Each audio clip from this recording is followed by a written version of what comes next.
am the Ronan Pawn, and welcome to a twitch.tv/Ronan Pawn live stream on twitch.tv/Ronan Pawn.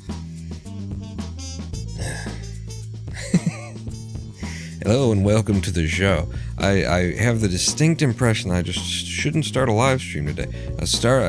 Coming up to the live stream, I got up at like 1 today, and now it's 2:45. So I haven't been up long, but that really isn't it. It's just I just feel like I have no. You ever get that? You just feel like you have no. Why am I doing anything that I'm like? There's just no reason to start a live stream right, and yet we're starting it up. Why? Because it's scheduled. It's when we do it. I guess I feel like I don't have anything to talk about. My life is just so incredibly wrapped up in this 3D Blender stuff. I barely get to see my fiance. Living in the same house. I wake up, I do 3D modeling, I go to sleep. I wake up, I do 3D modeling, I go to sleep.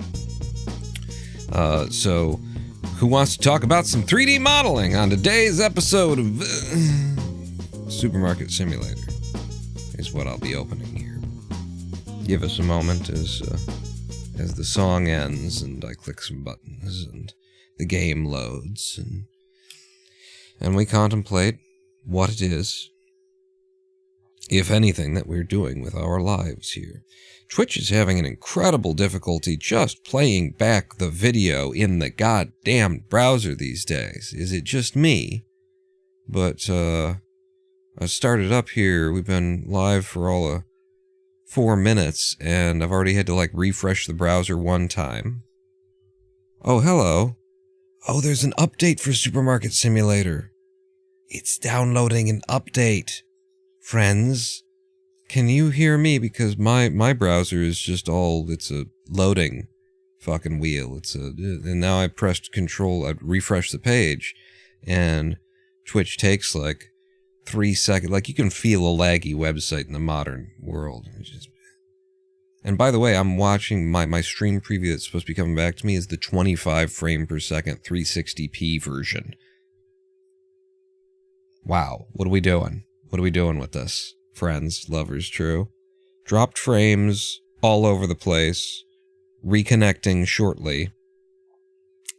And I've got nothing on the recording either because Supermarket Simulator is downloading content to a new update that it didn't bother updating. I just play it consistently twice a week, so why would Steam do this in the background? Why would it think that the last game that I played and the last 6 games that I played were all Supermarket Simulator? Why would it think that maybe I should go ahead and just do this? Yeah, there was a network error. Please try again. I should have known. I had the feeling. I said immediately we got going. Immediately. I said, I just feel like we shouldn't be live streaming today. And boom. I click go live and reconnection successful. Hang on. Hold on to your butts, people. Dropped frames, 0. Is Twitch gonna fucking work for a living here? Or is it just gonna steal my revenues? Hey! Alright, welcome to the black screen of... Let's go back over to here. Yeah, we're back online, apparently, I guess. Sure. Just go back over here for a second. So, just bring y'all up to speed. Twitch shat itself as soon as I clicked go live. So we were live for about 2 minutes, and then as soon as I started talking, it was like, I'm leaving. But we're back. And we're waiting for Supermarket Simulator to download and install an update. Oh, it's coming alive. Wait. It's coming alive. And it's got a new little intro sequence here, is what it's looking like to me. You guys won't get to see it, of course. We'll just get us over to the thing. Are we on the page? Okay.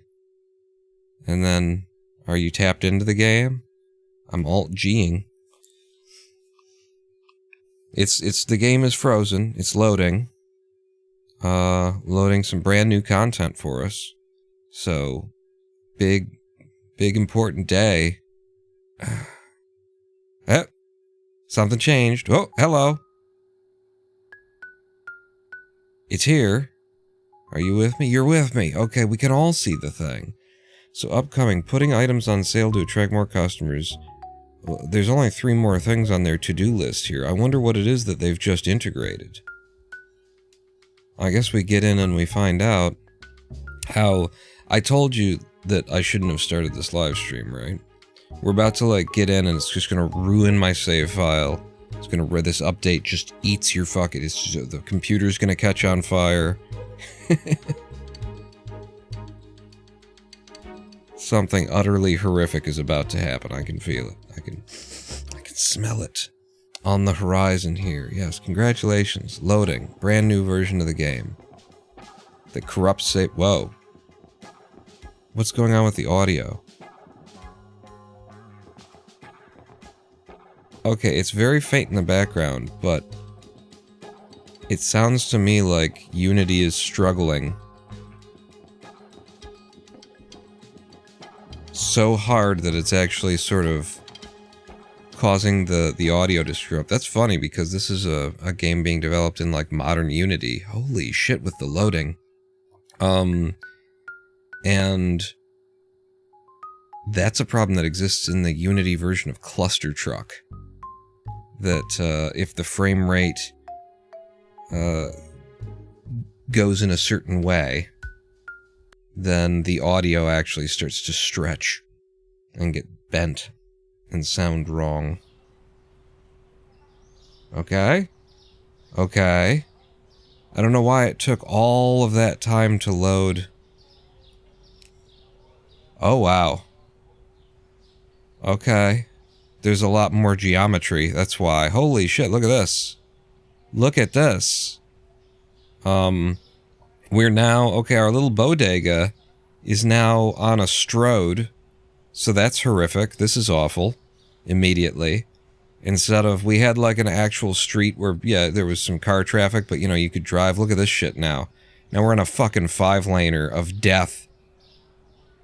Yeah, my customers are gonna... Oh, Jesus. And it's got... Is this parking or is this supposed to be a bike lane? It's too wide for a bike lane, so this must be parking. Owner parking only at the little across the street. Cafe Tatsune. Tatsune Maballs? Bank of New York City. So we were right that we were in Queens the whole time, but is this what... Oh, God. Is this what it looks like now? Crime? I don't think that it's got to say grime. Like, you don't just write crime on the side.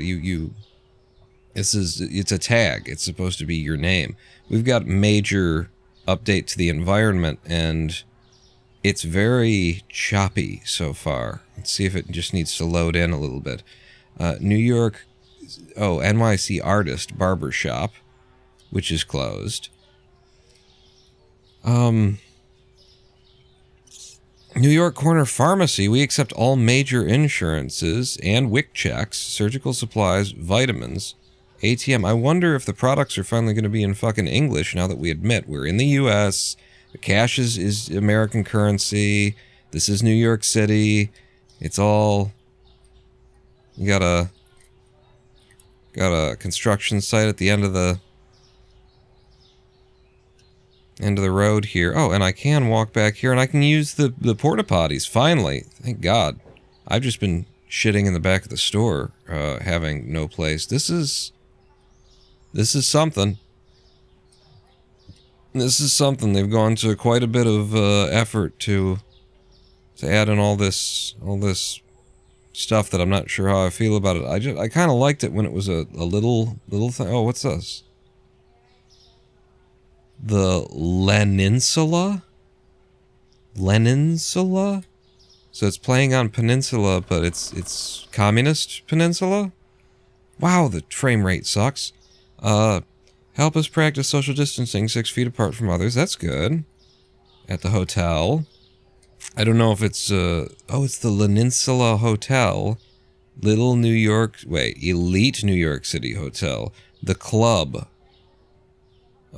2007, established 2000. Yeah, there's lots of like chunk with the when you turn the camera, and it loads up some more topology here.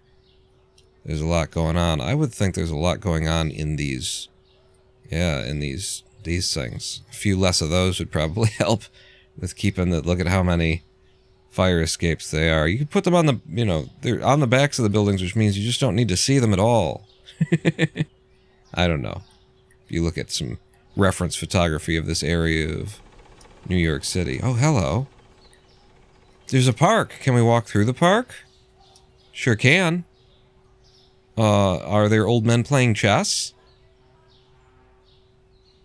I might have to... Hello, there's texture water moving.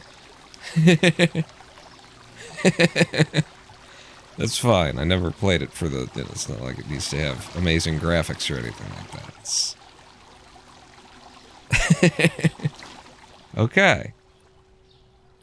I mean, I like it. I like that there's this much going on here. I don't necessarily like that my lovely little bodega is now on a STROAD. That's my biggest complaint. You know what a STROAD is? It's the idea of it's neither a street, it's not a road, it's a STROAD. It's too wide for the safety of pedestrians.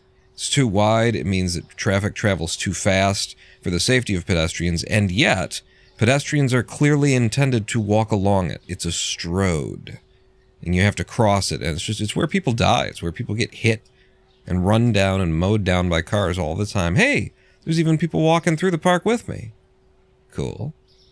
And now my bodega is on a STROAD, and it's reminding me of that we live in a shitty world, you know? Whereas the simpler version of this city, okay, that's... You can't get that from here. Okay, the middle bit, yeah, I found something for you guys. Check it out. You got a hitbox here. It's not... Need to increase the step-up amount, or just fix that stuff. It's fine. It's fine. I'm completely lost in the city now. I'm pretty sure back that way is where my store is. But, yeah, they've done quite a lot of work here in developing the city into something. And so I wonder if this has... Now you can actually travel physically to other store locations to buy things. That was on their list of things to do. And I didn't notice if it was still on the list of things to do or not. But it was on their to-do list. Oh, look, basketball court.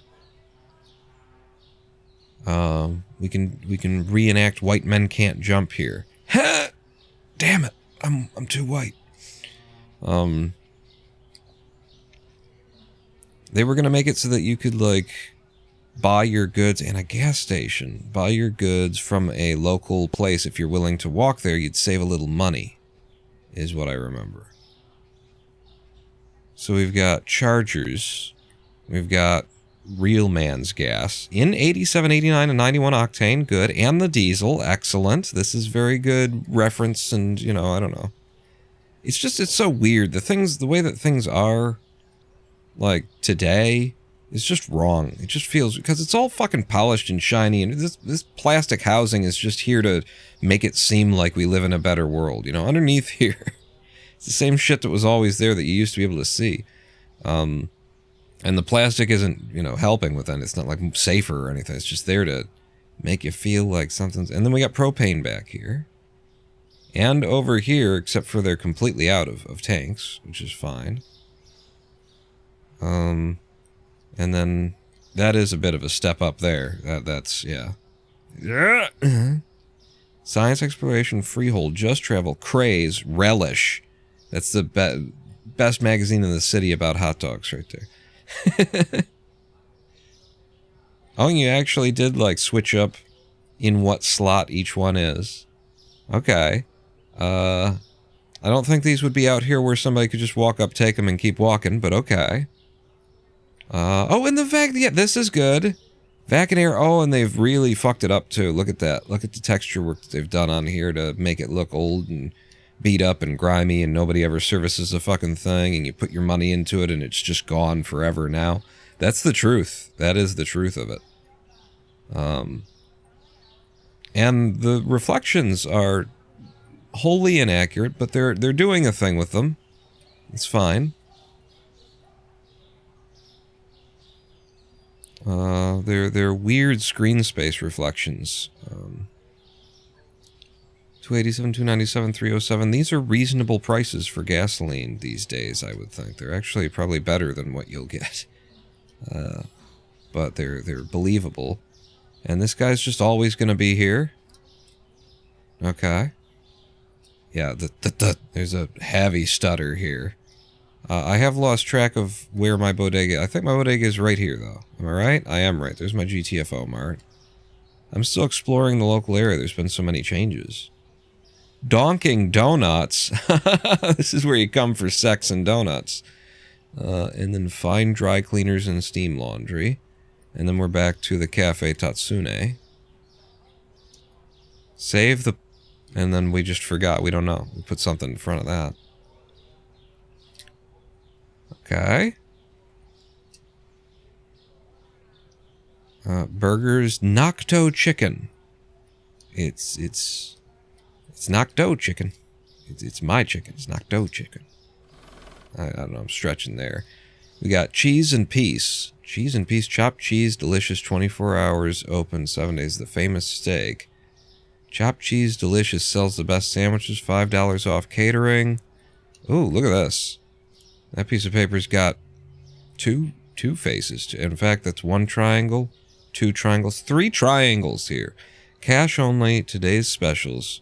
Chopped cheeseburger on Italian roll with cheddar cheese and bacon. $6, $7.75, and $8 for a chicken Caesar wrap. It better be good. I mean, I guess that's probably New York. Those are reasonable prices. Bush Beauty Med Spa. That's where you get your bush beautied. It's got some very Buddhist lotus flower sort of iconography to it. Pineapple Pizza Italian Market. Italian Market, is this where I could... They're open. Come in. I'm clicking. El Noctala, Mexican. There's a lot of Noct, is what I've found. There's one dude who owns this whole place. Oh, hello. I mean, number one, yeah, there's another little park, but this is what caught my eye immediately. A boarded up window. That's a nice little detail I like. Wait, is it boarded up? No, it's just old, weirdly colored blinds. So I guess we're suggesting then that this building is split in half, and people live on this side in this apartment. People live on the... Because the people who own this old piece of shit blinds don't also own the vertical blinds. They wouldn't hang that. Hello, ma'am. How you doing? Lots of changes in this neighborhood recently. Gentrification, out of control. Love the benches. Benches look great. Very nice looking benches. I might have to turn the graphic settings down a bit, just to see if we can't get the frame rate back. Which it's not as though the game actually looked that great in the first place, so turning the graph... Oh, hello! I can get into the back? Look at this! Look at this, yo! Hey, we've been watching Breaking Bad, so I got a little Jesse kind of... Hey, yo, Mr. Walt White man! Check it, yo! That's cool. They've done the backs there. This is too much detail, honestly. You didn't need to do all this. It's a lot of work you could have put somewhere else. It's a lot of work. Hello. And then this is a door I can't open, but okay. And then through here and out over here. This is an incredible amount of detail in the city for a supermarket simulator. I will say that. Is it necessary? Look, I could buy groceries from this place instead. 3rd Avenue Deli Grocery. 3rd Avenue Heartbreak. Breakfast, lunch, coffee, soda, candy, cigarettes. They got cigarettes in an ATM. I need... When can I unlock cigarettes in an ATM? So I can bring in the customers. This is definitely the 5-in-1. Most of these are 4+1. Or no, 3+1, actually. Structures, though. Road closed? Well, fuck you. Something. And then we're back over to very identifiable, like, you know, things in the city, though. I already know where I am in relation to everything else, and then yeah, because this is... The cars still sound like the fucking riding lawnmower, but it's fine. And welcome to GTFO Mart. I hate being on a STROAD. That's my main... it might be correct to modern... I don't want to be in modern day. I want to be 20 years ago. I like that there's been some road work here. They've filled it with cold tar. That's very... lot of good stuff. I just hate that we're on a STROAD, though. I fucking hate this. I look out and I see that. And it's literally going to change how long it takes the customers to get here, because they spawn over there, and then they have to cross the street to get to me, and the street's a little bit longer, and they're getting run over by, you know, drunk drivers and shit. I'm losing customers to this update, undeniably. Let's see if, once I'm in my store and I'm walking around, if the frame rate is going to hold, or if I need to drop my graphics settings. It feels... It feels like it's... Alright, there's little stutters here and there. Let's look at settings. Because we're just on graphics quality high. If we go to medium, what the hell is that gonna look like, right? Is it just loading it in? I clicked on medium. Yeah, okay. We're waiting. We're waiting to see. Because, I mean, high doesn't necessarily look super high. It looks indie. It looks very indie still, so I'm just wondering if medium is going to look really bad, or what's this going to do for us. Wow, it is. It is taking its time to... I guess, so it's mainly going to be texture size then, because it's probably like reloading the assets, redrawing them into a smaller texture space. That'd be my guess. The main change...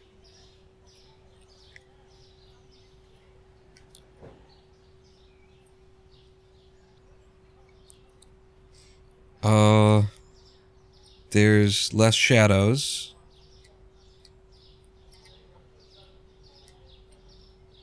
Reflections are... I don't know. It was always weird texture. Weird, yeah.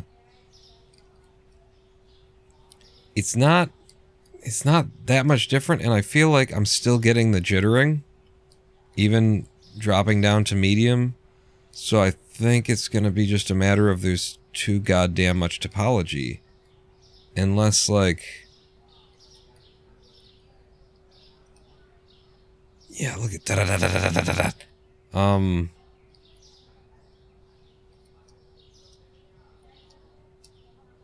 Yeah. Yeah, it's just very...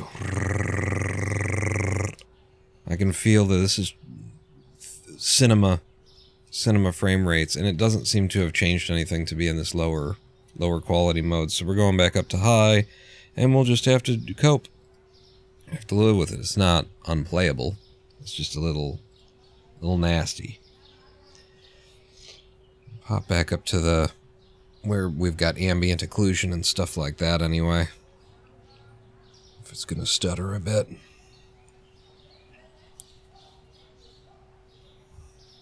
I could also try, like, further limiting the frame rate.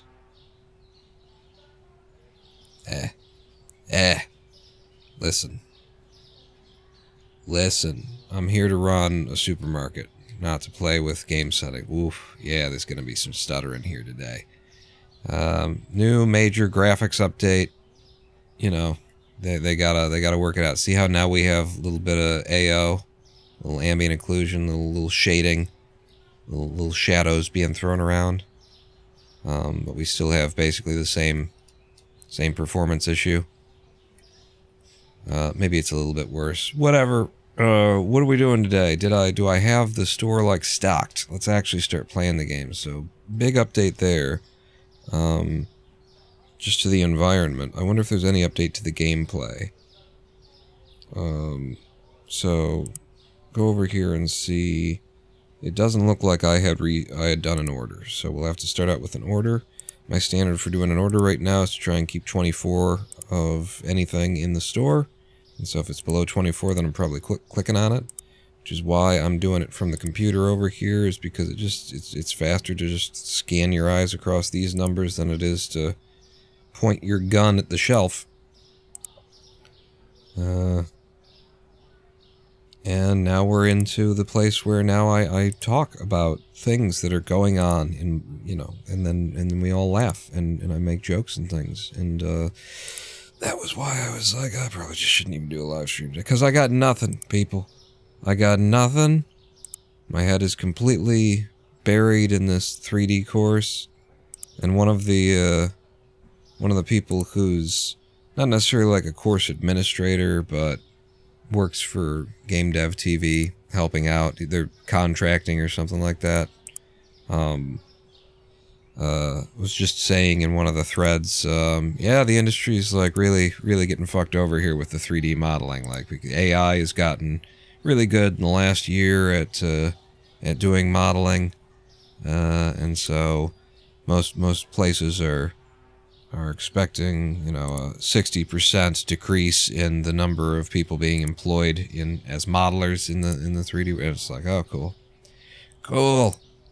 You don't want to say that too loudly in the course about 3D modeling that you just sold to people.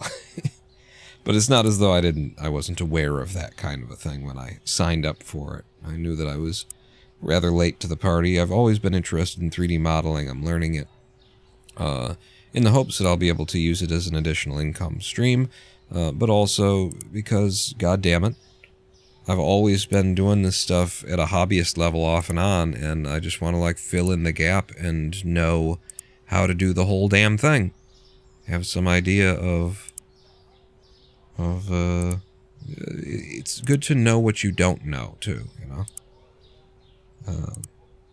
For example, before this course, I did not really know how to, like, I knew about baking, but I didn't know to bake normals and stuff like that. Like, when I'd worked with normal maps in the past, I'd always, like, wondered, when I'd encountered them, I always wondered, how do you generate those? Like, where do they come from? What do you do? Are artists actually working on that as a 2D level? Do you use a certain program to draw your normals on? And it's not as though that can't be done. But no, they're modeled. You model a high poly version of, you know, you model those, and then you bake the normal from the high poly thing to a low poly version of the same thing. How many toilet papers have I just signed up for? Bidet, a lot. You got a lot, but we're down to 6. So that's maybe one too many. Okay. And then I've got to remember to do this. And I keep 3 of everything on the shelf, but 4 of the things, like, that there's very little of them in the box. So watermelons and stuff like that. Try and make sure that there's 4 boxes on the shelves. And again, Twitch has taken a shit. At least I've just lost my viewer here. There's 3 boxes there, there's 3 boxes there, there's 3 boxes there. You're in my way. So get me one of these, and place the order for the day. And then, oh god. I interact less often over here with the shelves. The shelves over here. So if I have to stack those somewhere, then that should do. And then it was also occurring to me, if I have extra shelf space, I could just put these on it, but I don't really have extra shelf space now. Yes, you do. You've got it all over here. Well, fuck it. How did you... I swear I put this stuff back here. Are you guys, like, dragging it out because you walk through fucking shit? Hey! This is a new stairwell, isn't it?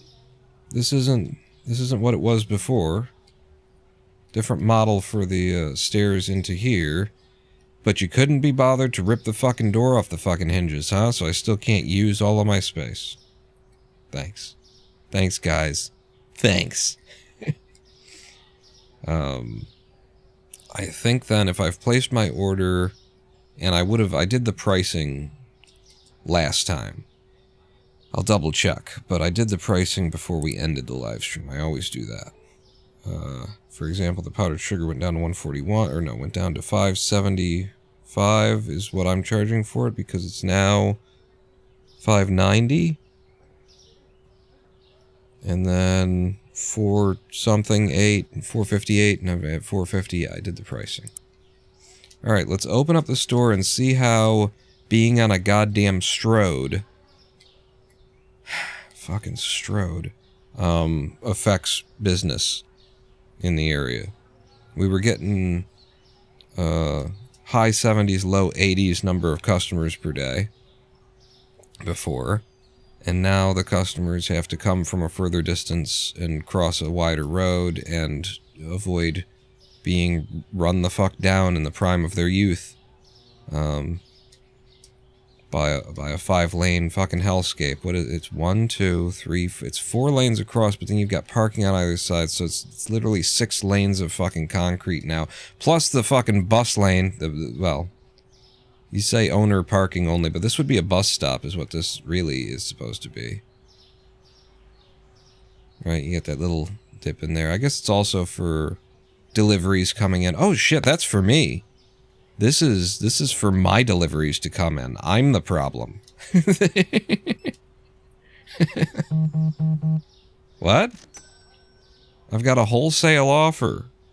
There is new features, so if I press P, 3 boxes of coffee light roast. Do you want to buy? Sure. Average cost 7, box market cost, sure. And then, do I have to go and pick it up, or? Because that was going to be part of it, is that you get these wholesale offers, I guess, and then you have to go and pick them up. They said 3 boxes of the coffee.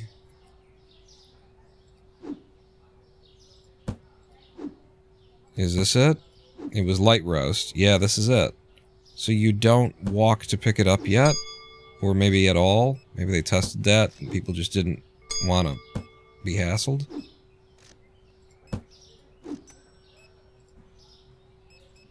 I mean, no. Maybe that isn't it. Maybe you do have to go and walk and pick it up, but it didn't tell me where. M for map. What? That's... I don't understand. Just occasionally, I'll get... Oh my god, with the lag. I'll get an offer, and then I can decide whether or not to pay less than usual for the... and it's always going to be yes if I have money, like... I'll figure out where to backstock it. Holy fuck, the lag, though. Yeah. We might, Oh, God. Alright, it might be because I'm doing things for the first time. There was always, like, a little spike of lag when you pulled something out for the first time in the game, when you picked up a box for the first time in the game. It's loading some kind of function or material or I don't know. Oh, wow. Now that there are people in the store, this is turning into woof. This is turning into woof. I don't have... Hang on. Let me make absolutely sure that Sheepit isn't running.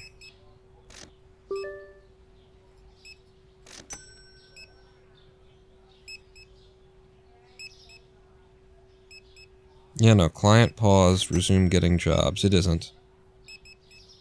It isn't. So there's not... Let me just also control... Let's look at Task Manager and see if there's anything else sucking up some resources.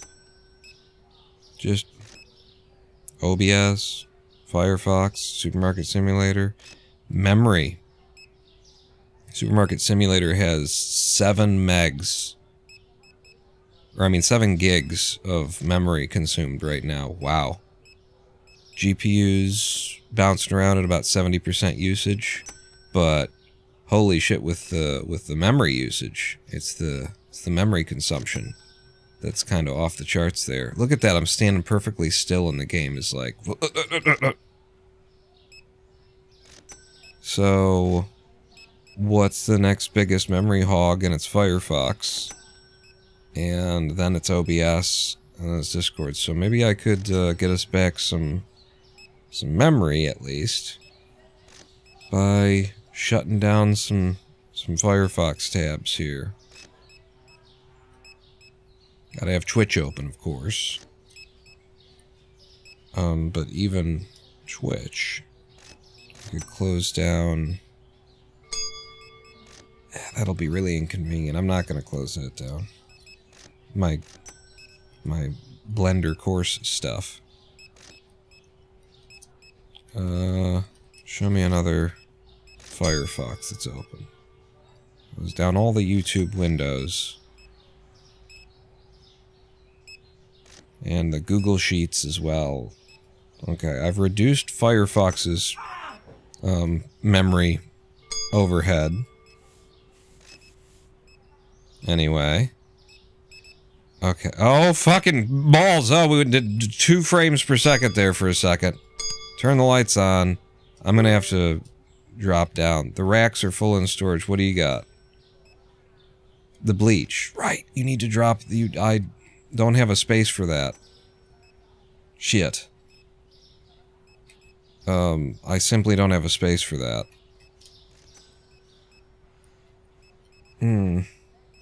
I really need that. Ah, he's gonna shelve it. I really need that box. Fuck. Oh my god. Supermarket Simulator, what have you done? You've released a patch that breaks the game in terms of performance. Holy fucking hell. The memory consumption. If there's a memory leak in here, if there's any memory leak in addition to the memory consumption, then my computer's just gonna crash playing. Woo! The buildings still don't have any fucking lights on them at night. Hello. No, that was just a reflection. And we've lost our prayer corner. We used to go down an alley over here and we'd pray to the god Cthulhu, and now... Whoa! What? How are you getting away? How did this person get away? Oh, maybe they didn't. They didn't? Yeah, they didn't. They're running because they got beat. Yeah. I'm so thrown off by all of this.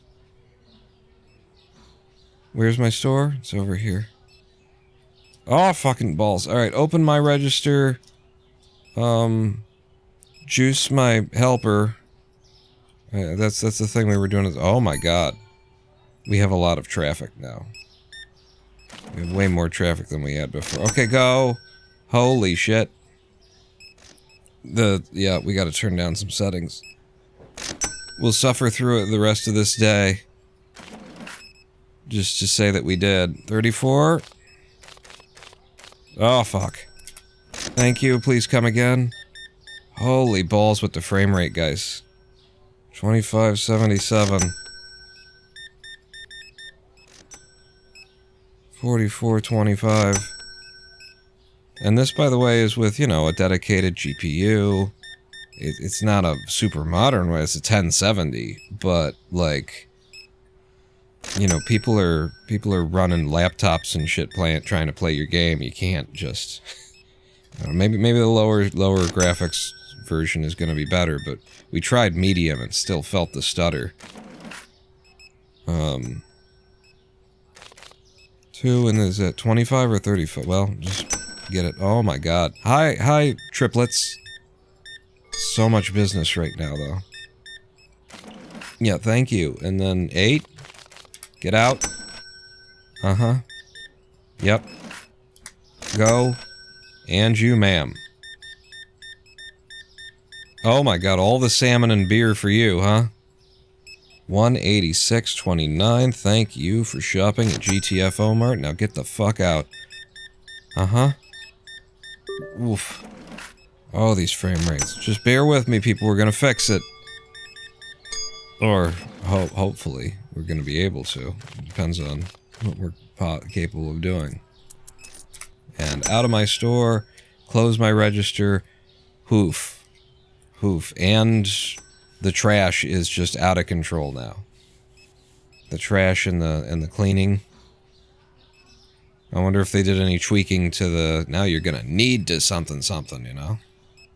Because this seems like a lot of janitorial work in a single day. Where's the trash can now? It's over here. Okay, so it's between the two. Has it always been here? Or it feels like they moved it. I went to the place where it used to be.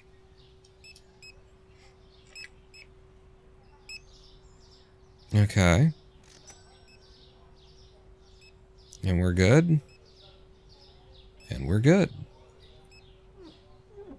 And then I'll sponge the windows, and now that the customers are gone, it's not so laggy in here anymore.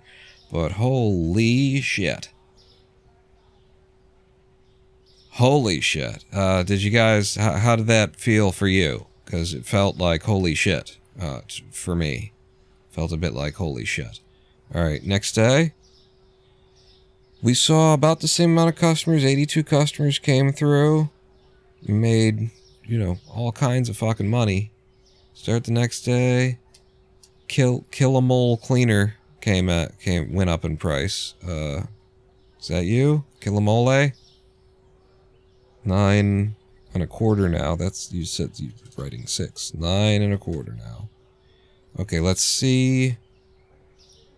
We gotta switch to medium on the graphics settings and then see when we go through a day whether or not medium is viable at all.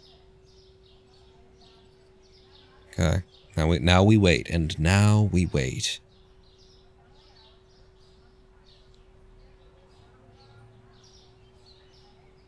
I'm just having a peek over at our memory consumption right now. CPU is down to 17%. Well, it's doing whatever it's doing. Memory is at 83, which is down from the 93 that it was before. In fact, I'm just going to set Task Manager over here. You can't actually keep Task Manager open on a Windows computer because Task Manager has like a resource leak. Okay, memory down to 70%, 64%. CPU now getting pulled up to 54.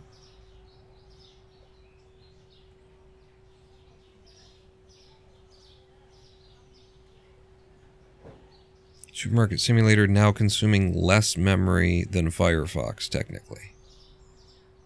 And taking about half of the CPU, less than half of the GPU. Okay. Let's save. See what happens when we're actually running the damn game.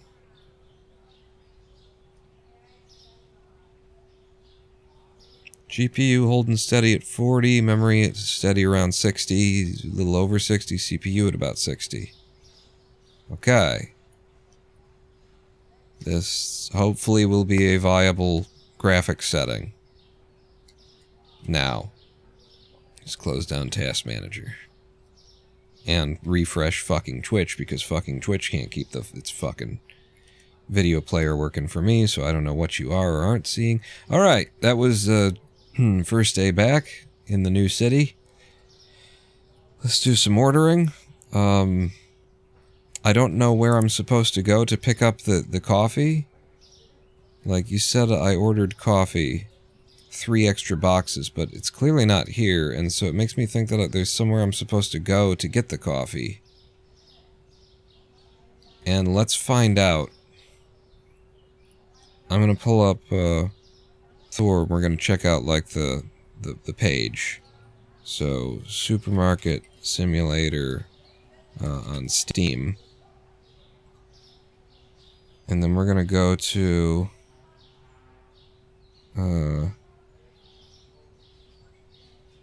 Community Hub.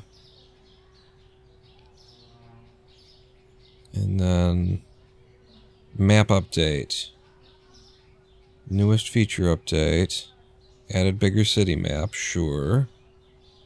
Added wholesale offers. So this is what I want to be reading. Hello traders, here's our newest feature update. Added a bigger city map. Yeah, look, I went and I found all of the cool things that were nearby to look at because they put them in the thing there. Biggest updates yet, a larger city map. For now, it's a fresh new backdrop with no gameplay changes in the map, but we have exciting plans to utilize it in future updates fully. Added the wholesale offer.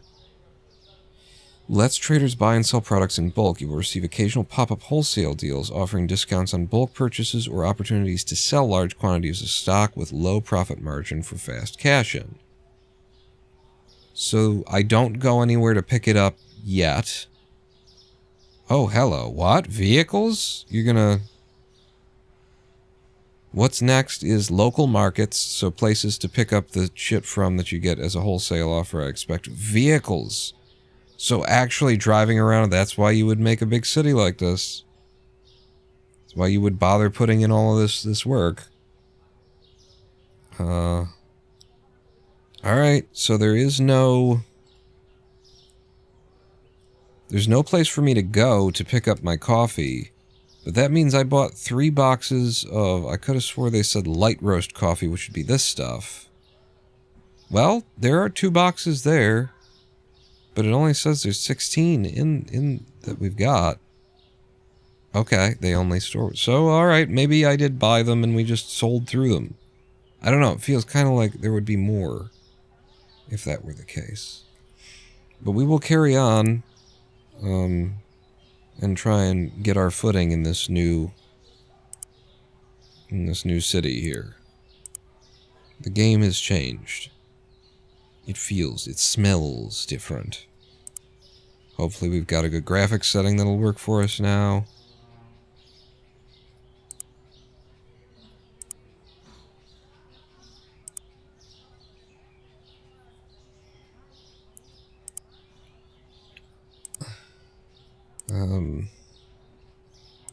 It does, it's rather questionable though to,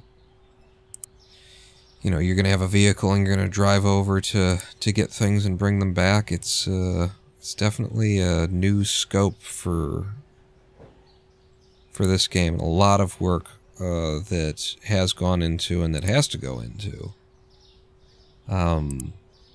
creating enough city for you to walk around, or for you to drive around in, rather. Seems like a big investment into a part of the game that may or may not be received well. Like, when you've got something that people are digging, usually, and I'm not saying that they're doing a wrong thing by by taking risks or something, I just expect, yeah, look, 53, so it worked. I got the light roast coffee. I just tend to expect people to be ballless, and to be like, okay, this is working. Let's just polish what we've got, keep the user base happy, not iterate too crazy, change the zeitgeist at all. You know, people are liking it, so let's try and stay close to what we know they like. And I also would more look for the kind of, like, risk-taking. I would look for that to be more toward, you know, artistic stuff. And I don't know that this game has a lot of artistic... It's a game. The art of it is the game. But, so I would just think that, yeah, it's odd. It's odd to me. Alright, and I'm on lasagna, is where I need to look next. The choice is being made. Not bad, just unexpected. Yeah, load up on bleach. And one more of you. 2 more of you. And let's get our produce. Figured. 1 of these, 1 of you. Yeah, no, I'm right. You're reading that correctly. Mm-hmm.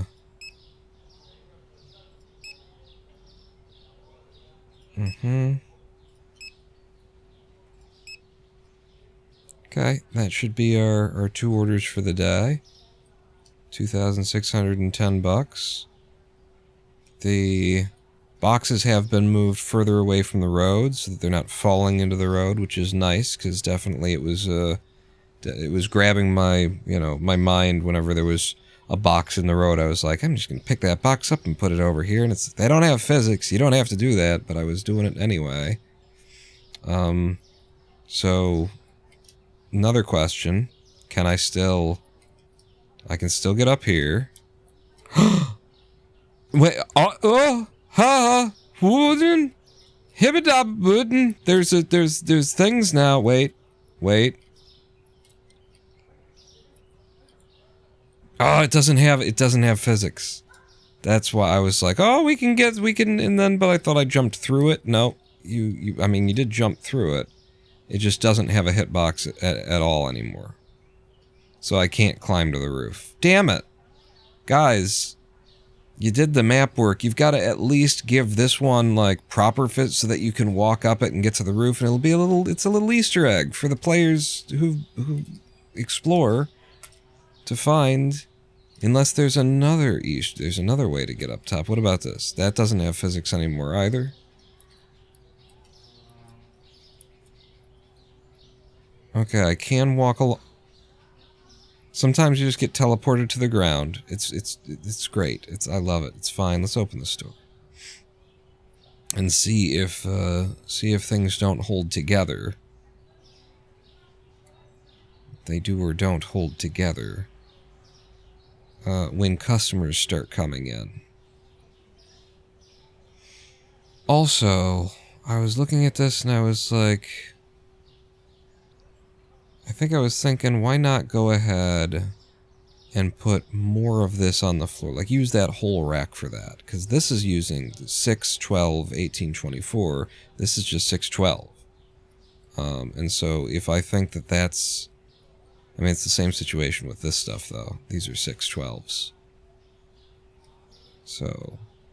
I guess in the long run, we'll probably just get one of these bleach rack shelves back is how that'll work out. Where are the customers? We've been open for 2 hours now, people. And okay, they're starting to trickle in. They're coming. Takes them a minute to get across the fucking STROAD. I don't like it. I don't like that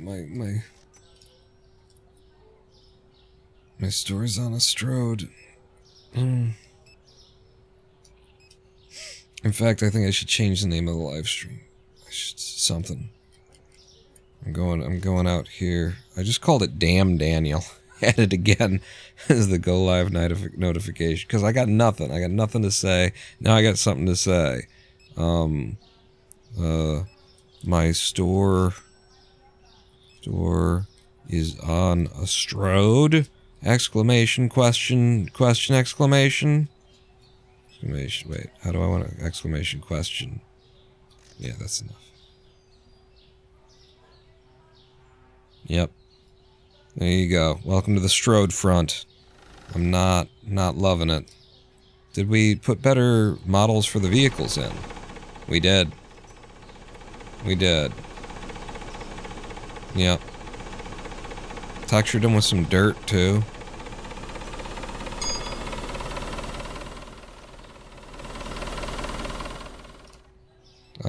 Now if we could only get AI to make sound effects for us, guys, because,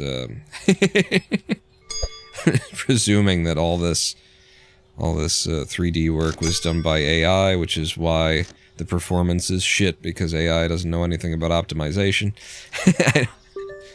It's very rude if somebody did actually work on all. It's just a lot of work for an indie studio to crank out, and so it makes me think this is all done with AI. And if it was all done with AI, I can steal it all because no one has a copyright on any of these models.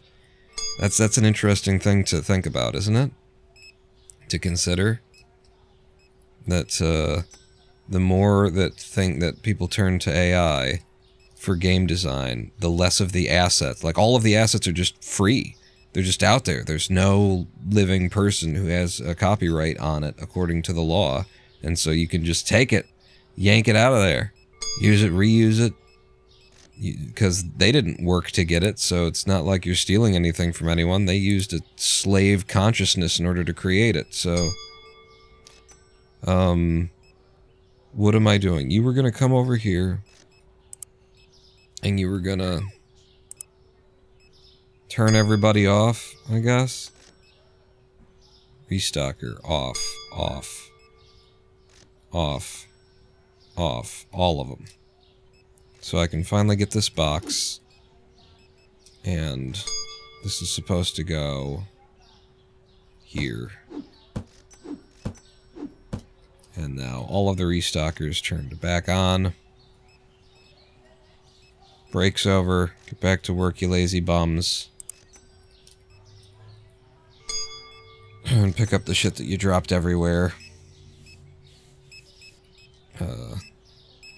You're not even being used? Damn, man. But boy, do these people drag in mud. A lot of friggin' mud they walk in with. Okay, so the graphics are, there's still occasionally a little bit of a chunk. There's also just generally, I feel like things are a little bit less smooth, you know? The frame rate feels kind of high 40s. Even in medium mode, but it's definitely playable now. Even with some customers coming in. Pick the shit up off the ground, fellas. Alright, I'll get in there and do the... yeah. So what is this? This is sushi? Sushi should be back here somewhere. I can't tell. I need to pull my glasses up. Where do we keep the sushi? Okay, it's those top shelves. Lights on. Alright. Oh, yeah, now you're getting overwhelmed. Now they're backing up on you. Yeah, it goes from we're fine to holy shit in a heartbeat. So you get full boost. And then I open my cash register.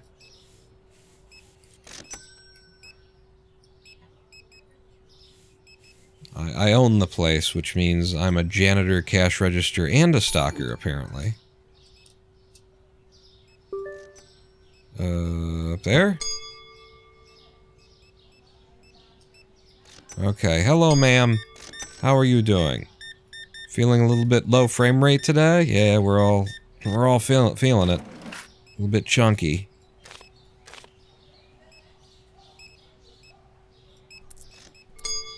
$85? Oh, it's 35. I didn't... there you go. Get the fuck out of my store. Okay, maybe I can just, with the brightness being where it is right now, I think I could probably just play without these glasses, and then I can see a little bit better. Really, though? Like, I just don't need to have my register open. That's wild. $48, thank you very much, please come again. Yeah. When I'm standing in one place and moving the camera like this, the frame rate really does feel awful. Fuck 'em up! Yeah! Run, boy! Trying to steal my pizzas like that. Good work, Steve Dave.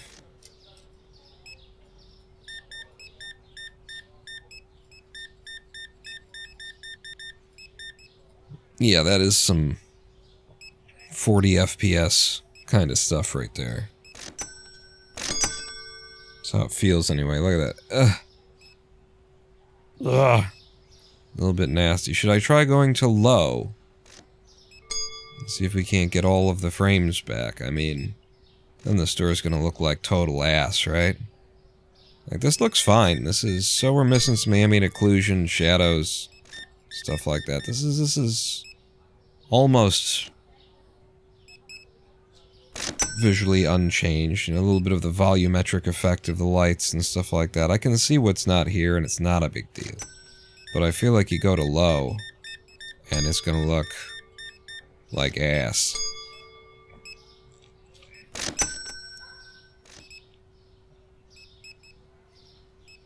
I gotta try it, though. Definitely gonna try it. So this was our medium day. We did a high graphics quality day. This was a medium day.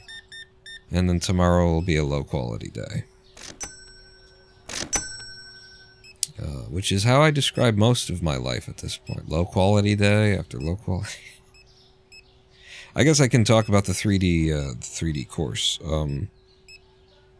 Which is to say that it really pissed me off. Lowest point in the course this week in terms of like how satisfied I am with what, you know, what I'm getting here. How much it kind of left me somewhere or something like that. There's a section of the environments course for Blender. Section 7, I think, of the environments course for Blender on the Game Dev TV site, which is part of the course that I'm taking, that it's out of date in a bunch of ways that are quite the nuisance. Little things that have been either moved. Frame rate's feeling a lot better now that there's less people in the store. Maybe not a lot better, but a little subtly better. Oh, this says 84. Well, now, alright, let's get that figured out, and then... I've gone too far. Fuck, get the hell out of my store. I don't care. Section of that course where there's a whole bunch of stuff that's just like, it's been moved since the last version of Blender. It's not where it used to be. Where Grant, the instructor, kind of like gets you into one mode and then leaves you there, and then the next thing you're doing a thing. It's like, what? But wait, no. And I was missing a button, and it was because I was still in the fill tool, which we only switched over to for half a second, and I guess he switched back without like making it apparent that he had, and so I just didn't see it, and so I spent 5 minutes looking for the why am I not seeing that button. It's because you're in the wrong tool, and I'm in a new workspace that I'm learning, supposed to be learning, brand new.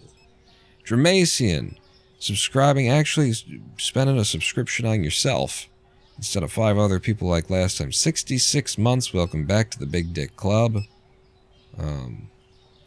I could at this point just call you my employer. Do you mind if when I file my taxes this year, with everything that you gave at the last live stream, if I just, like, honestly, I was gonna send you an email. I'm gonna need a 1090K from you this year. I don't know what the names are for the things that you get sent. I'm gonna need a royalties form in order for me to be able to file my taxes. Close up the shop and go to the next day.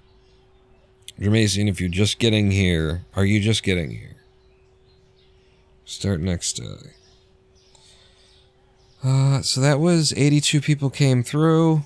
7,596. Paid some bills automatically. I need to actually pay them myself, I guess. Sushi, soda, and pasta changed. Sushi. It's now even more expensive, holy shit. Soda and pasta. What kind of pasta? I don't know.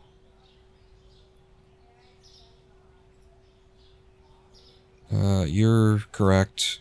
It's probably this. When it just says pasta, they usually mean this. Yeah. Go down to 250.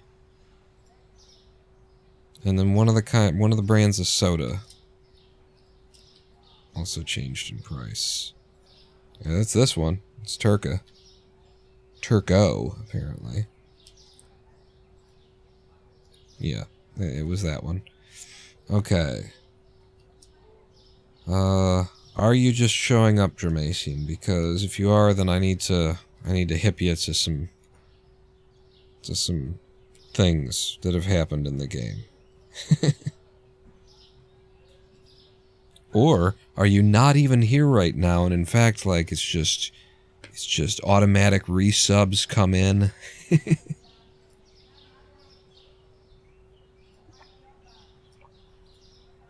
Switching down to low graphics quality didn't take any time at all.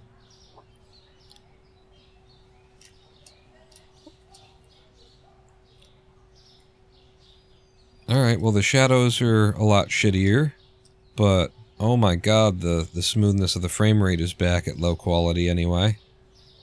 Are there any reflections to speak of? Yeah. Yeah? Are there?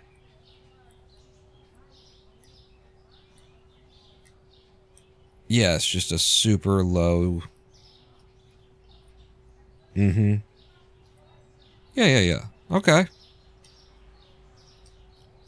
Okay, so we've got, like, no ambient occlusion, no shadows for the objects, no shadows for anything, really, being thrown. Are there shadows? There's shadows outside, though, so the sun is casting shadows, but we're not getting any bounce lighting. What about when I turn this on? Do I get any shadows?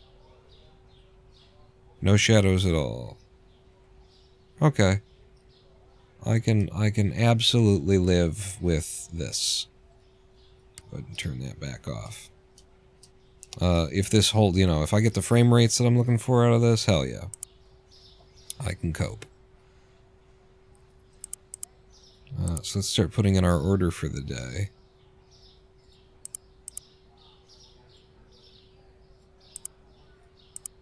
But I was talking about the Blender course, and I was saying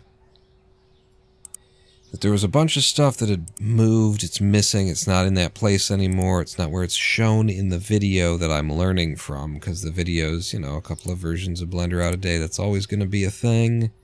Can't be updating this stuff all the time.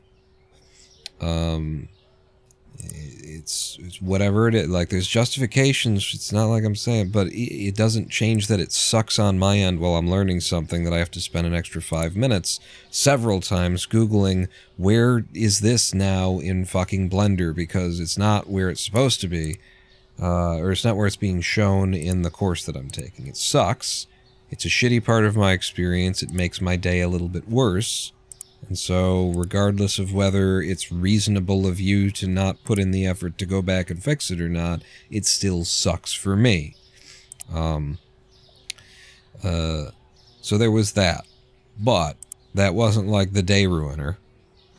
I would say the biggest day ruiner that got me really not happy with the course was not at all the course's fault.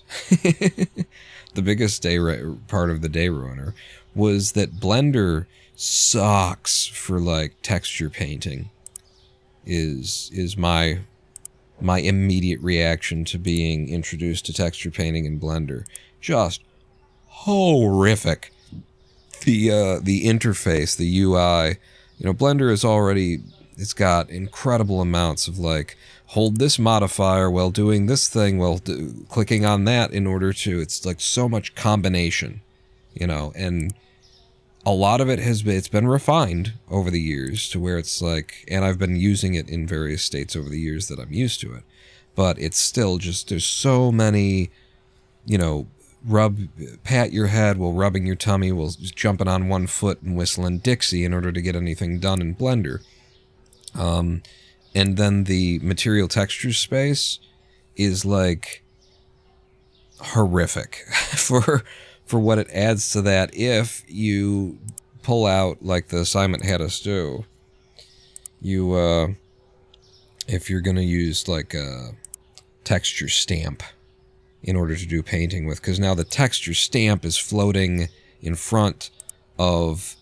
It's in another layer of the camera, so you're controlling the camera with the middle mouse button, but you're controlling the position of the stamp with the right mouse button, and then if you want to change the size of the stamp, then you hold shift and right mouse button and make that adjustment, but if you want to move the camera without, like, truck the camera so you don't break orthographic, well, then you hold shift, but you hold middle mouse button when you do that. But if you hold control and right click, then that'll rotate the layer in front of you. But if you hold control, it's like, just, it's too fucking goddamn motherfucking much that's being juggled between, that's all happening with the same keys and the same buttons on the mouse. And also there's a reason why you don't hold the right mouse button in anything.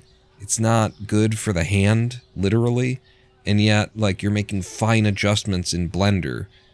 As a physical thing, you're making fine adjustments in Blender to the stamp texture space while holding the right click with your middle mouse finger, and then, or maybe you use but any finger other than your index. It's uncomfortable, it's awkward, it's too many things being juggled back and forth, so you end up clicking the one thing when you meant to click the other thing, so the one thing moves when you wanted the other thing to move. Your brain is going to get confused. It's going to take ages to get used to this because it's just too much shit too close together that overlaps in too familiar of a way.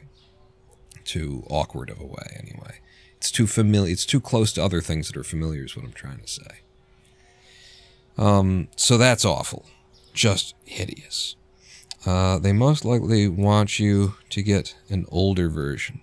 Just work in an older version of Blender. I actually asked at the beginning of the course, and they said they refused to answer, basically. They just suggested that I could run as many different versions of Blender as I needed by installing them portable versions of Blender, which is what I did. I installed the portable 4.3, the latest version. I had 4.0 already installed. And I've been working on 4.3, and it's been fine for the other courses until we got to this texture space stuff. But yeah, so Blender has been the biggest problem, is just like coming up against, and I hate it when people don't like acknowledge that things aren't great. You don't gotta like shit all over it. You're teaching it, you have to teach it. You don't want to give people the impression that you need to learn a different piece of software to do this, but you can at least acknowledge, now this is a little awkward, just hang a hat on it, please, so that I don't get left in a space where I'm feeling like, this fucking sucks, and it sucks so fucking bad, there's no way that you didn't know that this sucks, and just say something about it. Acknowledge this is gonna be, you really gotta get used to this. Just let me know that we're living in the same world. I'm gonna open the store now. Wait, did I do the produce? I didn't do the produce, did I? Order the produce. But so that was just a shitty experience fighting against Blender. And then the thing that the sort of final moment of the day that was like, oh my fucking god, was the course had us just redo some shit that we'd done earlier, and that just always feels, it's careless, it's thoughtless, it's careless, it's when you're designing a course like this that you're going to record and present, it's like, I know it's a big thing, and there's a lot of moving parts, and you're going to get to a point and go, oh, if I would have thought of that earlier, I could have made it better. And there's going to be certain places where you got to call it and say, listen, it could be better, but it would be too much work. I can't just edit that in, I'd have to redo it. But I do expect you to do what I would do if I'm making, a permanent video like this, and you need to like outline how the course is going to go, and then before you start recording the course, you have to do it yourself, right? You have to work through your outline, you have to go through all of the steps, and you have to see like what order you're doing things in and catch it and make notes about it and realize, okay, if I do this, if I teach them this first, then we'll be doing that later, and they won't waste the effort. And so when I come upon a place in something that's teaching me where it's like, okay, now we're just gonna, this doesn't work for us because we did it this way, so we're just gonna redo this, and it's like, oh, are we? And it was made all the worse by the fact that the thing that we were redoing was like a part of the course that had been presented as a, and now here's a challenge for you, go ahead and do this part on your own before I show you how I'm going to go about it. And then, you're probably going to make some mistakes while you're doing it, and you'll see when you see how I do it, how you could have done it a little bit faster. It's like, this is the idea behind some of this stuff, is I want you to go ahead and do it on your own and do it the way that makes sense to you, so that you can see, that you learn better by failure. You can see that there are better ways to do things and that kind of a thing, but it won't stick with you the way that it would if you had sort of, bumped your shin on the coffee table. Now you know where the coffee table is, kind of thing. So there's a little bit of that I... Eggs 4-pack is too expensive. Where is it? The bottom? Is that 258? Okay. I found one of the things that people have been finding too expensive. Hooray.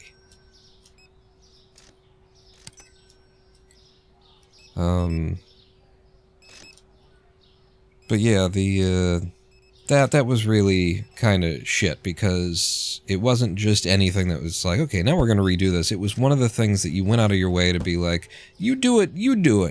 Do it without being told how to do it. Maybe you're going to waste some of your time, and then at the end of having wasted some of our time, but we learned a good lesson for it, so it paid off. Now we're going to throw out that word, so we double wasted all our time. Oh, thank you, Grant. Oh, that just feels great. Thank you. But like I say, that wasn't necessarily, it wasn't awful. It was at the end of a really bad day. The rest of the course had a whole bunch of shit in it that wasn't in the place that it used to be, and then you get to this part and it's like, let's redo some shit that we've already done before, and then here was the real kick in the dick of the day. Well, I'm already, like, frustrated by all of that. Grant Abbott is his name, is the instructor of this this course here. What Grant does on his screen, in order to start redoing this work that we'd done before, he links the object data from one thing to another thing that's more ready to be adapted into what we need. And when he does it, he doesn't lose his scale and his placement and his rotation. He loses his rotation on one of the things, but he keeps most of the information that's going to help us. And when I do it, I lose fucking everything. I link the data there, and so it's just one more thing that I did, following along with the course. I clicked the buttons you clicked, and I got a different result, because, you know, and a lot of that for the day had been because I'm in a slightly different version of Blender.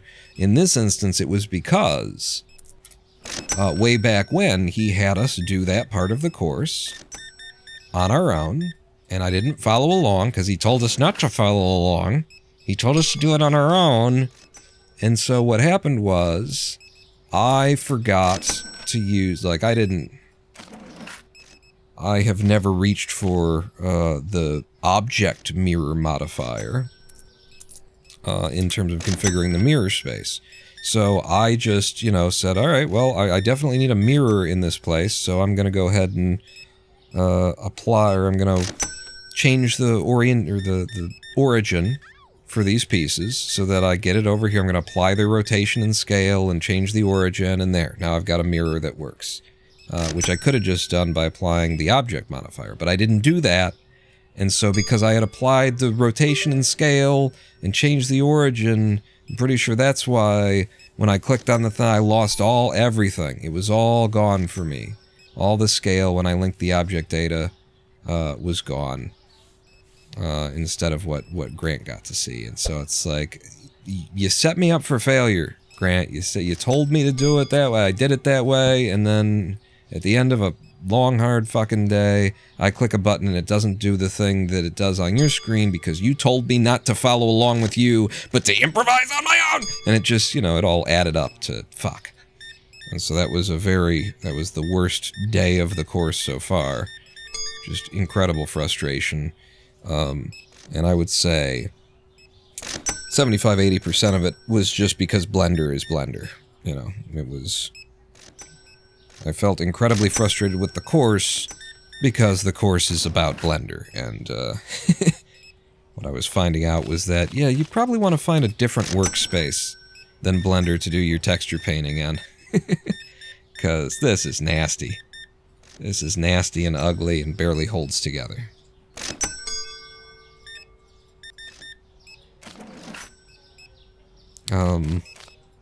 And I ended up, linking my, you know, I've been working in GIMP all of these years, very long time. How you doing? You're fine. To make my thumbnails for YouTube and all that kind of a thing, so I'm very familiar with GIMP. I've been creating 2D art in GIMP for over 10 years on a, you know, regular basis, weekly, you know, multiple pieces of art per week kind of thing. So I have now got GIMP hooked up in such a way as I can just do texture painting directly in GIMP and see the results in Blender. And that's gonna make things a lot more approachable, I think. Painting with a fucking stamp in the texture space in Blender is horrific. Just a disgusting experience, and I would rather just drag that 2D texture into... I mean, but you gotta be able to do it, because it's just, how do you blend, you know? Depending on how you've unwrapped your UVs, you might just not be able to blend in a traditional... It's going to be way more inconvenient to figure out how you're going to do it in a traditional 2D space. But I already kind of have figured out how to do it when I say that. It's just you have to think about it and get ahead of it, otherwise you're going to back yourself into a corner. But I just created like a new image and then copied my UV outlines into a fresh image and lined them all up on the seams where they needed to be lined up. But that's only going to work. There's, you know, you get into three-dimensional spaces, it's just not going to work for certain objects. Or it's going to be too complicated. So you got to do some of that stuff in a 3D workspace, and it's just looking like Blender is bad at it. Blender is an awkward, unapproachable kind of a place to be doing that in. But it's fine, you know. Some of this, some shit is shitty. Something's. The volume of things that I have learned that don't suck to do is overwhelms what I'm finding out about the texture space. And there's a lot of alternate ways to work through texturing, using PBRs and baking and modeling down from other things and that sort of a deal. Go ahead and move on to the next day here. Only 79 customers today. We found one of the products they've been finding expensive, so maybe we'll stop seeing that now that I've located it. We ran out of one something, apparently. Who's to say what that is, but we end the day with almost $9,000, and I need to pay my goddamn bills. Cheese, chicken, and hand soap. Let's do this, and then I pay my goddamn bills. Cheese, chicken, and hand soap. So here's the hand soap. It's up to $275, I guess. And then chicken. Was it the mwef chicken? Or was it chicken legs? It was the mwef. And then cheese. Where am I keeping cheese? I have many types of cheese. How am I to determine which cheese is the cheese? Well, don't click on the same one twice. Must be this one. Parmesan. $5.75, and then I pay my fucking bills. Management, bills, pay.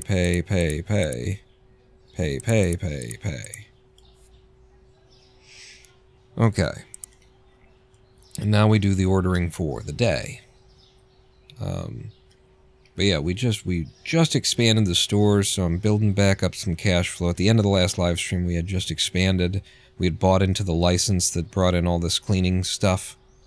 So we got ourselves, we got ourselves set up for more licenses and stuff, but the next license is 12 grand. $12,500 for the next licenses. Look at how close we are to quote-unquote the end of the game, in terms of licenses anyway. There's 1, 2, 3, 4, 5, 6, 7, 8, 9, 10, 11. There's 12. Could have just done 4 times 3. It's 12. 12 licenses remain, and they are very expensive, and so we just need to grind. We just need to grind. And keep our eyes out for these wholesale deals that are supposed to be coming in. Grind, make some money.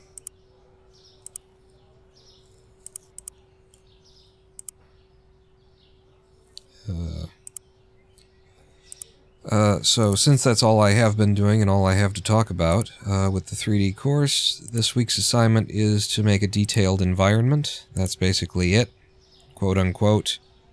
Not a lot of guidance beyond make a detailed environment. I just bought 2 of them. Well, now you've got 2 of them. It's fine. And so right now I'm working through what I think is best referred to as just the required reading, which is you're working through another course where the skills that are required to do this week's assignment have been taught. So I'm into the last 2 sections of that course. And I have begun thinking about what my own thing will be if I end up doing my own thing separate, if I have the time to do it. Or I might just adapt, to sort of make the most use of all of the effort and time that's gone into it. Maybe I adapt the environment scene that is assigned, that comes in the required reading, to the final assignment. So here's my thoughts anyway. I was just thinking this morning about what if I did like a dam. I've got some houses built. I will end up having terrain, trees, and rocks by the end of the course here that we're going to scatter around and stuff like that. So what if I make the focal point a dam, and then I splash these houses in and around the area, or opposed from the dam, on the other side of the dam, up the hill, something like that. Just find a way to use the house, make use of the models and textures that we've already crafted in the course, and then add a big focal point that can be well detailed. A dam is a little bit too big to do detailing on, honestly, so it might not be a great idea. Because if I'm going to add one major thing, it should be something that takes advantage of what we've been learning, makes the most use of it. But then again, maybe the dam isn't what gets detailed. The dam, you put the effort into the texturing of the dam. And then I come up with, maybe I just really focus on my trees. When I go into making trees, I do high poly sculpted tree that I then bake down the normals and everything in order to make a nicer looking low poly tree. Maybe I make a couple of those and I focus. It's an environment thing, so maybe I focus on making a bunch of environmental, models. Assets, that's the word I was looking for. And I go balls out, tits to the wall.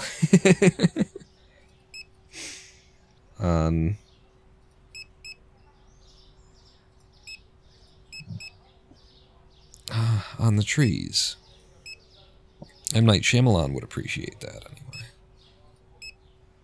Just really lean into these trees.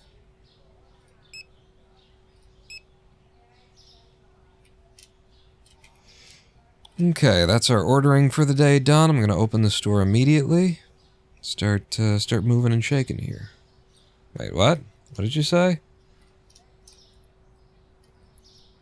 That kind of bleach? You need more room for that kind of bleach?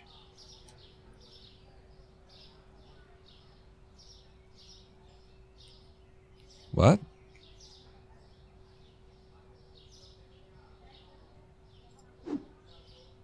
Oh. Fuck. Alright, wait. Is there another? Easiest thing is to shut them down. It's not easy at all, but it's the easiest thing. Shut my stalker... Fucking, I'm clicking right on the fucking thing. Look at this. Fix the goddamn mouse hovers for your buttons. They don't respond. Give me this. So you're at the bottom there, and then you'd be there, and then I guess this is supposed to be like that.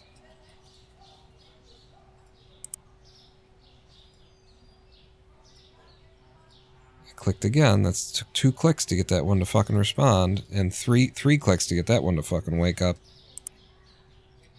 Alright, my stalkers are back on the job. Customers are flowing in. I'm surprised that the store is like running itself. You know, from version to version, they said that they didn't change the gameplay. There might be tinkering, because I feel like my produce guy, my I put fucking stickers on shit guy, isn't getting overwhelmed. Doesn't necessarily need to be juiced every day. And the lines aren't building up to where I need to actually step in and run a cash register. It feels like it's back to running itself quite a bit.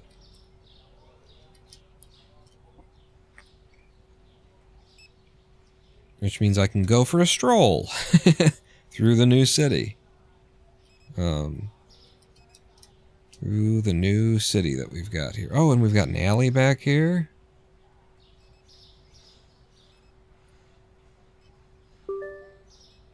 Customer is waiting for help. Well, that's why I have employees, is to help them. We could play some basketball.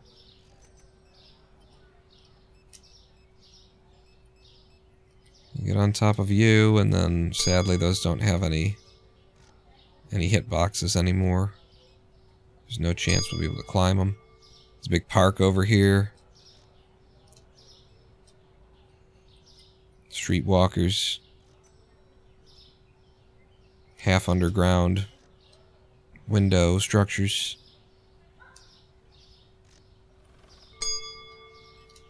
And we're on a goddamn STROAD. Oh, hello. We got a wholesale offer. 3 boxes of chips. For usually $2.15, down for $1.80. Yeah, I can store chips. Can't I? How many to a shelf? Actually, we're gonna be a little bit over. I'm not gonna have room for them. That's fine. It'll sort itself out. How you doing back here? See, he's just standing here doing nothing. He's not being overwhelmed.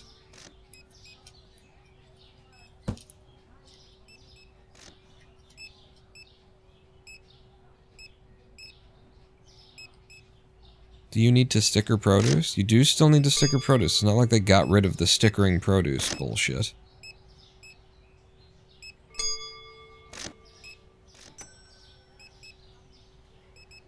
Okay. Now there's lines forming.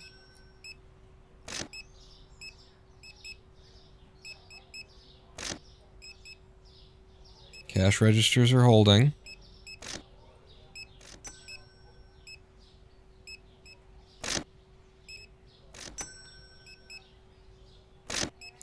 Sunlight is passing through the roof.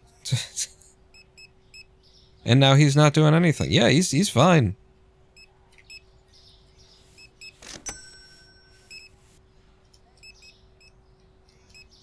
Yeah, this store doesn't need me all of a sudden. It really needed me until the end of last live stream. See, we made so many changes at the end of the last live stream. It could be that the game got a little tweak rebalance kind of a thing. Could just be that I made a bunch of changes that now the store doesn't need me anymore. I'll open my register.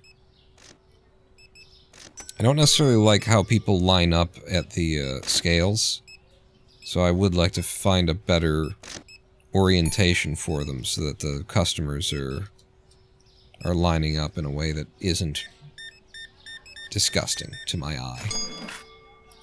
Get out of my store. Hello, ma'am. Thank you for the money. How much do you want? 50 cents? I keep putting my glasses back down, and then, no, you need to be able to use your real eyes here. Realize.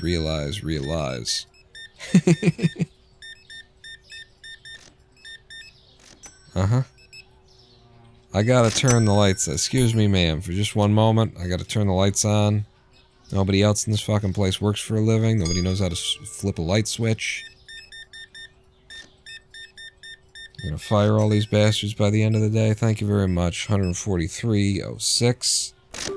Wonderful. just, wow, has got a whole weekend planned, huh? Just 3 blocks of toilet paper.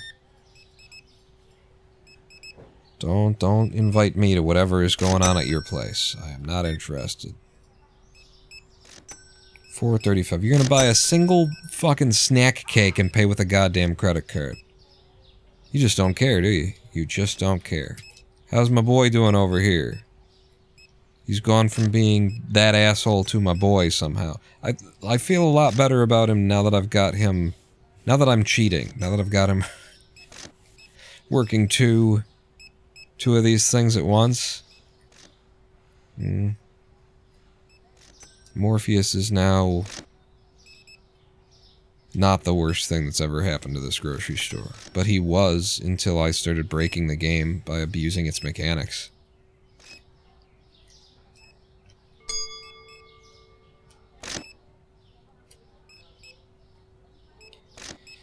I'm thinking, like, if one of these registers faces out that way, right? One of the scales faces out that way, and the other one faces that way, then there's room for a line to form here, and for a line to form here, and it'll look a little bit more natural. So, I'm gonna probably move you over to the right, and then flip you over to this side, something like that.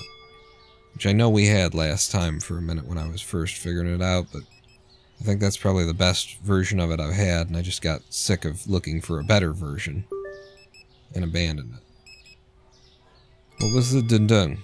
What was that? Who dugged me?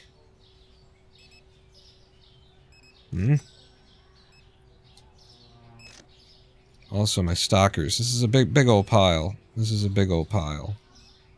So, you know, move. Move it, move it.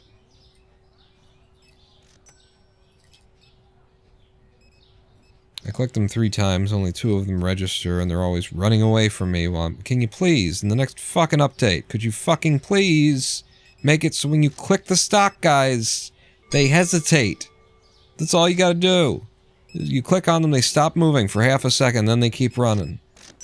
A little half second of a stutter in their step whenever they're clicked means that you can stop them and fill them up as much as without having to chase them off around the fucking store like an idiot. Please. Push another goddamn update without addressing these obvious things if you were playing your own game, but you're not, because you're developing the game. And so you don't have time to play the damn game. Obvious.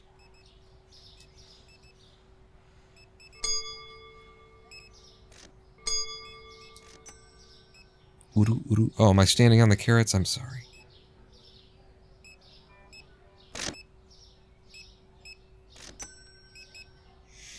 Yeah, it's a damn shame that they just don't need me anymore. I don't like it when the store doesn't need me. I guess I can help stocking. You can always be a stock boy.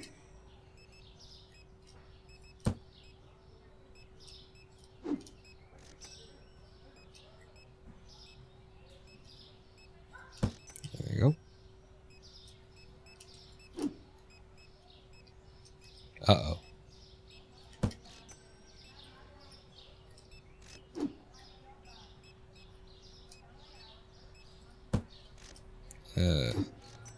Can I unload with the kiwi?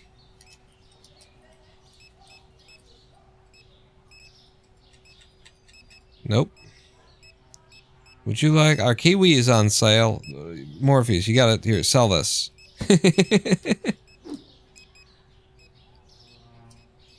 Move this product for me.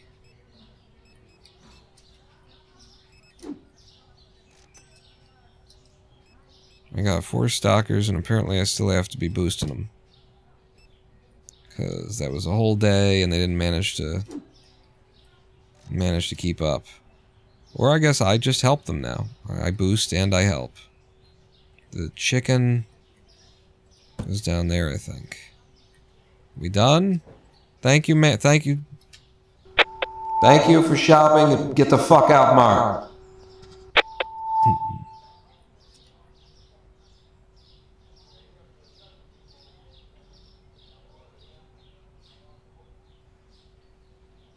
Did the sky used to...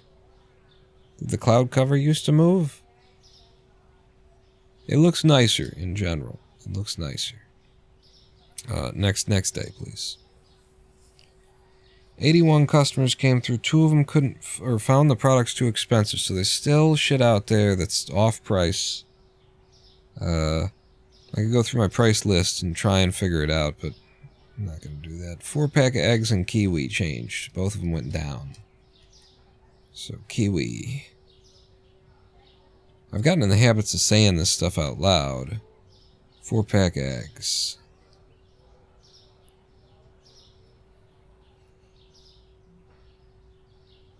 Four-pack eggs doesn't even need to change. Looks like it. No. $2.50. Gotten in the habit of saying this stuff out loud because chat used to be over the top of it. And so I say it out loud half to remind myself of what we need, but also because I'm just used to having to say it because you can't see that. Okay, you can't climb that tree. Can you still climb, like... Yeah, some of these trees are still climbable.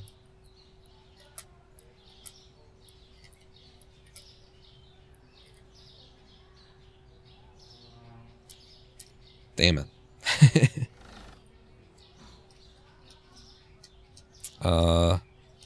Guys, I'm going to help you a little bit. I'm going to get some of this shit off the street if I'm going to place another order.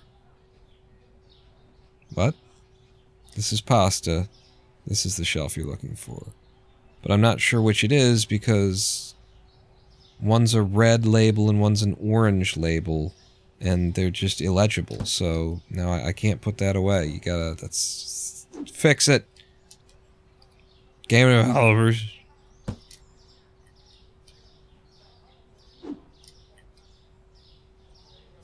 Butter. No, wait. I actually have no idea where butter goes now. It's a refrigerator thing. And again, get your glasses up so you can see. It's a refrigerator thing that goes on the bottom. I can't find it. Bread.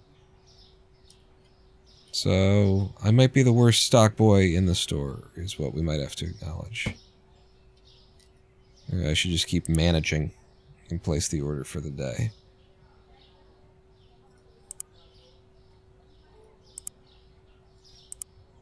It's a very accurate simulator in that the skills required in order to manage the store are number too low, click button.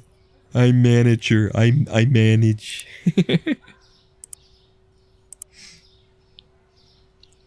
Whereas everybody else has an actual job that they do for a living. I actually have been in a management position or two. And speak from experience that the role is... I'm the button to... No. The most interesting thing about management is training, which most managers don't do. Because they really are that fucking dumb. They just... I in charge. But training is interesting. It's very, very touchy. When you bring new people on and you're training them how you do what you do. It's a very curious and edifying process. Because you quickly learn by experience that if you teach people how to cut the corners of a process, like you've figured out how to do something a little bit faster by not really doing it exactly the way that, you know, that you should be taught, or, you know, that you're taught to do it. You figured out, but if I do it like this, it's a little bit faster. And we get to the same result, and, you know, as long as nobody's looking, kind of thing. It's not necessarily that what you're doing is bad, you know, it's just like, this isn't the formal way. Oh, wow, you could just grab it and throw it? I've been doing this the whole time, you could just grab and throw? Oh, that's so much better. I don't know if it is better, but it's smoother. It feels smoother anyway. I'm gonna start doing that. Is that new, or has that always been there and it just doesn't? Because you don't. And how would I? And have you? And what?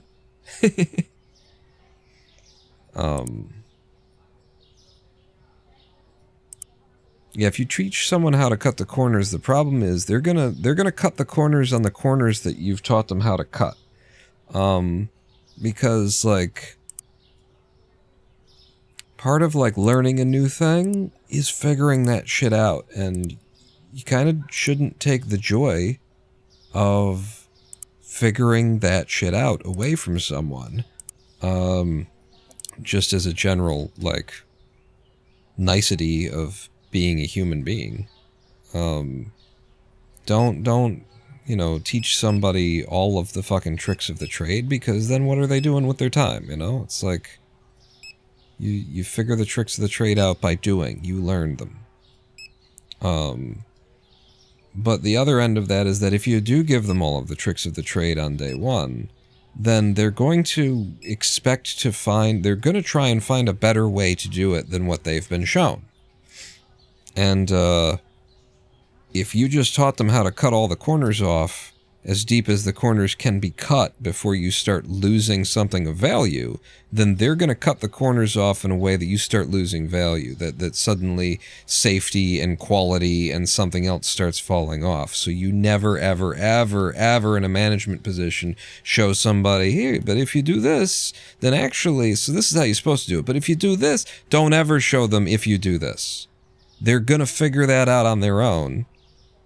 And if you do show them if you do this, then they're just going to adapt and modify on that. And then when they cut the corner, they're going to be cutting off the fucking text. You're going to be losing, the sheet of paper is going to go missing, is what I'm saying.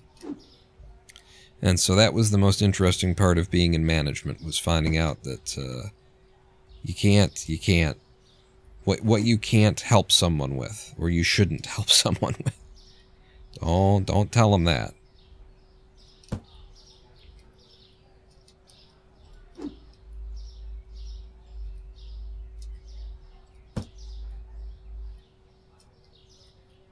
Other than that, management is mainly like juggling a million things, you know, because when there's nobody beneath you in the chain, if you didn't remember to order the that you need you go through it every single day, and if there's none left, then work grinds to a halt, and you end up spending more money on having to find a local supply on the day of that you need, and that kind of shit.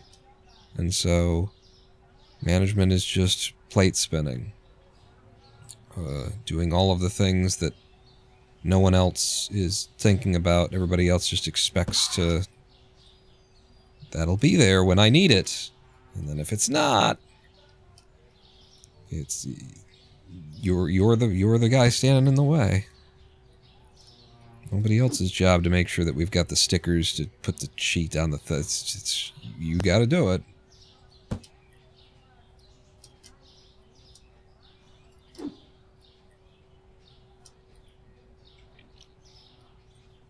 I think I probably had it pretty easy, too, in terms of being a manager. I mean, maybe not. There was an upside and a downside that my management experience was mainly at the Zen Center. And I was managing a volunteer staff. So the upside is that the staff is here. They're Zen people in the first place, and they know that like what they're doing is trying to focus and be present, be aware. They're not here, you know, going, I fucking hate this job. Ugh, God. No one's in that mindset, and no one needs to be whipped into fucking shape from that mindset, because they're all there by choice, and they're all trying to accomplish something by being there more than just donating their time. They're using it as a chance to meditate, what we called work meditation, you know, which is all about being present in what you're doing, focusing on the task at hand, and being open and aware of everything that's going on, you know. You need to be focused on what you're doing, but you also, like, everything that's going on needs to be part of your focus, needs to be inside your awareness. You need to know that I need that thing that's next to you without me having to say, could you please hand me that thing? That's Zen. That's work meditation in Zen, anyway. So keeping a wide awareness. So that's the upside, that the people I was managing were all trying to do something, and they weren't just, oh, I hate being here. I hate the choices that I'm making in my life, and I'm going to take it out on the people around me. But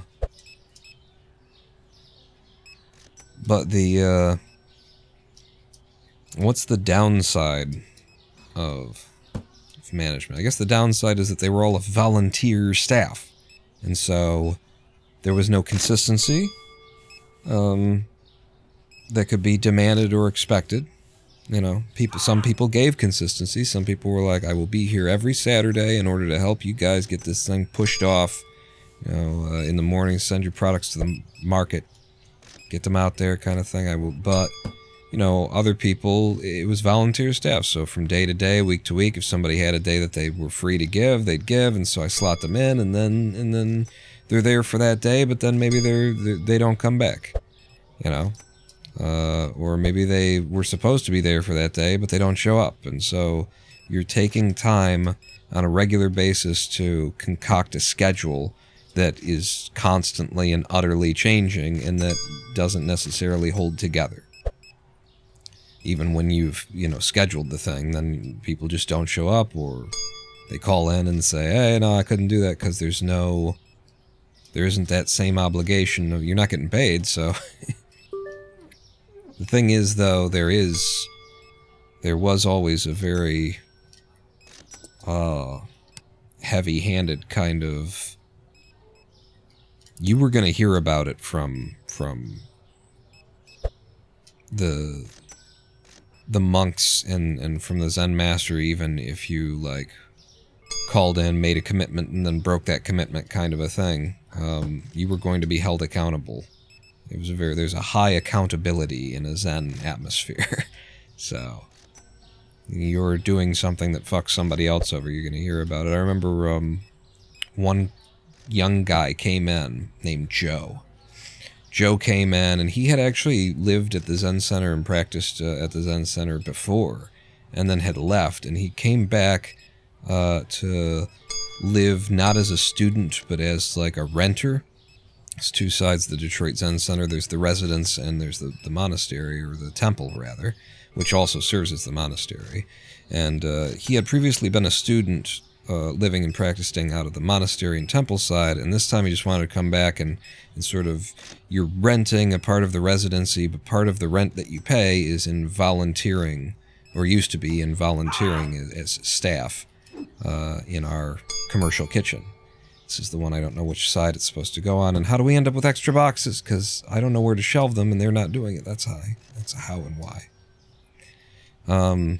So Joe came into the Zen Center, second time, this time living on the residency side, and I had a really bad feeling about Joe moving back into the Zen Center. I didn't have anything against him the first time that he was there, but I was very Zen'd out. I was very in tune with, my chakras were all doing something.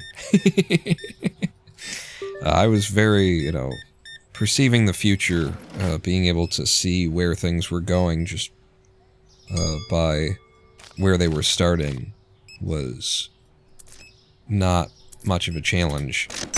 It was starting to, just weed its way into my everyday. So I had a really, strong feeling that this isn't going to go well with Joe from the outset, but, you don't want to hold your gut feeling prophecy bullshit against somebody, right?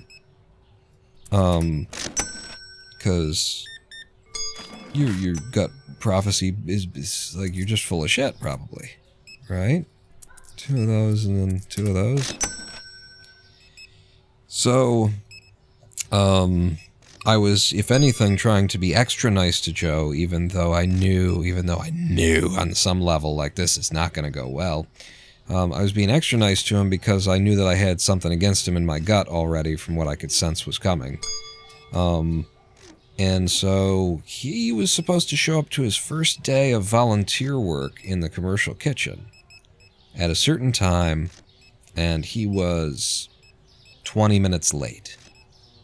And so I think probably the first day I just said, "You're a little late today." And he probably just replied, "Yeah, really, my sleep schedule's out of whack," or something like that. And I left it there.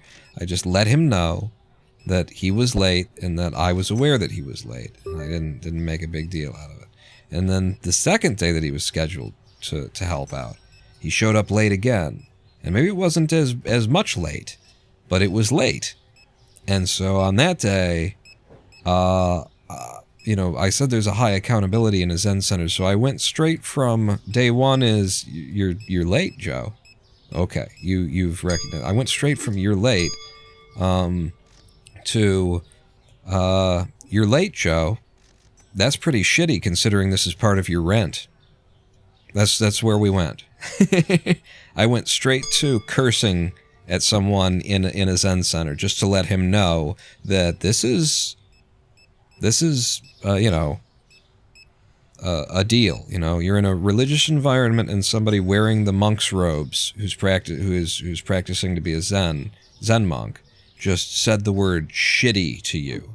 Your behavior is kind of shitty, don't you think? So that was the message I sent the second time. The third time he was late, I reported it to the Zen master and everybody. And their reaction was, "Why didn't you tell us on day one? Like, you should have told." They were angry at me for not, communicating to them that Joe had started off on this incredibly wrong foot. Is this where the... Okay, no, it's down here that it's supposed to go. Good. So yeah, I said high accountability. I gave him 3 chances, 3 strikes and you're out before I went to the admin. And the admin was like, "Why did you give him 3 strikes? 1 strike he should have been out." High accountability. But so yeah, that was the experience with Joe. And then Joe burned down the Zen center, is how that story ends. And then Joe lit the Zen center on fire, and we almost lost the fucking Detroit Zen Center. Because, what? Oh, the packaging looks different. But it doesn't look different on the label.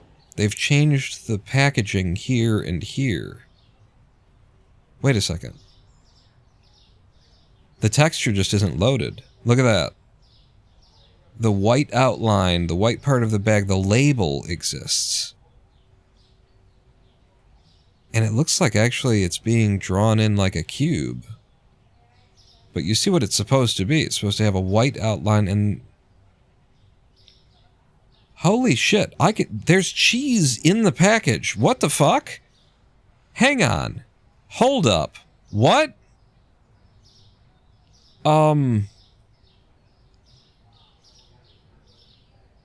So... You're all seeing what I'm seeing here. So there's actually cheese inside the package and it's drawing the label. But now there's cheese... Maybe they were changing what it's supposed to be to... You can see the cheese on the inside, but it's supposed to have like a clear wrapper or a...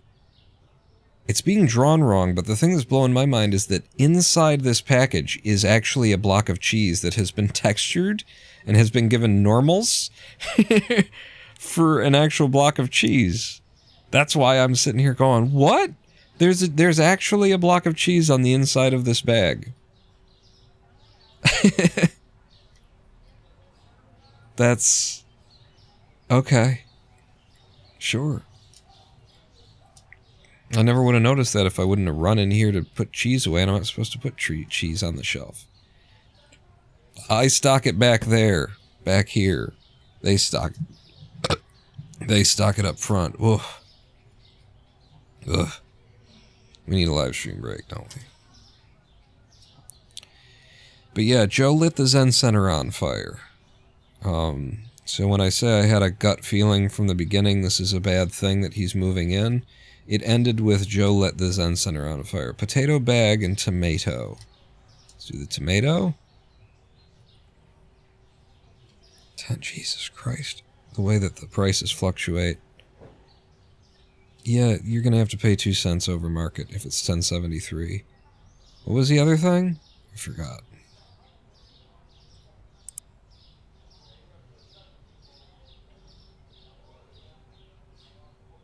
It was potato bags. Okay, well, what do they change to? 4 1/4? Oof. You're killing me. Killing me with these prices. Joe lit the Zen Center on fire. Joe started a fire. We had a fireplace. And it had become fall or winter. And Joe made a fire. And then Joe went to bed. And we were, fortunately, we were having a meeting. Yeah, I bought a lot of chips is the thing. We were having a meeting in the residence with the head nun in her bedroom, where she lived, which was in the residence in the sort of attic living space. And we were all over there having a meeting, having a thing, and we walked out to head downstairs, and while we're on the stairwell, all of us in a little line, as ducks walking down, we go, does anyone smell smoke? And then we walk down and turn the final steps to the landing, the first floor level of the residence of the Zen Center, and columns of fire on either side of the fireplace, because the firewood was being stored in a wooden barrel which was next to the fireplace, and the fire had just been built too big and gotten too hot, and it heated up that dry wooden barrel that we kept the wood in, and the wooden barrel caught fire, and then that caught the wood, and so columns of fire up either side of the fireplace in the Zen Center, thanks to Joe, who had moved in and been late to paying his rent by volunteering, every time that he had tried to do the volunteering end of it, showed up late, and then he lit the place on fire, and so that was the end of that, and Joe didn't live there anymore. But yeah, my gut feeling was dead on accurate from the beginning, and so I have learned to trust my gut feeling. More so when you're actually practicing Zen, when you're doing the meditation, then you can see it all coming. The universe is whispering to you. And, you just have to be aware. You just have to have your eyes and ears open and not be so obsessed with yourself that you exclude what's going on around you. And then you just pick up on the vibrations. And there doesn't have to be any, magic to it. It's fun if there is some magic to it. There's no reason why it doesn't have to have some magic to it, but it also doesn't need to have any magic to it,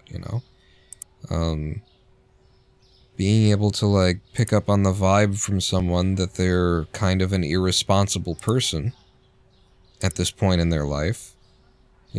Maybe they're doing drugs and, something like that. That's just something that you can pick up on and not know necessarily why it is that you've got a bad feeling about someone. But, I had a bad feeling about Joe, and then it turned out that he wasn't showing up on time for anything, and when he did, he was, half asleep, and his eyes were, and so he was probably out all night getting drunk, and maybe, that kind of a thing. These are all things that you can pick up with your senses. With your 5 senses, even. Not even, the more interesting senses. With your 5 dumb, crude, dull senses, you can see all this stuff. And without knowing why it is you're getting a bad vibe, you get a bad vibe. And then later, it can turn out that, the person burned the fucking set the building on fire because they were irresponsible. And that's all that needs to resolve to, is that you picked up on the fact that they were an irresponsible person. Or you were able to predict the future because you're so fucking in tune with the Zen with the vibrations of the universe. Like, you can have whatever explanation you want for it. But it can be perfectly scientific, you know. You can write down to the thing that nobody ever thinks of, which is that one of the senses that you have that you don't recognize how much it's doing for you is smell. And your body chemistry reacts to the body chemistry of those around you. And so if those around you are nervous and putting out certain, you know, chemicals into the air, if they're sweating certain I'm nervous scents, you can pick up on that. If they're horny, you can pick up on it without knowing that you're smelling it, without smelling it in a, you know, conscious way. You are... Yeah, I'm going to have to do 2 orders anyway, so what does it matter? That is information, that is data to your brain that is influencing your decisions. And so, like, trust when you have a feeling about someone. It doesn't mean that you should make horrific foreclosing judgments about people based off of your gut feeling. It just means, you know, don't ignore it. Don't throw it away. Don't discard it. You know, be aware of it. Acknowledge that it's there. And keep your fucking eyes open. And you will either disprove your gut feeling by observing that you're just wrong there, or you'll find out that your gut feeling had some fucking validity to it. And it doesn't have to be voodoo or woo or nonsense. There's a lot of sources of information that most of us take for granted and ignore, and it's kind of amazing when you practice Zen, when you do widen your awareness out, and you do shut down the part of the brain that's always thinking about me, I, my, and when you can actually get to the point where that is just silent and still, the amount of, like, information that is being put out there is incredible. It's insane. What you can know about a person, especially someone who you already know. You already know this person, you know their tendencies, you know their body language and all that kind of stuff, and then they are just standing, walking, holding themselves a little bit different today. And just how much fucking information is out there. Like, it's amazing. You realize how much people are telling you that they don't even realize they're telling you. But they're telling it to you, and on a subconscious level, they want you to know, or else they would be hiding it. But they want people to know that they are going through some shit right now, and so they carry themselves in a certain way, and they react in a certain way, and they're... What is going... Why can't I pick this up? I can't pick that up. Standing and clicking. That is unpickupable.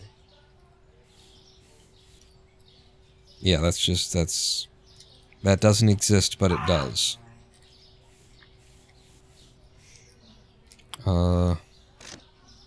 Yeah, practicing Zen is a wild fucking experience in terms of how much you start picking up on. There's a television series in, I think, the 2000s, maybe the mid-2000s, that was strongly focused on the idea of, like, micro-expressions and stuff. It was all about being able to tell a lie and, you know, catch it. It was like some kind of CSI Miami thing, but it was all about, oh, hello, I didn't notice you earlier. Have you always been here? I can't remember what the name of the show was, or really even who was in it or what it was about, but it was like the beginning of the show. Its intro was like a sequence of showing these little half-second moments of famous people, like politicians and whatnot, as they're, like, meeting someone that they, you know, have to be diplomatic about it. But I think they had like Hillary Clinton or somebody in there that like she's meeting somebody that clearly she doesn't like, and they just freeze frame on the moment where you can see in the musculature of her face that she is disgusted to have to shake this person's hand, but either side of that single frame, she's smiling, and she's, yeah, it's great, I'm so happy that you're here, and she's doing that thing. But there is this one moment where if you're just paying attention, you can catch that one micro expression, that one moment of her face where it's like, she's not happy at all. Can't remember what that show was. But, like, Zen is basically that show turned up to 150 to, like, well past 11. You know, that show being like, yeah, I could tell from the micro expressions on your face. Are you kidding me? I can tell by your posture, by your gait, by the tone of your voice, by the openness of your eyes, by just everything is giving me so much fucking information. And you know, that's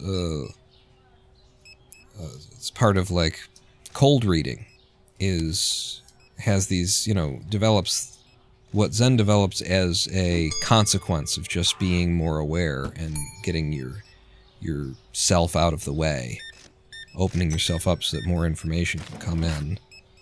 Some people, you know, try and develop it specifically as a skill in order to be able to do a magic trick, and that's basically what cold reading is just being able to tell by someone's gait and their posture and what they're wearing, and, you know, all of this is someone's telling you something about themselves, you know?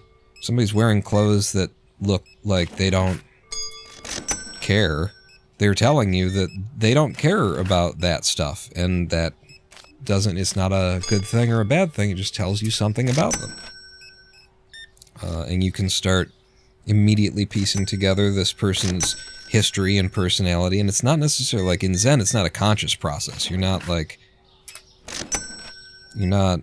going, ooh, and then because of her shoes, I can tell that her sister, you know, probably didn't treat her too well. It's not a conscious fucking, you know, kind of a thing like that.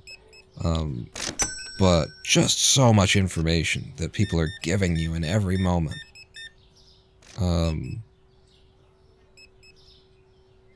And if they're giving it to you, then they want you to know it, is the thing. Anybody who wants to hide something will just hide it, you know? They won't show it to you.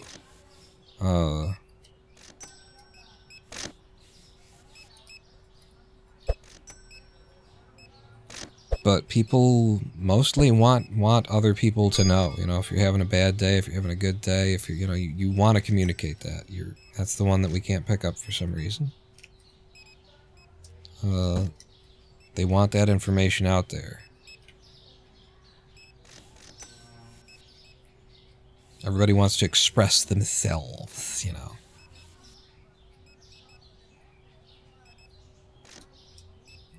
And it also makes it quite easy to pick up on someone else who is, you know, a Zen practitioner. Because of all the information that they'll be giving you. The really bad downside to that is that, God damn it, I keep trying to pick it up.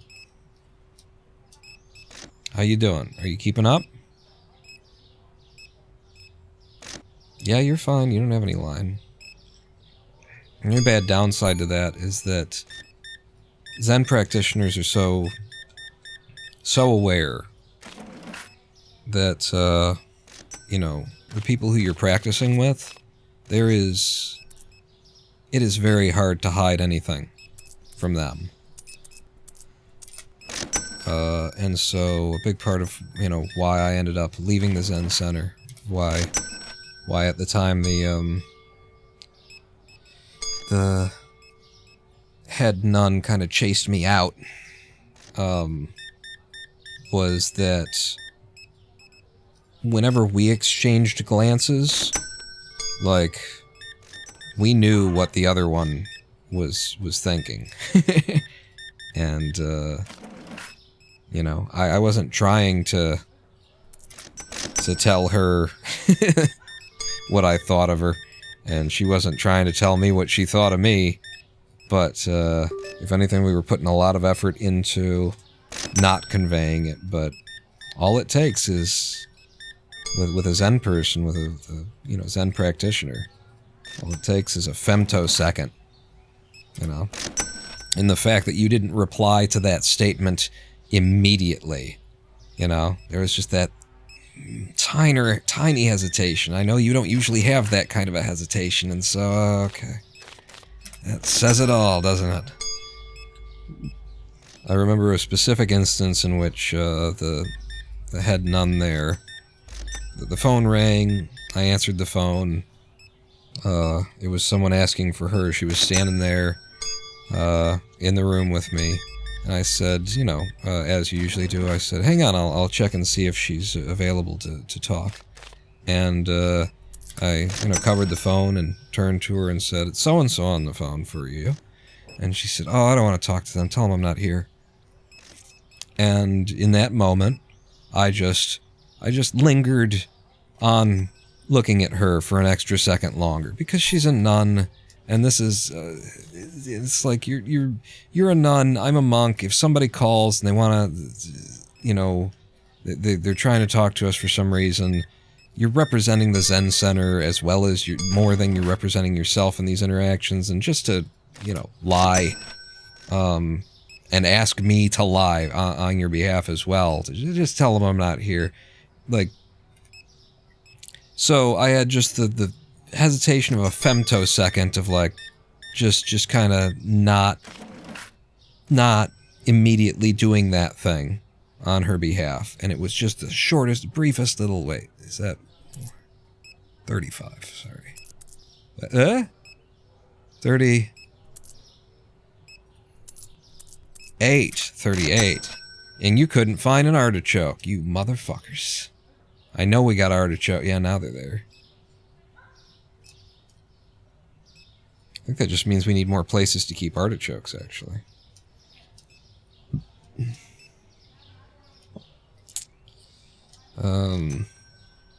But yeah, just in that little femtosecond of my hesitation, in the moment that I thought, that's kind of shitty, inside myself, I saw that she saw, and she saw that I saw that she saw my hesitation, and that would just, like, we had a wordless conversation in 100 milliseconds, where I said to her, I think that's kind of shitty, and she said back to me, you don't know who that guy is or what I've been fucking dealing with that person. And I said back, like, you're a nun, you're representing the Zen Center, it's still kind of crappy, and I don't like being asked to lie on your behalf. And she said back to me, just do what your fucking role is around you. And none of that was said, but it was all said in the span of a slight hesitation. We had an argument, and that was kind of happening on a daily basis between me and the head nun. And she had, more authority in the Zen Center than me, and so when an opportunity arose to kind of help me toward to kind of push me out she made sure that it happened. And so, yeah, there was that kind of, like, that's the downside of the Zen, of that Zen mentality, is that you do see everything, and so do the people who are practicing right next to you. And, there's not real, like, hiding those brief internal moments. And now we need a live stream break. Let's go to the next day, change our pricing. Still finding products expensive. God, I hate to do a price check. Green tea. Are you the green tea? Looks like you are. And you're just black tea, right? And your price is fine, okay. But yeah, that was, we couldn't, neither she or I could resolve our tension between us, because we were both trying to just let everything go and everything, but when you have that, like, that awareness, that level of I can catch every single thing, and I'm not trying to catch it. It's just I've trained. This is part of my fucking training. This is what we're doing here. When you see it all, you know, then I was insulting her without trying to, without saying anything, without making a face, without anything at all. I was insulting her, she was insulting me, and there was just no way that we could stop doing that. And in retrospect, I think that we should have just fucked. I think that me and the head nun, this was, if I would have been a smarter person back then, I would have proposed this to her. Like, because I think that it was one of those situations where it's like, we've got this tension, it's angry, it can't be resolved, and it's just like we need to change the nature of the relationship. And I think if we just work this out under the sheets, I think, you know, one good one good sex act would probably just resolve this for both of us, right? We'd never have to do it again. It would just be, we'd have broken the cycle. You know, it's one of those things where people say, these two just need to fuck. And it's like, you know what? I think I may have experienced that situation. Where it's not even about like there's any desire there. It's just like, this relationship is toxic, and we need to change the nature of it. Dramatically. We could do that between the sheets. That might have been a solution for us at the time. I'm going to take a live stream. Shit, if I'm going to take a live stream break, I should do the order so that they can be shelving when we're not here. But yeah, that's my, you know, it's been a long time since I've even really thought about this stuff. I'm really digging deep because I have nothing to talk about, because my whole life is this 3D course right now. Digging stuff up from ancient stuff. It's been a long time since I thought about it, but one of my last thoughts on the rivalry between myself and the head nun was, you know what? We should have just fucked. Yeah, that probably would have worked. And it would have been a very Zen solution, too. Because Zen is very pragmatic. You know, it's very about getting out of your comfort space and out of your, you know, what you think of as your identity and stuff like that, and saying, what is the problem that we are facing currently here, and what would be a viable solution? And if that solution is like, it's a little weird, it's a little uncomfortable kind of thing, it's like, so?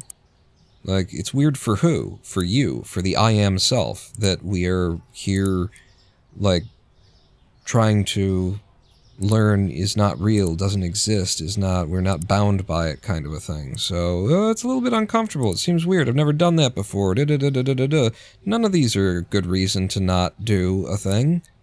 None of these are a good reason when you've found a solution to not act on it. I don't know, it seems it's weird. So, there's a very good possibility that, had I come up with that as a way of addressing the tensions between her and I back then, that it would have been agreeable and that it would have worked.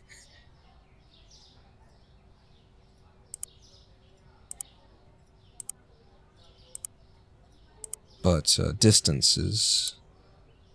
time and distance is frequently required in the management of relationships, interpersonal relationships. You won't even be able to see what the solutions are when you're standing with your face pressed against the tree. You need to step back and find the forest, and you do that by getting a little bit of space. And unfortunately, there was no possibility for that even in the Zen Center at the time that I was there, because obviously she's the head nun, she's my superior, my senior in the Dharma kind of a thing.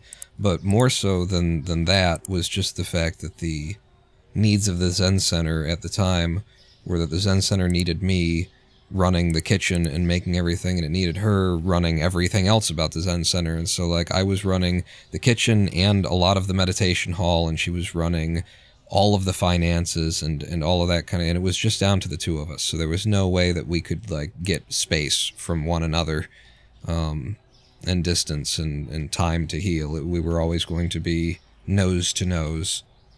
And so that tension was just going to, you know, if we couldn't work it out on the meditation mat, then it was going to stick with us. If neither of us could manage to pull it off by practice.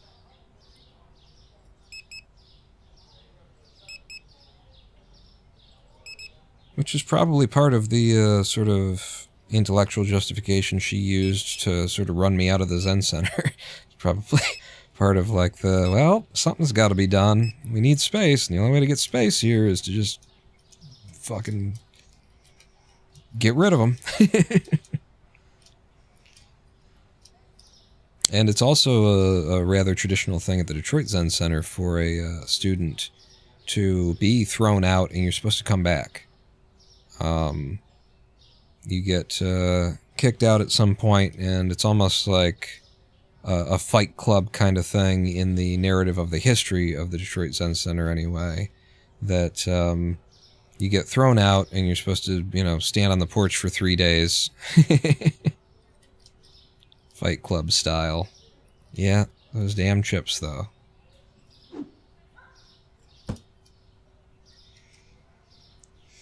You know, and just ask to come back, because if you ask to come back, it's a fucking, it's a monastery, it's a church, it's a, you know, that kind of a thing. And if you did something wrong and you get thrown out for it because it was too bad, then you just take a couple of days, you come back, and prostrate yourself, kneel, apologize, and you get taken back in. But they chased me out, and I thought, you know what? I think my teacher wouldn't let me go if he thought that I was supposed to be there. Like, he should have known. If he didn't, he should have known that I wasn't the kind who was going to come back. That if you run me out in this particular situation and in this moment, where I know you need me, you need me, and you're going to run me out anyway, then. Okay, I'm going to take that as that you think I'm going to do better out here. I'm going to make more progress in my practice on the outside of the monastery than on the inside.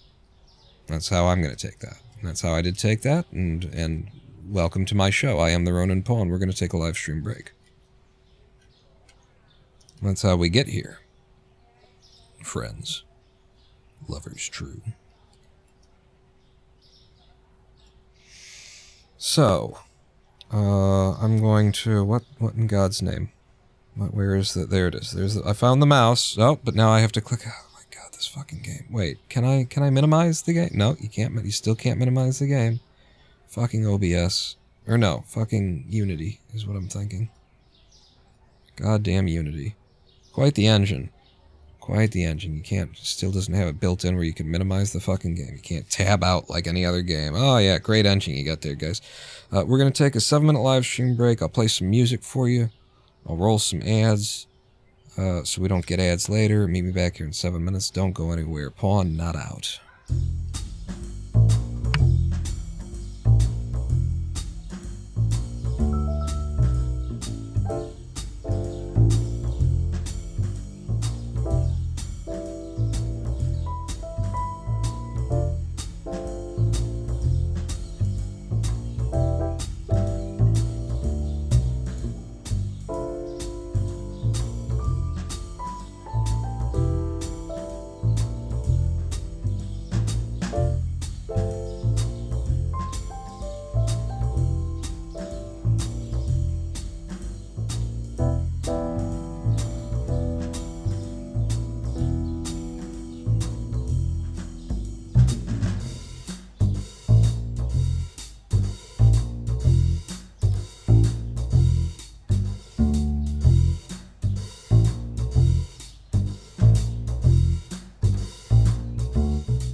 Hello, I am the Ronan Pawn, and welcome back to a twitch.tv/Ronan Pawn livestream on twitch.tv/Ronan Pawn. We're in Supermarket Simulator today, as we have been for the last 11 live streams straight. No, one of them, I just did some 3D design, didn't I? I needed to catch up on my coursework. Let's get back into the game. There you go. Okay, are all the things in the right places? No, none of them are, because this game doesn't minimize. Because it's made with Unity, and Unity is shit.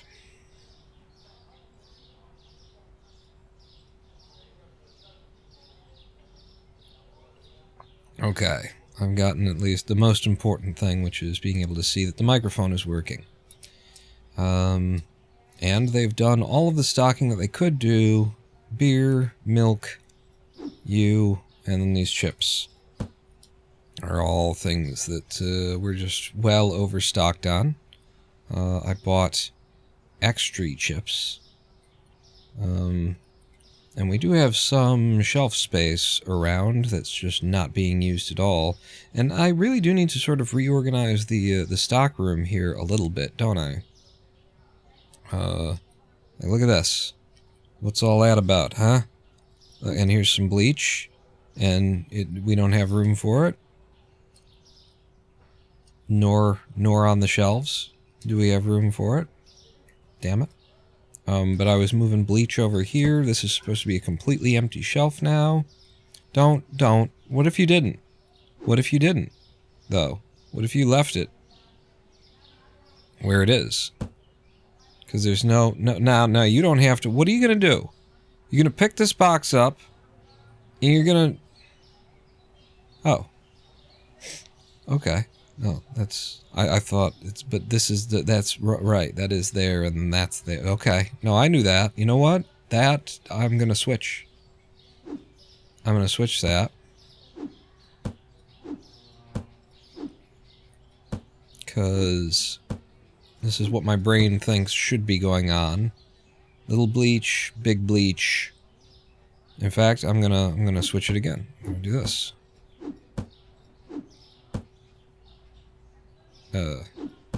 Yeah, big bleach, little bleach, laundry cleaner, and then up there is the spray thing.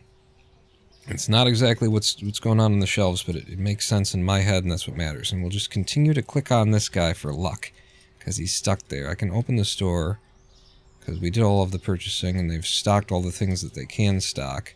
But it's very clear which items we get stuck with extra stock on a regular basis. So what if I, like, went ahead and just had an overstock shelf? Okay. Potatoes. And then this is also for when we get a wholesale deal, and we buy in a bunch of stuff, and we need extra storage space, just throw it on the overstock Ralph. The overstock Ralph? Yeah. The overstock rack is what I was going for, and I think I mixed rack and shelf together to get Ralph. The Overstock Ralph. You should change the name of the store. Overstock Ralph. I'm crazy Overstock Ralph. I have great deals. You come in good price on food and thing you buy. Overstock Ralph take care of you. Do not get run over by STROAD. Overstock Ralph not want you as splotch on highway.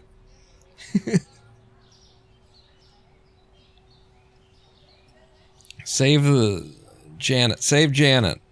Save her. You see this? You see how dangerous this is? Look at this. Look. Ah! See that? Look. 2 people dead trying to come to my store. Overstock Ralph. Overstock Ralph hate oversized car in America. Is too big, cannot see over hood. Small child invisible to driver in F-150. Overstock Ralph think SUV worst thing on planet. This woman, not seen by SUV driver, completely lost. She die soon. Overstock Ralph, he take care of you. He tell you the right thing. You listen. Buy product.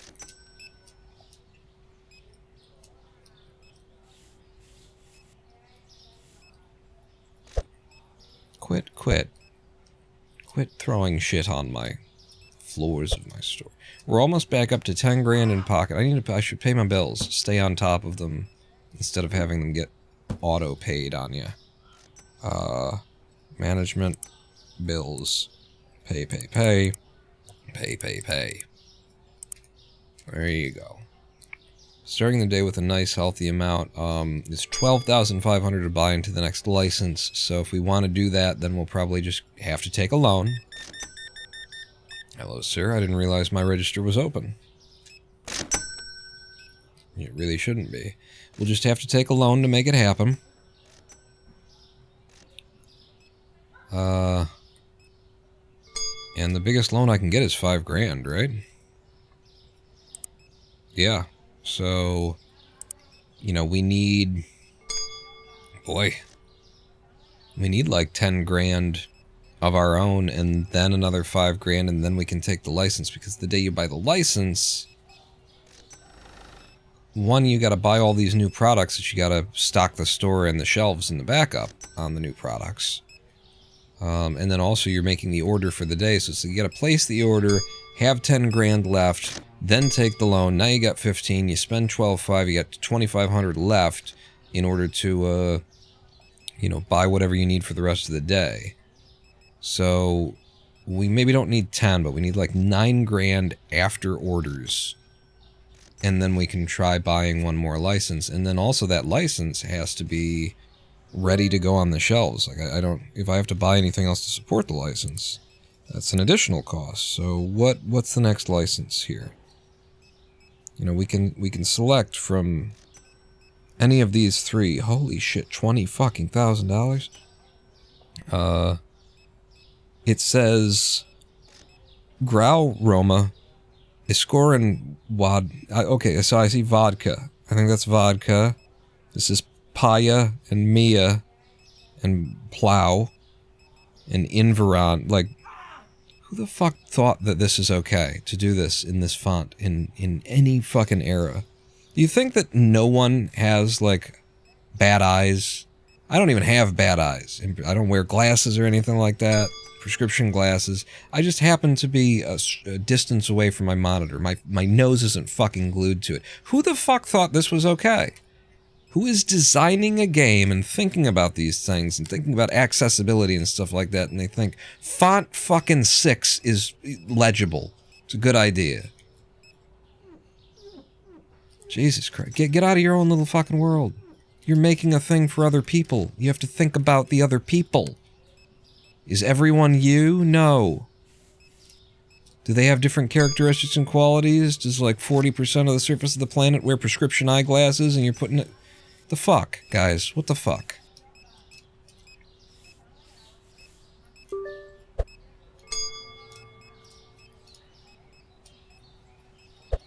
It ain't trigonometry. How... I'm opening up my register. How you doing back here? You're not overwhelmed. Oh, I was gonna move the scales around. That's right. Nah, that's unpickupable.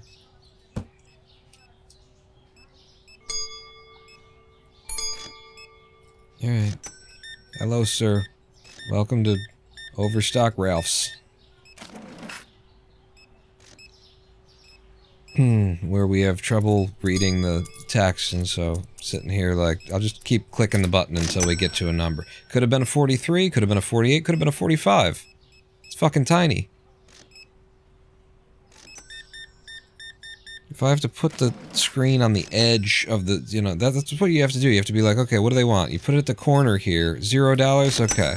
You just gotta use the perspective, camera perspective to increase the size of the thing that you have to look at in order to read it in this fucking game. That's actually something that I can and will start doing at the cash register now that I'm thinking about that. I'll be like, okay, if you don't give me money, then I don't have to think. Damn it. Then I don't have to think about it. You give me money, I just gotta I gotta see, keep your eye right there. What I gotta do is this, I gotta go. Okay, I can read the yellow is 000. That's what I gotta do. And then there's no more squinting or leaning in involved. Here's money.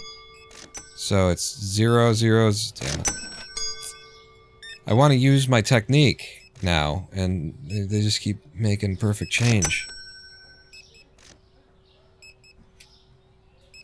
Alright, is it 9? It's 9. I'm closing my register. You never got overwhelmed.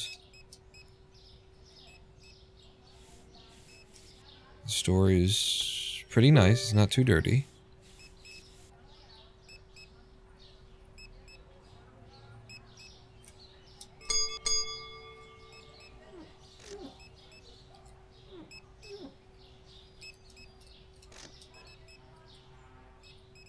Still lots of customers doing their thing. Okay.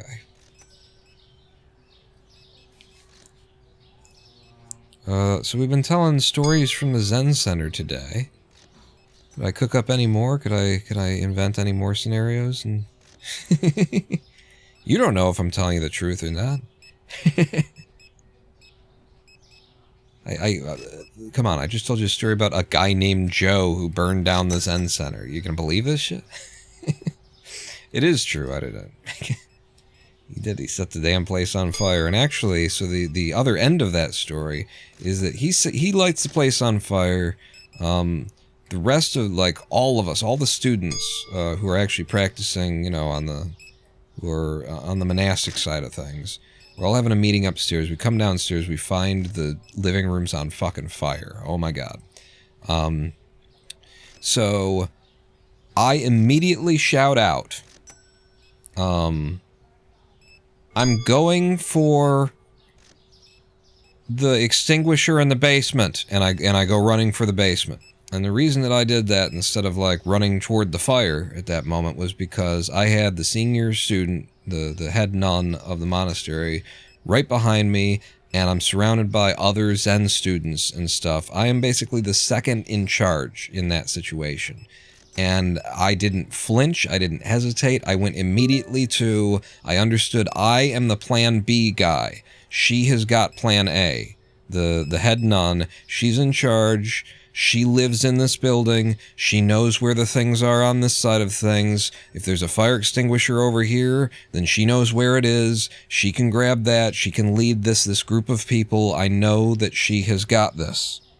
So I am the plan B guy, and plan B is I know the kitchen, which is on the other side of the building. It's on the monastery side of the building. It's the basement. It's where I live. It's where I work. It's where I do everything all day long. I know we got an extinguisher over there. And so I shout that out very loudly, making sure everybody could hear me, and then I go immediately running for the basement as the plan B guy. I get to the basement, and there's no fucking fire extinguisher. We have a fire extinguisher in the basement. We're a commercial kitchen. We have to have these. We open as a restaurant on the weekends. We have these things. We have to have them, or we would be in violation. We'd be able to be fined as a public place. It isn't fire ready and shit like that. We have a fire extinguisher. I run to the kitchen. There's no fucking fire extinguisher. Where the fuck is it?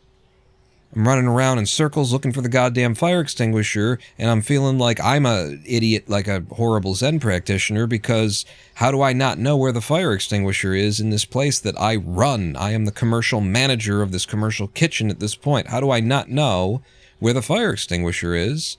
Is it just because of this emergency situation? I'm panicking or something like that, and I can't find, like, what the fuck is... So I'm running around in circles, I can't find it. I'm like, I can't keep looking for it if I'm not going to find it.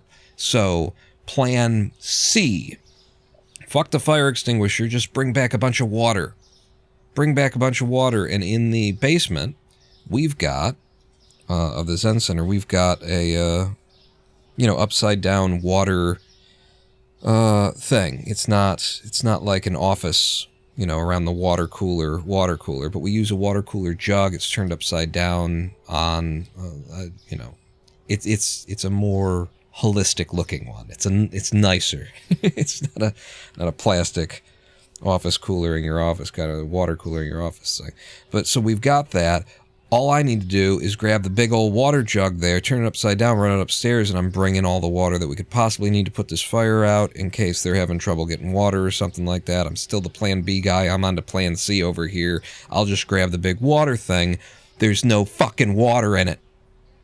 The pieces of shit assholes, relatively, like, new-ish students who I had been working with and managing over in the commercial kitchen and senior studenting for, I had been yelling at these guys at the end of every fucking day, pay attention to the workspace. If you are taking the last of the water out of the jug, refill the water. Whenever I found the thing empty like 3 or 4 times before that, every time I notice, I grab them, I hold their noses in it and I say, this is your practice. This is Zen. This is what we're doing here. Why you need to open your fucking senses. How can you take the last of something and not refill it? This isn't even hard. You know, for a Zen practitioner, this should be the easy stuff because it's not about like noticing that someone else has finished drinking out of their water glass and refilling it for them at the table. This is about you just took the last of the water. Look up. See? Now it needs to be refilled. So you're the guy to fill it. What? This is putting the empty milk carton back in the fucking fridge. We're practicing Zen at a monastery. Up your fucking game. I was yelling at these guys over this stuff for days in a row leading up to this, and these motherfuckers did it to me again. And they did it on the one day that they couldn't afford to. They left the fucking water empty, and it was the water that we needed to put out a fucking fire on the other side of the building. These motherfuckers. So I look at like the big pots and the big pans and I'm like, I guess I could fill them with the water down here and go hauling them back up. And I'm like, that's stupid. They've got pots and pans in the house. By now they've either figured out that they have to use those or they've got it under control. Like this is, I have been a complete failure at plans B and C. I'm going back to the, you know, house. So I run back to the house to help. And they've got the fire out. And the place is full of smoke. And honestly, I'm up in that environment for like 5-6 seconds and I start to like feel like that I'm getting woozy. And then the head nun says, open the windows, because apparently she was feeling it too. Like the amount of smoke that was in the house was about to start causing people to pass out kind of thing. But they did manage to get it while I was away, to get it taken care of. Apparently, they didn't have a fire extinguisher in the house that was working, that was full and ready to go. And so it was a pretty good idea for me to run to the kitchen to get the fire extinguisher, because apparently they used, you know, pots and pans filled with water and stuff like that in order to get the fire under control and put it out. They had to do it the hardest possible way because they weren't prepared in the house. So it was a good idea that I ran for the fire extinguisher. Fucking fire extinguisher wasn't there. You know why it wasn't there? A couple of days earlier, without notifying me, one of the members of the Sangha had come to the Zen Center, and as a little fucking carpentry I gotta do something they had made a little caddy for the fire extinguisher, little fire extinguisher caddy. A couple of pieces of wood that were glued together on either side in order to make a little thing that'll make it look nicer. Since the fire extinguisher has to be in this nice Zen space, it'll look fit in a little bit more. I'll make a little caddy, and the head nun had been told about this plan, and they had moved it on it. And then they put, after they made the caddy, they put the fire extinguisher on top of a fridge and behind some boxes of cereals and shit. They put it like up there. If there was a top here, this is where they had put the fire extinguisher. They had hidden the fucking fire extinguisher like morons. And this was with the approval of the head nun. This had gone down. All of this had happened. And here's the like coup de grace of the story, the finishing blow here, is that I took shit from the head nun for having run away from the fire she gave me shit. Apparently, when I yelled, "I'm going to the basement for the fire extinguisher," everybody was in so much shock they didn't hear me, because I was ahead of them. I was taking action instantly. They were still, like, gasping and just trying to process what they were seeing. And I, shouted that out and went running. So they didn't hear me, and so they thought that I just disappeared. And then the fact that they had fucked up, that they had left the fire extinguisher, that they had put it in a place where if you didn't know it's there, you'll never fucking find it. A couple of days earlier, caused me to not find it. And then I took shit from them, like, where were you? So-and-so was there standing side by side with me to help. And I'm like, yeah, I left him there with you because I knew you could take charge of I was plan B and C, and both of them fucked up because of other people who are doing shit that I'm trying to make. I'm doing the best I can to make you people do what you're supposed to be fucking doing. And I took shit for that. So that's how Joe almost burned the Zen Center down, and how I managed to, get some of the blame for other people's incompetence. And that was kind of a big routine. that was the concept, basically, on a day-to-day basis of my relationship with the head nun. Was something went wrong, whether it was her fault, somebody else's fault, the Zen master's fault, something like that, it was my fault. It was always my fault.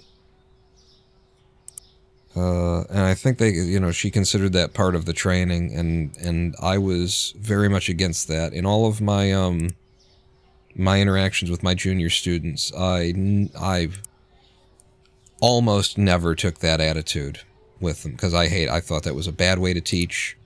I didn't think that there was any reason that Zen needed to have, people just fucking with you and treating you like shit, as a way of, like, toughening you up or something like that. That's just, we don't need that shit here. We're on a monastery grounds. We can do this in a civilized way.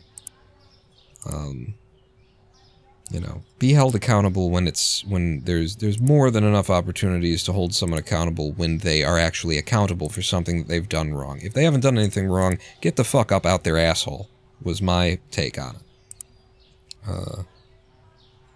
Although that said, there was once upon a time, whereas the senior student in a situation, I had a guy who was older than me.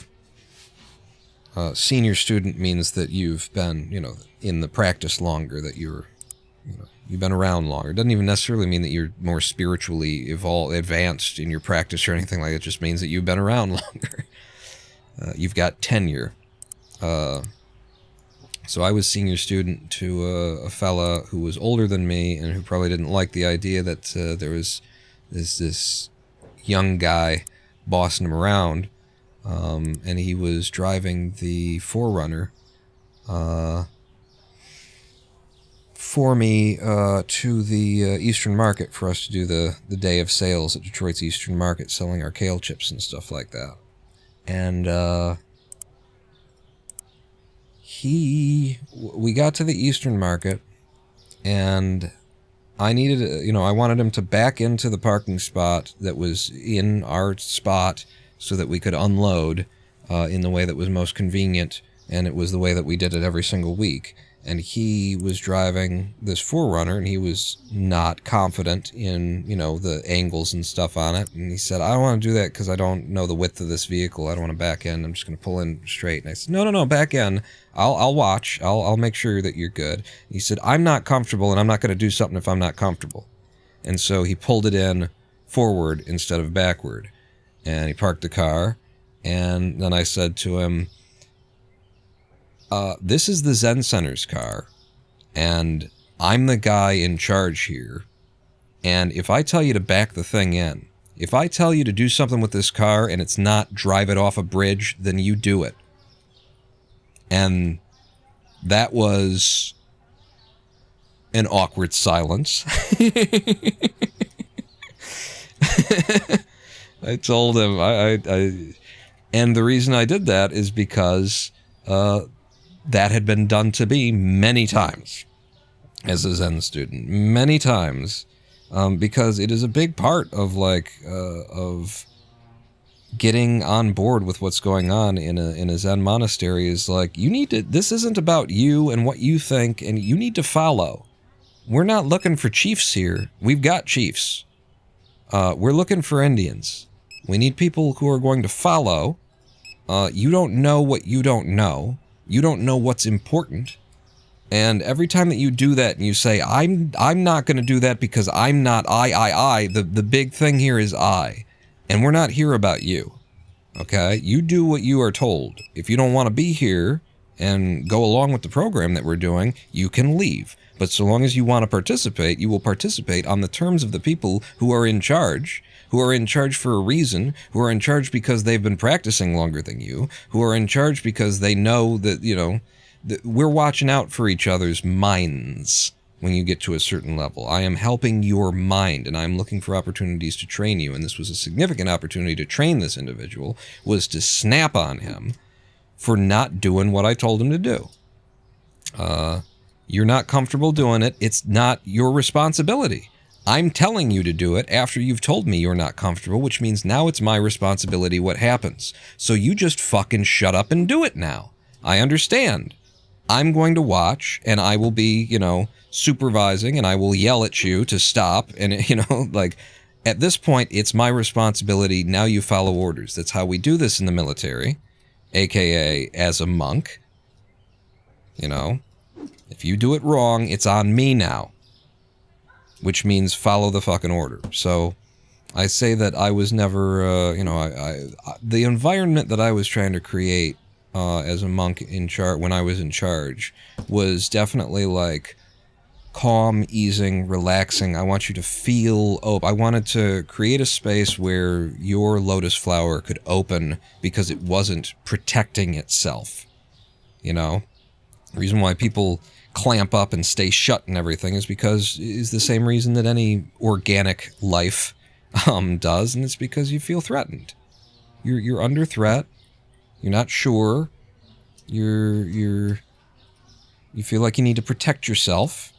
And so I tried to create a space in the practice within everything that was, it's safe. Like, you're going to make mistakes, and that's okay. We're good with mistakes. We like mistakes. Mistakes are where we learn. I tried to create that space, and very rarely did I snap down on somebody. And usually when I snapped down on somebody, it was because I was, you know, emulating the head nun, you know, for a moment. When I was doing my own thing, when I was running my own space and you know, making my own choices, I always tried to make it a space where I'm going to try and put sunlight and shower water onto your flower, and that's how we're going to get it to open. I'm not going to beat you into opening as a matter of submission. That's how I wanted to do it anyway. But yeah, there were a couple of situations where I, you know, you gotta crack the whip. And if you're dedicated to any one like practice or means or methodology of like teaching or something like that, then you're not teaching the person who's in front of you. You know, how you interact with someone should be based 100% on how they are interacting with you. It depends on who you are with and what they need. And some people need to have the newspaper rolled up and smacked on the nose, and then they'll get that, and they will thank you for it eventually. Okay, we've got a wholesale offer. Buy 5 boxes of tomato, save a little bit of money. Yeah, right. This game looks like people's job. It is. It is, Idaho. Hello. It absolutely is. At this point especially, you know. I'm just grinding in order to make the money, in order to get to the point where I can buy another license. Expand the store, but yeah, we're just doing a job now. Stocking shelves, checking people out at the cash register. I actually like the stocking the shelves, though. And I like the cash register. I could do without the janitor work, and the funny thing is I was a janitor, and I didn't hate it then. This isn't a very good representation of janitor, you know, work, is the thing. But yeah, You know, it's important to, you gotta meet whoever it is that you're with where they are. Bring out the paddle and teach them. Yeah. If they need it, if that's what's gonna help them the most, like, if you don't do that, you're not willing to do that, you're not, oh, I don't like that, that's an aggressive form of teaching and stuff like that, like, it's fine as a general practice, but once you know who it is you're working with, and you see their behavior and stuff like that, and you start to get a sense of what could be helpful for them, if you're still going to hold to, well, that's not how I do it, then we're back to, this is about I again. Now we're back to you. You're uncomfortable with the thing, but it's what needs to be done. And who gives a damn about you, and I, and my preferences, and what I'm comfortable with? You're never going to get comfortable with what needs to... Holy shit, that is a lot of tomato. You're never going to get comfortable with what needs to be done. Unless you do it once when you're uncomfortable. You cannot break the I'm uncomfortable with that until you've done it. That's how you get over it. Zen is very much about jumping in head first. It's about throwing yourself into the deep end. It's about, you know, stepping outside of your comfort zone, because your comfort zone is your identity. Wonder if I could paddle undesirable coworkers. I might be onto something. Some of them have just been waiting for you to come along and paddle them. They fantasize about that regularly. You just gotta find the coworker who's horny for your paddle. Wait, what are we talking about again? Oh yeah, some people need to be yelled at. Some people need to be taken down. Some people need to be let known. You ain't right. And so that guy, that individual who I told, you know, if I tell you to do something with this car and it isn't drive it off a bridge and kill us both, you need to fucking do it. This is the Zen Center's car. I'm in charge of everything that's happening today. Get on board or leave.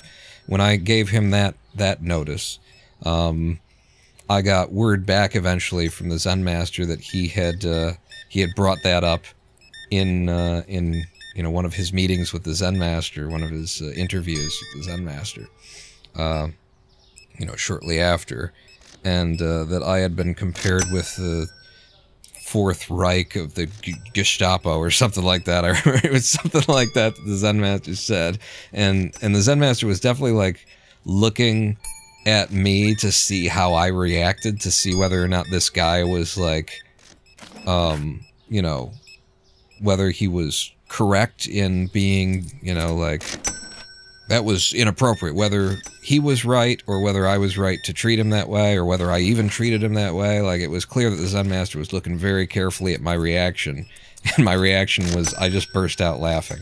I loved it.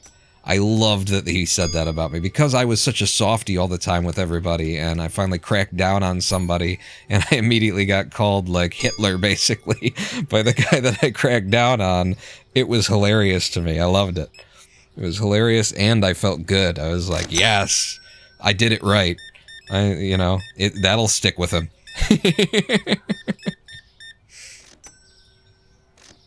And so the Zen Master, like, saw that was my reaction, and that was exactly where it ended, you know? It sounded like he was ready to have a conversation about, you know, you can't treat people like that or something like that, but he saw me laugh and just be happy about it, and he was like, okay, he must have done it intentionally and right, and that was it. That's all I heard. There's a temp at my job, says Idaho, that started randomly cawing like a bird out loud and flapping his arms. I honestly thought, is this real life? What the fuck is going on? Really? I have heard of people, like, meowing. I've heard of that. I've heard of, like, a woman meowing in the workplace. Of, like, ending her sentences with meow or something like that. But just a bird cawing. 666, huh? Goodbye, Satan. See, now that's the kind of stuff that you could eventually do with this game, is play around with little things like that. Like, he comes up and he's got an order that adds up to 6666, and then as he walks away, the model changes and he bursts into flame and, you know, turns into a demon or something. There's a lot of fun that could be had. with little moments that'll just break up the monotony of being a cashier and a janitor and a stock boy at a grocery store, which is what we're doing most of the time here.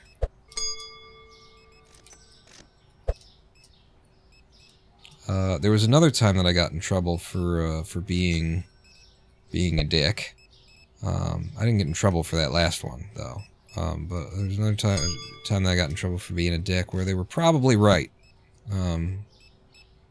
It was more often than not I got in trouble for something where it was like, yeah, no, not really, but you know, I'll smile and nod and go, oh yeah, I see it your way now because that's what you're supposed to do.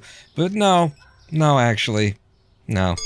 But this one they were probably right about, and it was a certain other Zen student who, you know, I was practicing to be a monk. I'd been in the monastery for years. I was putting the robes on. I was taking the vows. That was my intent. So when I tell you that this person was a senior student, what I mean is that they had been part of the Sangha for quite a lot longer than I had. They were still a young guy. Actually, I don't know if it was quite a lot longer, but they had been there since before I had arrived at the Zen Center. But you know, they're also not practicing to be a monk. They're not meditating 3 to 6 hours every day. They're not they're not living the life. It's just it's a parishioner who's been around for a while. So they're a senior student in terms of longevity, and that's it. And I kind of had something against him. That was stuck in my craw for a very long time. I was aware of it, and there was no solidity to it. There was nothing like I could really put my finger on why I disliked him.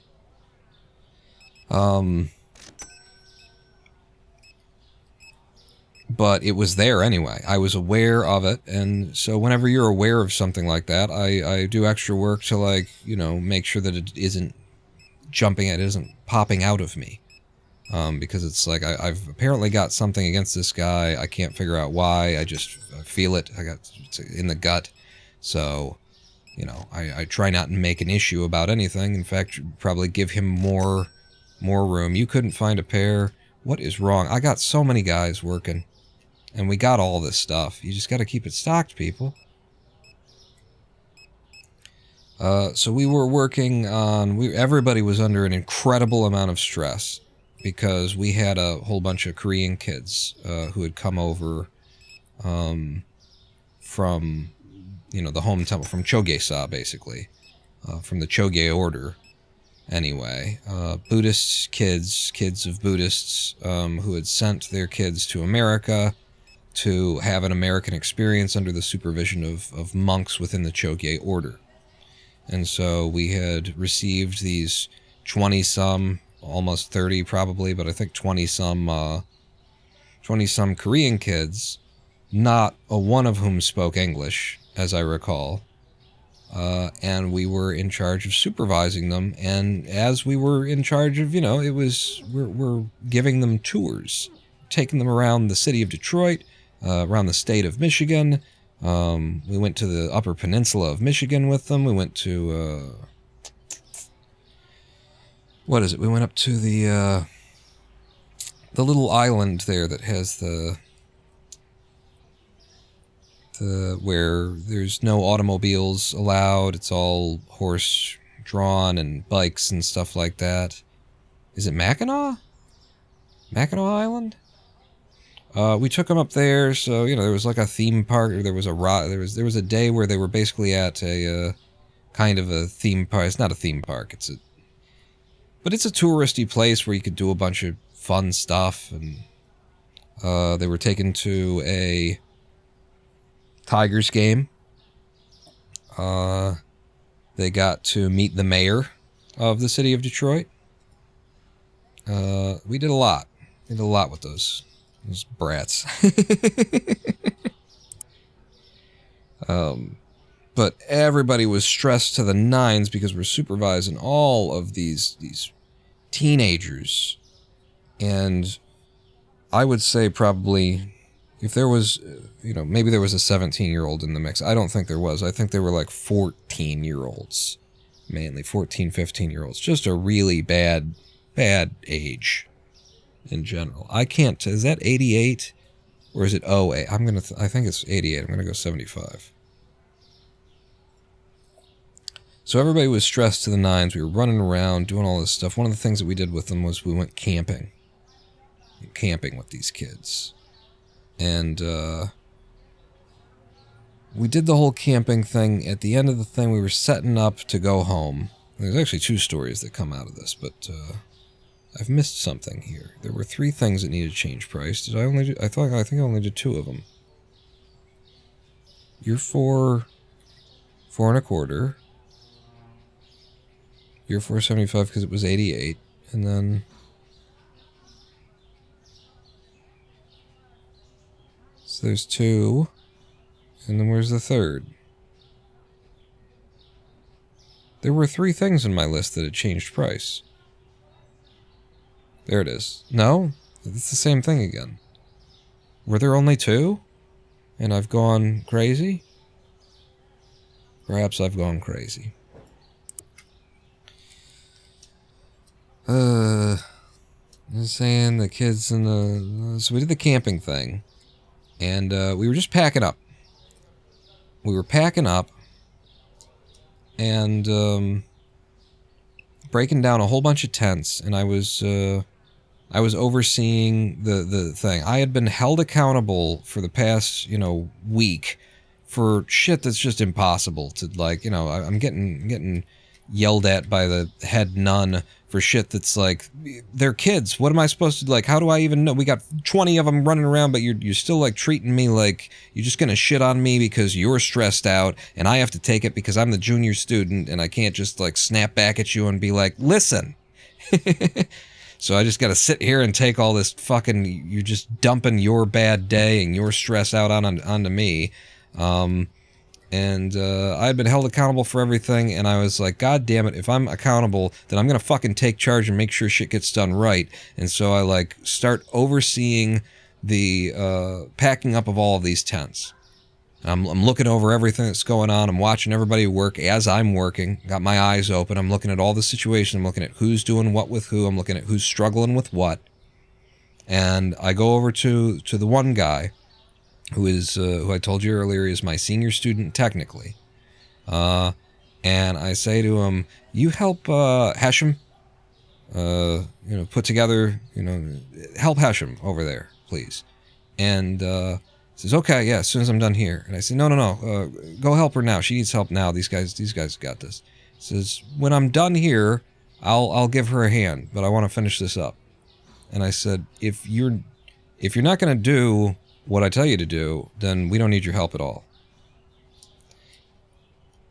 And that was a what kind of a moment. That was a record scratch kind of a moment. That I said, like, no, just if you're not going to help, just go. Just leave then. We don't need you. Because I was trying to fucking get hold of this insane situation that my fucking seniors to the head nun, rather, had put together, this nonsense, fucking bring all these children to America and just fucking destroy everything it's just wrecking everything that's going on. It's impossible to manage all of this, but we're going to somehow manage it. We'll just juggle it, and we'll just have all of the stress and all the difficulties just flow downstream onto the, who's at the bottom of the pit? Oh, there you are, Risham. Yeah, you cope with it all. Who's this in chat saying hello? Sock now. Hello, how you doing?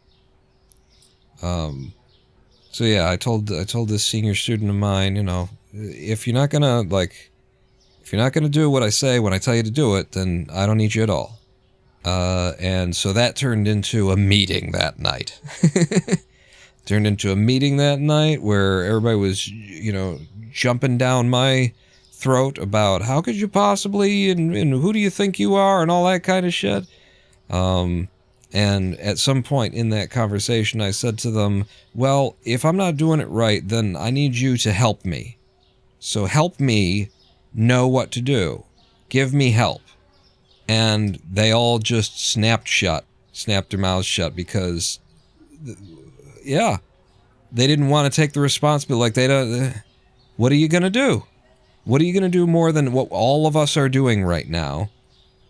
And I don't know, it's just a memorable moment for me. You know, they were probably right that he was my senior student. I shouldn't have snapped at him, but also I was, you know, everybody was putting every fucking thing in the world was my responsibility at that moment, and yet nobody would let me have charge of it either, you know? Nobody's gonna say, all right, Risham, you're in charge, for better or worse. Take charge and do it. And then the moment that I start taking charge and doing it, nobody was willing to do that. They just wanted to use me as somebody to shit on at the end of the day for things being stressful and hard to manage. And so, all right.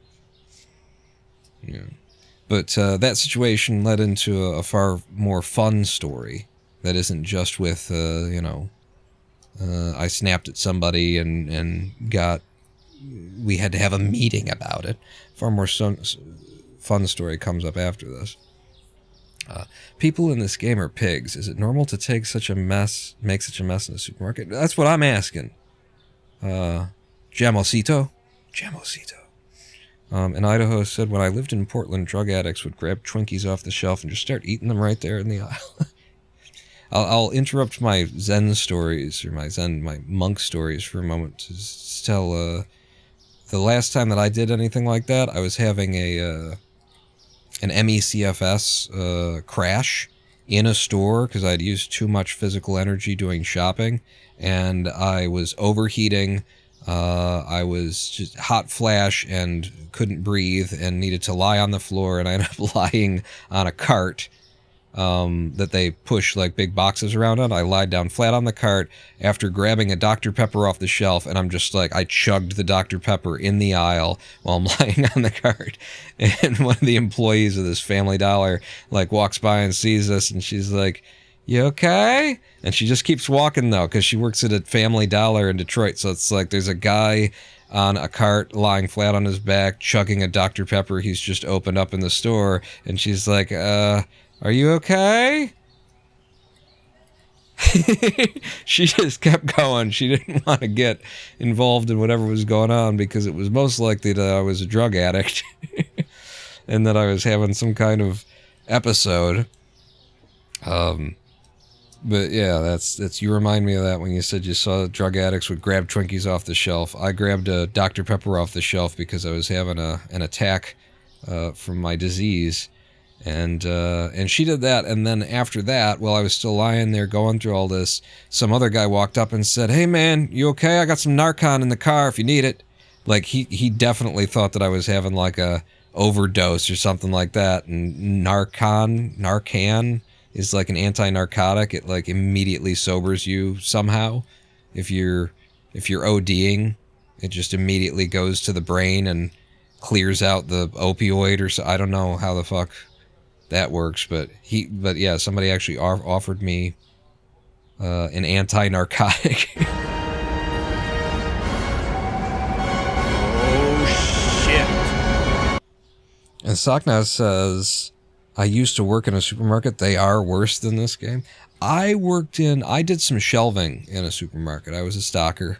Late night though. I was there at 10 p.m. and after, basically the last hour that the store was open. So, and it was in a college town, and it was a pretty clean suburbia kind of a college town, Mount Pleasant in Michigan here. So I never got to see anything that was crazy. I just showed up at night and put the stuff on the shelf and faced it and got in arguments with my coworkers. That job, here's another story since I'm telling the stories. I need to do the ordering, goddammit. You could be doing ordering while you tell the stories. At that job, I was working that job one year when it was New Year's. New Year's rolled around. I didn't stay there. I didn't work there the whole year. But I worked there long enough for New Year's to come over. And as New Year's was coming up, somebody said something about working New Year's. The manager actually said something about, probably he said, it sucks that we're going to be here on New Year's. stocking the shelf or something like that. And the manager, and I said to his name was Marcus, and I said to Marcus, I said, I will not be here on New Year's Eve. I don't care if I'm sitting at home scratching my balls with nothing better to do. I will not ring in the new year stocking shelves at this supermarket. and I guess he thought I was joking. Because the day after New Year's that I came into work, he said, "Where were you last night?" And I said, "Is this the real life? Is this just fantasy?" This is, what do you mean, where was I last night? And he says, you were on shift for last night, you didn't show up. I said, I told you I wasn't coming in on New Year's. And I really did sit at home and basically scratch my balls. I had nothing better going on New Year's, but I wasn't going to come in here. And he just kind of looked at me like, he didn't. I have been on a different wavelength than the rest of the world most of my life, apparently, because when I said I am not going to ring in a new year shelving midnight at this fucking grocery store, I meant it. I didn't think I left anything to be confused about there. Oh no!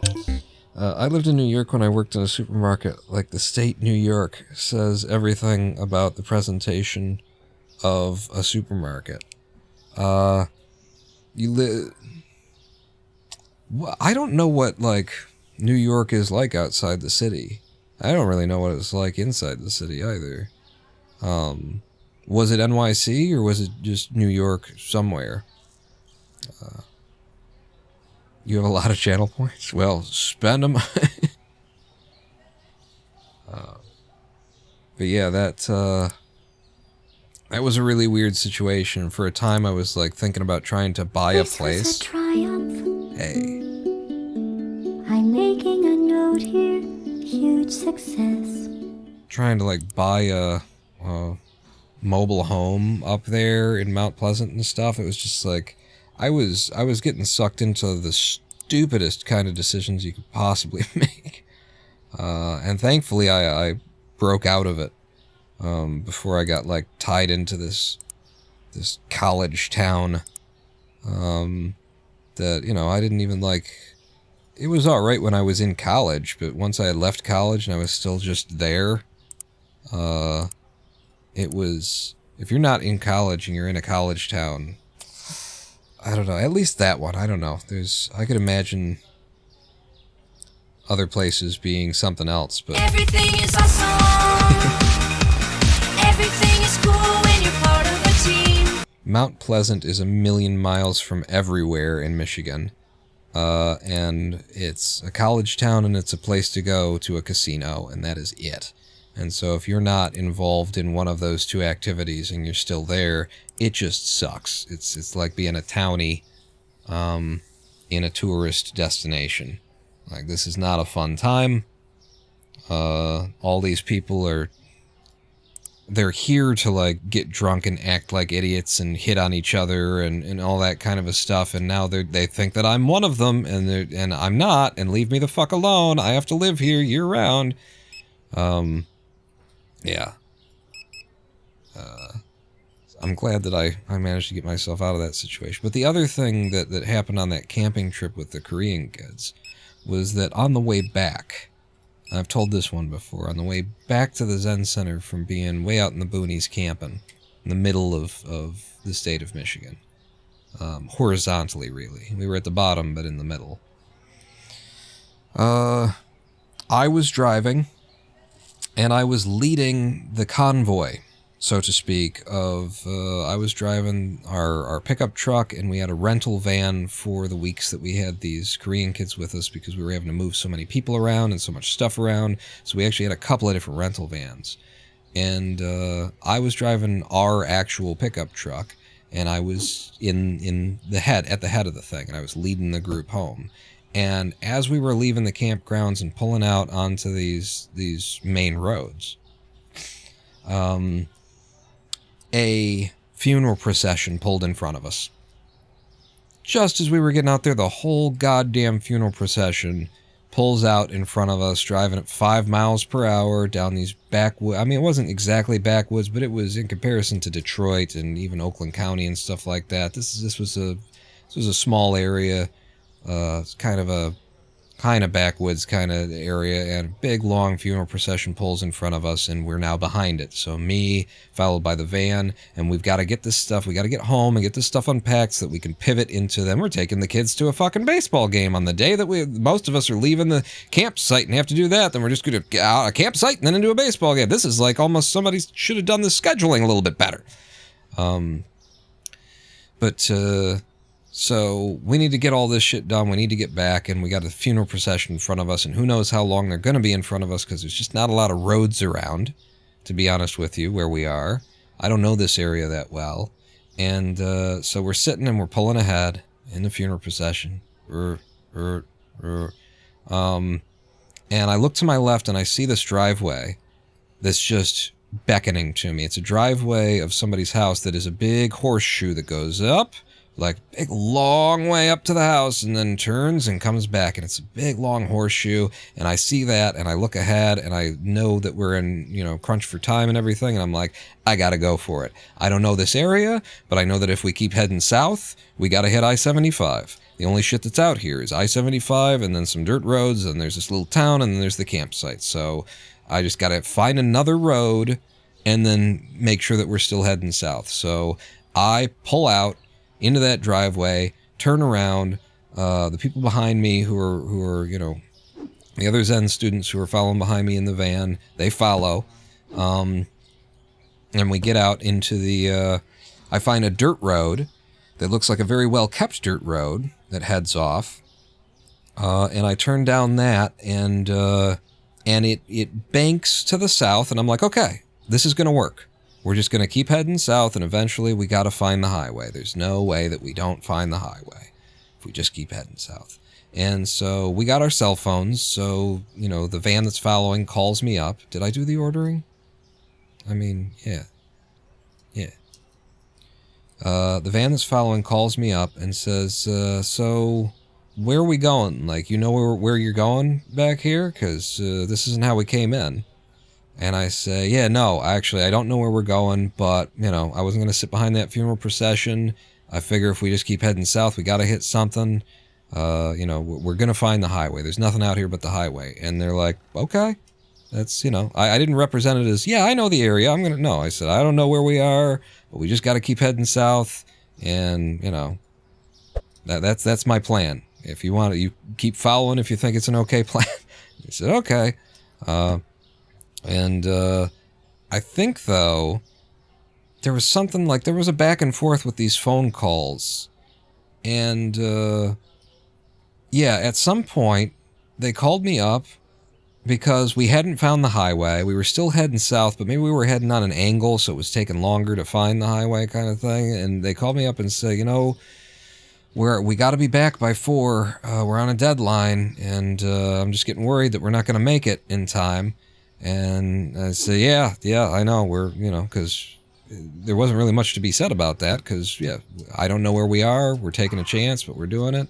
And I think the call dropped while we were saying that. And so the call dropped. We were pretty much at the end of the cut. There's nothing else to say about the situation. They said, I'm kind of worried that we're going to get back there. I said, yeah, and then, the phone call dropped, and it's like, I'm not going to call him back to say, yeah, me too. Okay, bye. So I just step on the gas a little bit. We're out in these back roads. They're well-kept back roads. They're very well paved, and they spray the chemicals on it to harden it and keep it nice and stuff like that. So we can go fast on these dirt roads back here. And so I put my foot into it a little bit because we just got done talking about how we're worried that we're going to get back late if we don't get there. So we can go 10 miles per hour faster. There's nobody else back here. It's a wide dirt road. We can do that. So I put my foot into it a little bit, and the van behind me, I never let them get out of sight, but I'm going a little bit faster, and they're definitely not putting it all into it. Maybe the van can't keep up, whatever. I'm getting ahead. I'm driving a little bit faster to give them the signal that we'll drive a little bit faster. We'll get home faster, kind of a thing. And apparently, in the van, they think that I'm just, like, pissed off. There's, like, 3 or 4 people in that van, and they're apparently having a conversation in amongst themselves, thinking that I'm pissed off, that I got us lost, that we're lost out here, and I'm pissed off that something like that. And so when they called me to say, I'm worried that we're not going to get back in time, they think I was like, fucking goddamn it, and I put my foot on the pedal. I'm just like doing what makes sense. We're Zen students. Yes, you are correct. We need to get back there, you know, faster, and if we're both worried about it, then let's go a little bit faster. That's all that's happening here. But they've apparently invented a narrative where I'm emotional and I'm stepping on the gas because I'm angry at them. And so all that's going on in their heads and in their van. And meanwhile, I'm just driving. I know it's gotta let out eventually. We're gonna hit the highway, and if we've been traveling, you know, east and south at the same time, then we've been making progress in the direction that we need to go anyway. We're gonna get there. It's gonna shake out. I'm not worried about it in any like super stressful way in comparison to the rest of the stress that we've been under the whole weekend. But we get to a certain place and we take a turn on one of these roads, and it actually turns out that it's not a road. This one's like a long drive that just ends in like a park, and I think it's like Boy Scouts, or there's some like kids sports or something are going back here in this woody park in the middle of nowhere. It's got a fence around it kind of thing. We drive through the fence, and I'm like, okay, this will be a good place to stop and ask like how we get to the highway from here. You know, there's people here. So we pull in, stop, and I think we get directions. I mean, we got out, like, that was the point, was, all right, we'll stop here and we'll figure out where we are.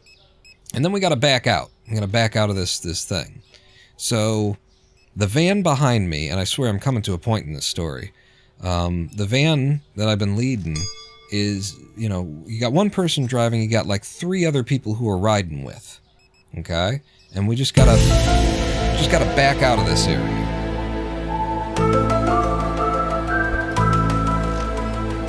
And there's a cyclone fence, that, you know, gate that we came through.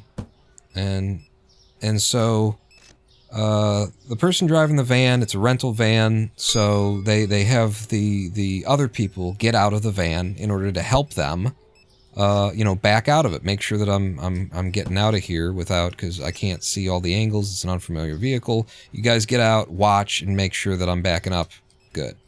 And I'm sitting in the truck that's ahead of them now, and looking in my rear view mirror and my side mirrors, watching what's going on. You got 3 people standing on the outside of the van now, all ready to like wave the driver, you know, in the direction that they need to go. And every one of these fucking monkeys, these goddamned idiots, stands there as the person driving the van backs directly into the fucking fence, into the fence post. Just boom, right into it. She's driving slowly backwards into it. 3 people standing there.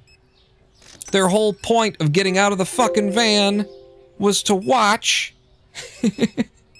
Supposed to be goddamn watching the fucking and you just stood there and you all watched gomlessly with your fucking mouths hanging open as the driver boom. What the fuck? And so now what I've got is the driver feels Danger, responsible. Will Robinson! Danger! No, Will Robinson! Danger! The driver feels responsible because, of course, she's at the wheel. But the other 3 assholes should all feel responsible because it was their job to make sure that she didn't back into anything. And that's the only thing she had to do. And you didn't fucking do it. They all just stood there. I couldn't believe what I was watching. Like, I'm waiting for somebody to wave their hand or to shout or something, and I just watch her fucking back in. Oh, my God. Oh, no! Yeah. So she just, boom, back into it. So now what I've got is this van full of people who, before this happened, had apparently invented this narrative that I was, angry / embarrassed that I'd gotten us lost. None of this is happening. Because it's like, we're not lost. We don't know how we're getting there, but we're heading in the right direction and we're going to get there eventually. Okay? It's not like, yes, we're lost. In the sense that, like, we know which direction to keep heading. We're in 2 vehicles. We'll get there. Don't worry about it. But they've got this whole, like, narrative that they've cooked up because in their minds, I'm stepping on the gas because I'm angry, and not because we just agreed that we need to go faster. Uh-oh. I didn't realize that my thing was open. And now they're all emotionally compromised because they've collectively just done the stupidest fucking thing that any human being has ever done. All together, they all managed to... took 4 people to drive into a fence backwards. Congratulations. So, basically, all of them decide to blame me. They've all decided that this is my fault, that we never would have been in this situation if I wouldn't have had us turn off, if we just would have stayed back there. It's because they don't want to admit that they all stood there with their fucking jaws on the ground, just she should probably turn to the left or else she's gonna hit the... Oh, she hit it! Whose job was it to... Oh, it was mine? I thought... So yeah, they decided to blame me for the overarching scenario that we wouldn't be here for this to happen if we wouldn't have been taken the back road, kind of a thing, as a way of deflecting and defending their egos and that kind of thing. So now I've got, like, a whole group. Everybody who I'm traveling with hates me. Because of this bullshit scenario they've invented. And, okay, we're still on this deadline to get back, and there's, like, a deposit on this vehicle that's not gonna come back. We're gonna have to, like, pay extra money on the van that we rented because they've destroyed it, and that's gonna, I gotta tell the head nun that you fucking backed into a fence post with the thing, and all that kind of, like, all this shit is hanging over everybody's heads, okay? And they're all blaming me for the fact that, the sun came up that morning. And okay, on top of all this, I can cope with that. We'll get home. We got the directions that we need. We're passing through a town. On top of that, I got the Zen Center dog in the back of this thing, in the back of my vehicle. And after all this happens, the dog has diarrhea in the back seat. The dog has horrific fucking car dog sick diarrhea in the back seat of the truck while we're still like an hour and a half from home. And that was my breaking point. That was, okay, fuck the world. I actually called the Zen Master. Probably one of the only times that I ever rang the Zen Master's cell phone directly. I called the Zen Master and I said, Sunam, I know what you're gonna say, and I just need to hear it. And I told him what was going on, and I told him that they backed into a fence, and they all blamed me because I took a shortcut, or, because I turned us off the road, and now the dog has taken diarrhea shit in the back of the truck, and I'm losing it out here, man. I don't know if I can hold it together, and I know what you're going to say, but I need to hear it from you. And he says, it's okay, Risham. All you got to do is drive it home. That's all you're doing right now. And that's exactly what I knew he was going to say, and that's exactly what I wanted to hear, and he said it, and I felt better.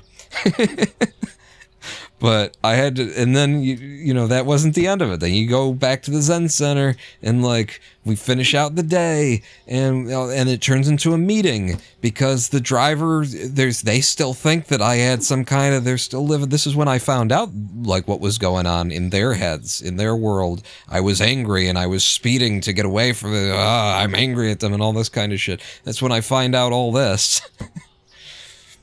And so there's a fucking meeting that we have to have about this, and I have to, like, try and walk that fine line where it's like, I can't just say, yeah, I watched as all these fucking morons, like, you don't...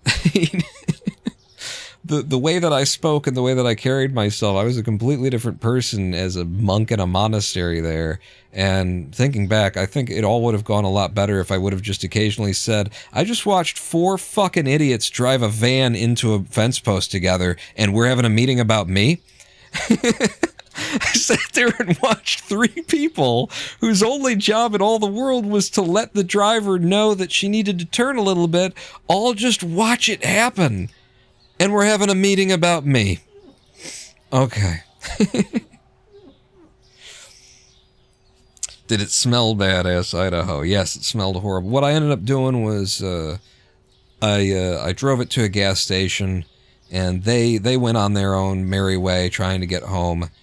After we got directions, we just had to head south on the next big road ahead, which is exactly what was always my plan. We keep heading this way. It's gonna work out. South and east, it can't but get us back to the highway. So they stopped, got gas. I stopped, got gas. But I spent an extra 20 minutes there cleaning diarrhea dog shit out of the back of the vehicle, and as best I could. And then, we keep the windows rolled down the whole rest of the way home is how you end up, finishing that off. Never let pawn navigate. Yeah, I mean, it would have worked out. Probably would have worked out better if we just would have been patient and sat in that line. But I didn't just jump out of that line for no good reason. I jumped out of that line because of the horseshoe driveway. It spoke to me. It called to me.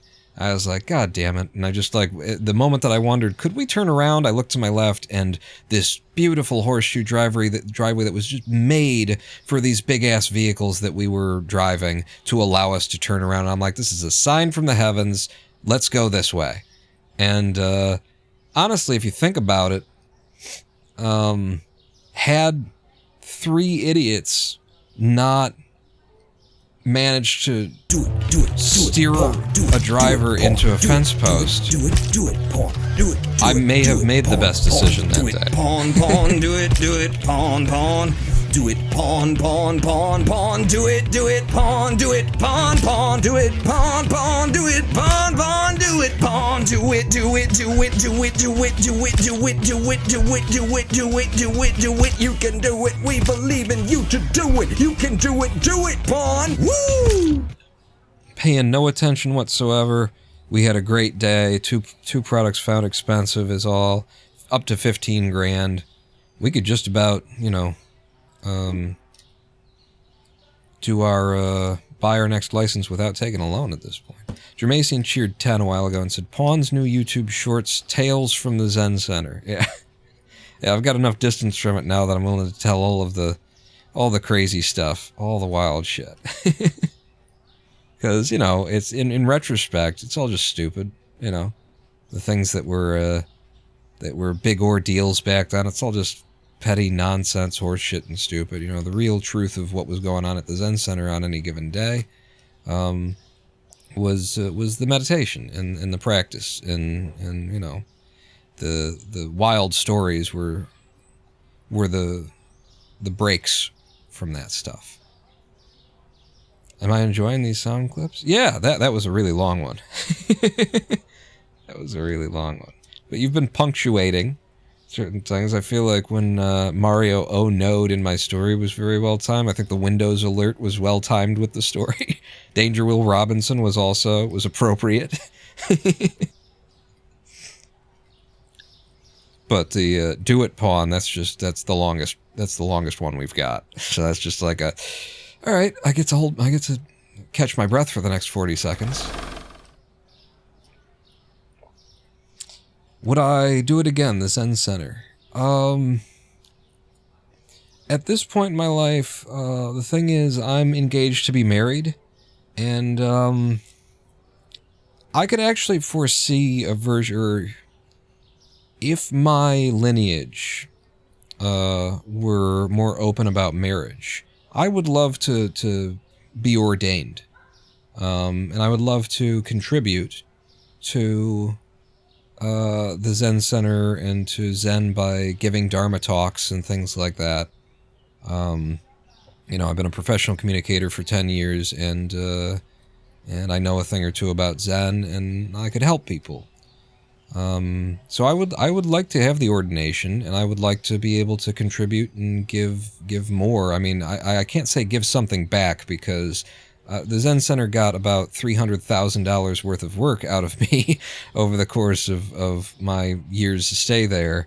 Had I been in the profession that I was, working in at the end of the thing, a commercial kitchen manager, I would have been making a nice living, and I was making a stipend of $50 a month or something like that instead. So I wouldn't say, I would like to give something back. If anything, I am owed something, but I would like to be able to contribute, and I would love the ordination, but I'm not in any world, willing to trade Lady Pawn for the monk robes. I find them completely superfluous. It's for young people. It's for, and if you're young and you stay with it, then you keep wearing the robes. But you get to a certain age with your practice and a certain level of wisdom based on experience, and you realize this is just a costume I'm wearing. It's just a costume I'm wearing. I could be wearing I could be wearing this, and shelving at the market, and you could be practicing Zen just as well. If you brought the right mindset to doing what these guys are doing, you could be wearing anything, doing anything, and you could be practicing Zen. So wearing the robes and living the life of the monastic, you're making a dedication to it, and you're practicing on a regular basis, and you're able to engage on a deeper level. You're going to be more zened, let's say, on any given day, able to perceive more clearly, able to, you won't have yourself in the way. Like, I'm very, I've got a lot of egoism in me in the current state that I'm in, but it would just take a couple of months of practicing Zen again on a regular basis, and I could quiet that down. I just see no need to quiet that down. I don't, my perspective on monks is that monks, having been one, and still being willing to be one, be happy to be one, if you don't mind me being married and doing whatever the fuck I want when I'm not wearing the robes. My perspective on monks is that monks are the dumbest, are the biggest fools in the universe. Monks are the biggest fools in the universe. In all of this illusory existence, a monk is the biggest damned fool that sentience has to offer. And why is that? The reason why that is because Lem Shimmer will rage you, and then what are you gonna do? What are you gonna do when Lem Shimmer raids you? Huh? How you doing? Am I saying that right? Lem Shimmer? Or is it Lem's Himmer? Or Lem's Himmer? Welcome in. Party of... Hang on, let me just I'll get on the comms for you. Price check on Lem Shimmer. Party of 11. We're going to need seating. Let me just check. Are any of you willing to sit at the bar?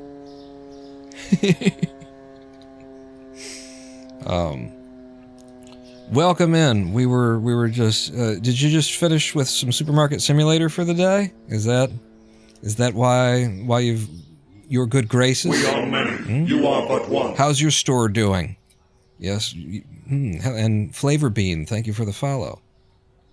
Playing Repo, actually. Really? Cool. Yeah, I expect when I'm playing Supermarket Simulator and a raid comes in, I expect that it's a Supermarket Simulator person.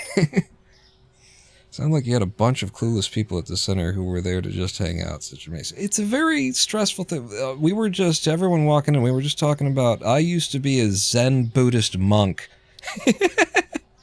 No, really. I did. I was in training to be a monk at a Zen monastery here in America, in Michigan, in Detroit. There's a Zen monastery in Detroit. It's in Hamtramck, which is a city within a city, 2 mile wide, 2 square mile city that is completely island within Detroit. But it's its own city. It has its own police department, own fire department, own everything, which is a really good idea because in Detroit, the public services are not that great. So you make your own city inside Detroit, and then you still get to be close to downtown, but you've got, police who come when you call them. It's a good thing. So we were just telling stories of my days at the Zen Center. Who's this? Brandy LA says, I'm lagging behind the raid, but I did make it. Yeah, it's... I have so much trouble with the raid functions of Twitch. It's... Oof. Yeah, we were just telling stories about my days at the Zen Center, and I'm telling, like, the weird one-off stuff that makes it seem crazy. Just told a story of when I watched as 3 people got out of a van in order to help the driver of the van. These were all Zen students. The driver of the van was trying to back up. Okay, they're trying to back up, so they're looking out their window and they're trying to back up, but it's an unfamiliar van, it's a rental van. They're trying to, and so they got all the people who were in the van, 3 other people, get out so that they can watch and make sure that they're backing up, so they're going through this fence, they're not going to hit anything. I watched as the driver and 3 people managed to back a van into a fence. All 3 of these people stood there with their jaws on the ground, gomlessly watched as it boom. They just watched. They didn't wave. They didn't flag her. They didn't wave her. They didn't put out their hands. They didn't shout stop. I watched as they watched it all happen. And I couldn't do anything about it because I'm sitting in a vehicle that's ahead of them. I'm looking in my rear view window, watching them, watching her. And I'm just like, that's it. This is weird. In my mirror, it looks like that fence is a lot closer than it must be, because if it were that close, that boom! Oh my god. These are Zen students? These are Zen? Zen is all about awareness and focus and paying attention and being present, and I just watched 3 Zen students stand there and watch somebody else back into a fence, and your whole job was just to stand outside and wave her to one side if she needed to be. Oh my god. So we're telling stories from the Zen Center. But wait, what did, before everybody jumped in here, I saw Dramatian said something. Was it Dramatian or Idaho? It was Idaho. Idaho said, what lesson has had the most lasting effect for you that you learned from being a monk at the Zen Center, is how that ends. Let me get my store running again. I need to do some ordering here. And think about that. What's a lesson? My immediate answer to that question actually is it focuses on the word lesson, because Zen is not a practice. It's a practice. First off, it is a practice. It is not something that you learn. It is something that you do. And then through the doing, I guess you do learn things, but it's a process by which you shape yourself into a new existence, by which you coax the lotus flower of your soul to open, that kind of a thing. There isn't like reading or studying or religiosity or any of that going on at a Zen center anyway. There is at a Buddhist temple. At a Buddhist temple, there can be a lot of religion. There can be a lot of praying and a lot of, like, people actually pray to the Buddha and to the bodhisattvas and things like that. And to Zen, these are more like ideas. These are concepts. The Buddha is any individual who attains enlightenment becomes a Buddha. And there is no the Buddha, and there's nobody to pray to. But in, Eastern religions, culture around Buddhism, or, Buddhism itself, there can definitely be people to pray to and things to pray for and supernatural deities and stuff like that. Zen is first and foremost just not interested in that. Zen is, what do you call that? When you what's the word? I got a disease, MECFS, that blocks certain words from me sometimes. You're androgynous toward it. It's not androgynous, isn't the word, but it's that. What's the word? That means I don't care whether it's true or not. That it's not important. Ambivalent? Is that? I don't even think that's it. That's not what I'm looking for, but that's close.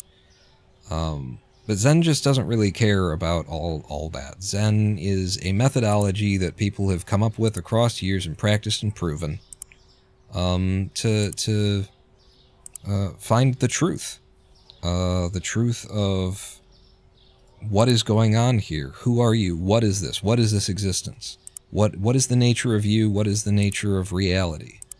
And it's a set of practices that you just do. You meditate. Nobody tells you how to think or what you should, nobody gives you a philosophy lesson and says this is right and that's wrong and this is how. And what they do is they teach you the method that has been done for 3,000 years since Siddhartha Gautama Buddha sat under a tree for 7 days without ceasing and attained enlightenment, as it's called, which is just a fancy way of saying realized the true nature of things.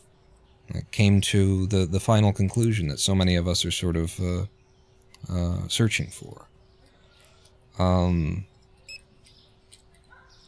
And so when you say, what was the best lesson, my immediate reaction is that Zen doesn't have lessons, it's a practice. But I know what you mean, and I know that, and there certainly can be lessons. Ambiguous. No, that's not it either, Jermaine, but thank you. Thank you for the cheer for that too. But ambiguous, I'm not ambivalent, I'm not android, I'm agnostic. It wasn't it was agnostic. Zen, I would say, is agnostic toward the idea of supernatural beings and that kind of a thing, and even reincarnation. Zen is agnostic toward reincarnation. Zen is very into karma. Zen likes karma, but the understanding of karma within Zen, at least I think, my understanding of it, having practiced for quite a while, is not what people think of as karma. People think of karma as you do good things happen to you. You do bad things happen to you. That's nonsense. That is straight up nonsense. We do not live in a world. I mean, open your eyes. Look at the people who run this world. Do you think they run it because they're good people? You think they have all of the power and they're living these lives of luxury and comfort because they did so many good things? These are the people who, lay off cities, towns, states, who destroy civilizations, who imprison and enslave other people to do the work that makes them the money, the CEOs, the corporate entity. And you're going to stand there and suggest to me that if you do good things happen, bad things happen. No, that is a child's perspective on karma. I think Zen's perspective on karma is that, first and foremost, I would like to say that karma is just physics. That karma is not much more than the acknowledgement that every action has an equal and opposite reaction.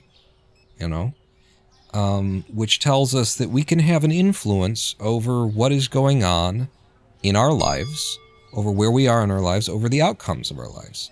We can have a very significant influence. Where are my goddamn apples? Oh, there they are. I had to pull my glasses up. The green glasses sap the color. We can have a very significant influence over our lives because of karma, because of the nature of karma. Is this... I have too many of them. They go up there. I think that's it. And that is like a first and an important realization when you're trying to understand what is going on, what is this life, who am I, what am I, all that kind of stuff, is that you have influence over what is going on in your life. Note that I say influence, okay?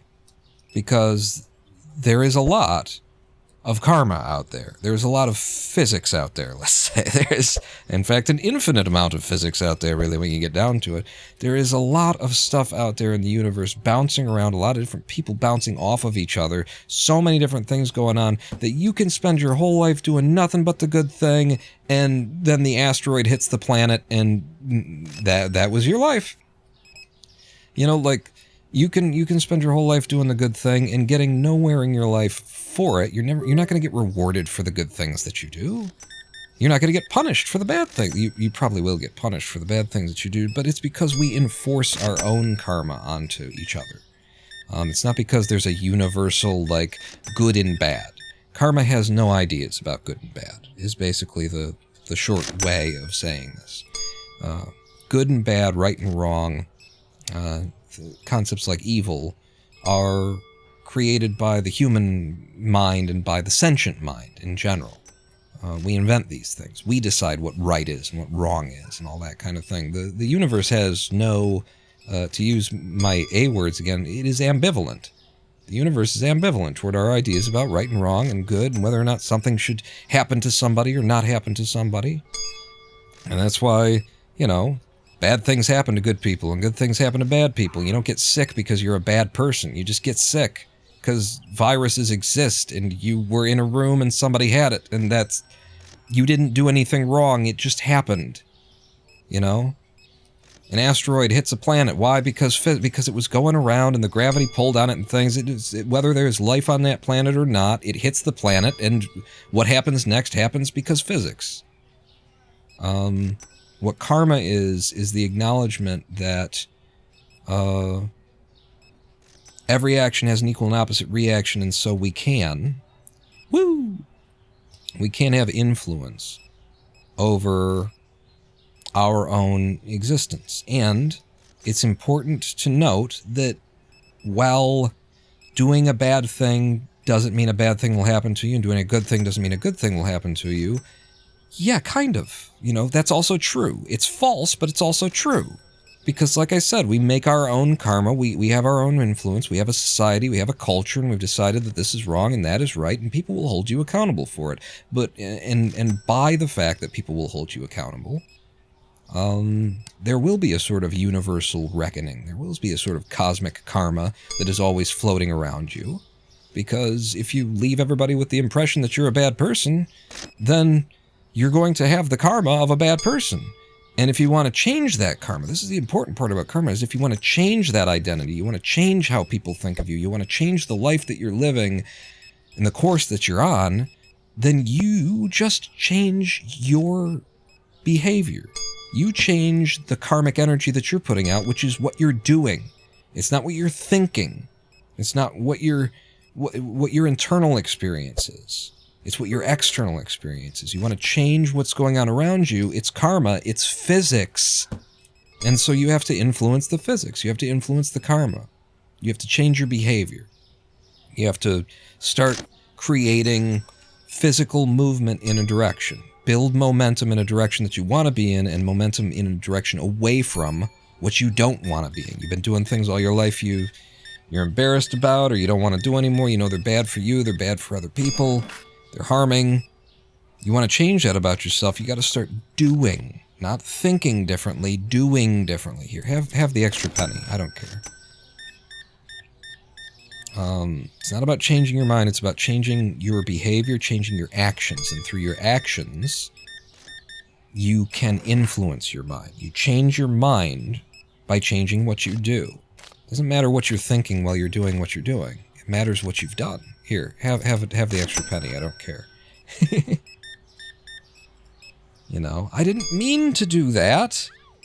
When I was doing that, I was thinking this, and so I didn't, and then, but the outcome of what you've done is still what you've done, and people have to live with it, you know? Karma, physics, that which is real. Oh, but that's not what I was thinking. In my head, well, but that, no. Doesn't matter what's in your head. It matters who got injured today, you know? What did you do? How did you change things? How did the world change because of you? But so this is kind of my understanding of karma, and I think this is the Zen understanding of karma. And so, yeah, it does boil down in a very childish sense to the idea of do good things because then good things will happen to you. You want to make the influence in the world that you want to make. And if you want to be a bastard, then, you know, put your whole soul behind it, I guess. But if you want if you want to be a good person, if you want to have relationships with people, if you want to, like, it's not about what's going on inside of you. It's about how you act on the exterior. And you have the power to change yourself. through your behavior. Change your mind. So Zen is very, like, non-philosophical, non-religious, non-supernatural. It is a set of practices. And there are, you know, ideas behind this, of course. But it's really the practices. I can sit here and talk about karma. I could tell you stories about Shakyamuni Buddha. I could tell you stories about, you know, the various Zen practitioners throughout Chinese history and Japanese history and Korean history and stuff like that. I don't actually know too many of those stories because, again, Zen just doesn't bother with that stuff. But I know some of them. And I could tell you some. And the point is that it doesn't matter, because what Zen is about is all that is ephemera. And hopefully, like, you hear it and it inspires you and the ideas attract you and they get you closer. But it's all just to inspire you to then sit down and do the practice. Sit down, meditate, pay attention, you know, hold your awareness open, you know, use your behavior to serve other people. And through using your behavior to serve other people, you'll stop worrying about yourself so much and you'll slowly become free of that sort of looming, that interior voice that's always telling you or worrying about how did they think about me. Like, all this interior monologue stuff will slowly start to go away. And you'll only be left with the parts of it that you really like and that, that are kind of fun to play with and stuff. But the parts that are horrible and that just beat you up all the time, they'll slowly go away because there's just no room for them anymore. You've filled that space with everyone and everything. This is what's going on. Look at how much is going on in front of us right now. She's checking out. This woman's buying 3 bottles of vodka. This guy's going to lube up and stick some chocolate up his butt or something. I don't know. Like, I can look at all the stories we can imagine are going on right now in front of us, but you're not paying attention to them because you're sitting here telling people stories about your time at the Zen Center because you're all up. You're all about you. You're thinking about you.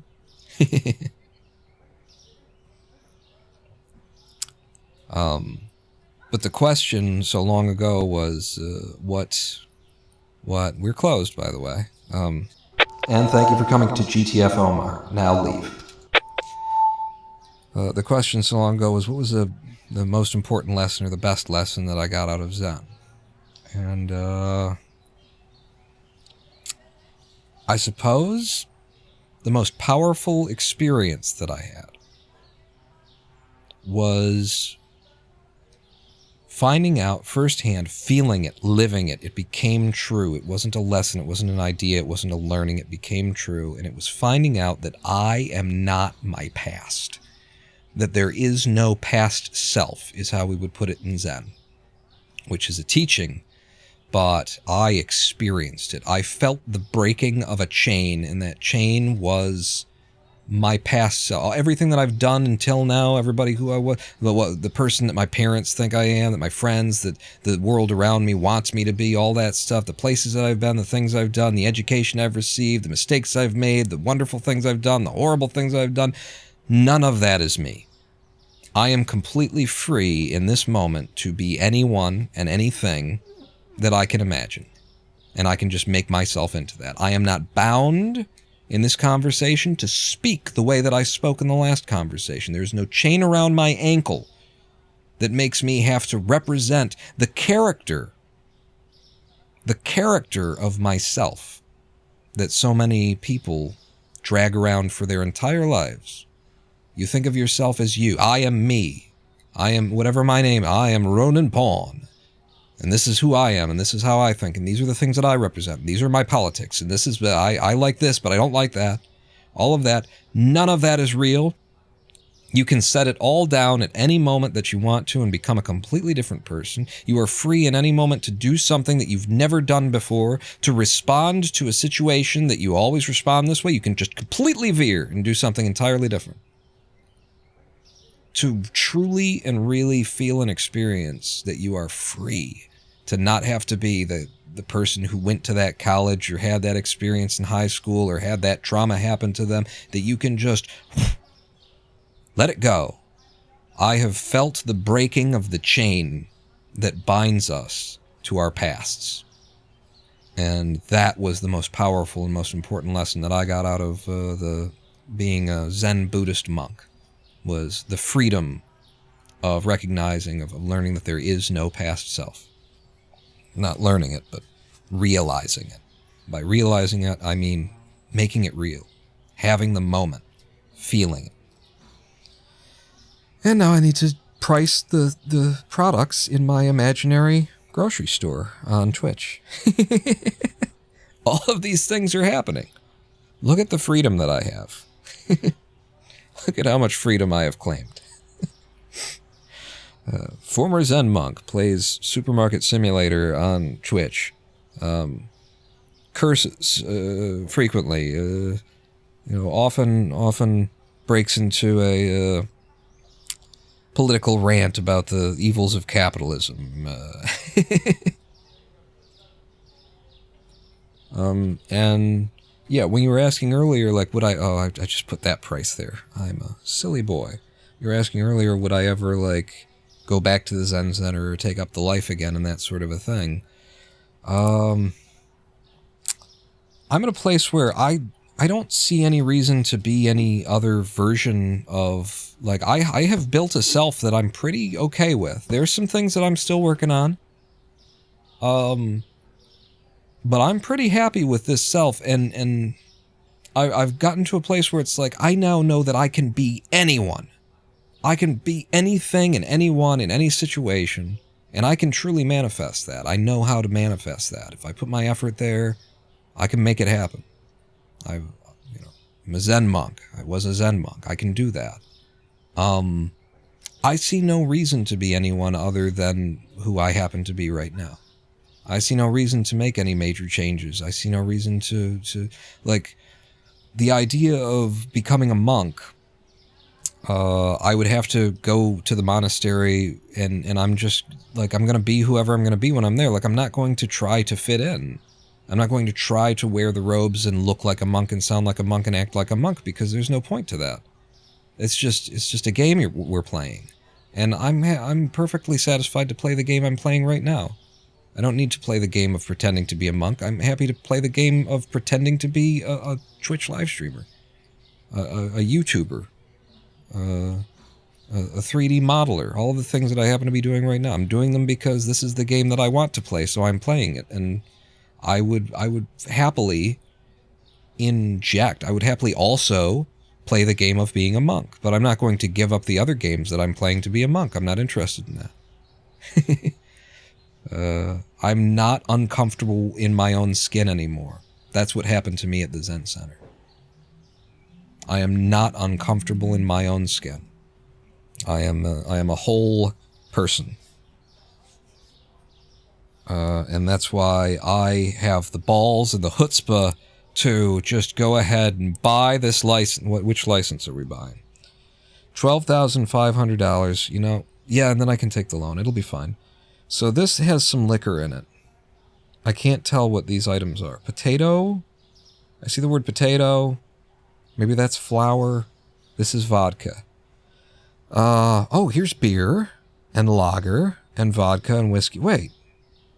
Is this not vodka, or are both of these liquor?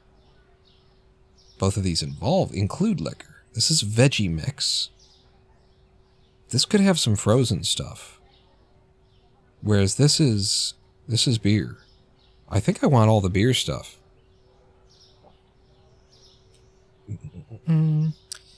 Lemhammer, yes. Lemhammer will have left some time ago. I never expect the streamer to stick around. Okay?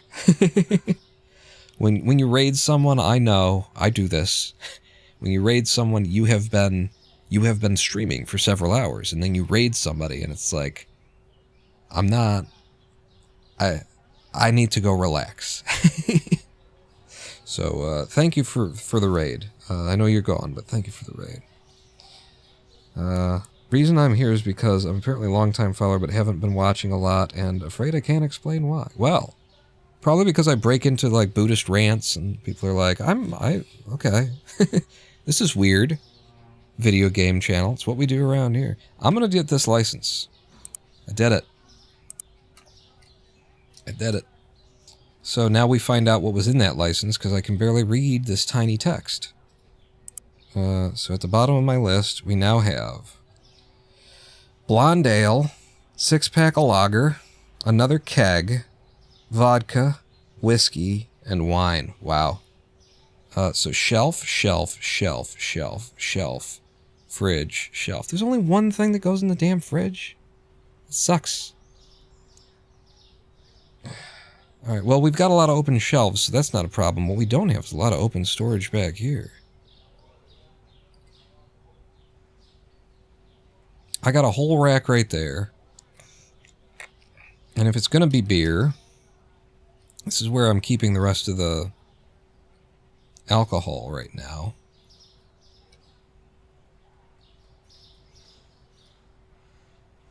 I'm going to have to do a little rearranging here.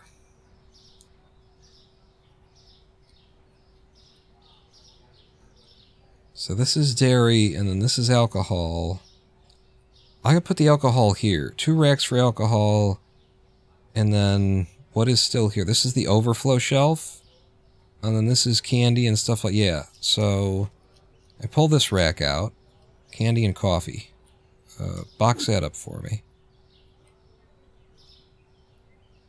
And drop this over here. And then the candy and coffee... It's been there for so long. Just feels like it's supposed to be there.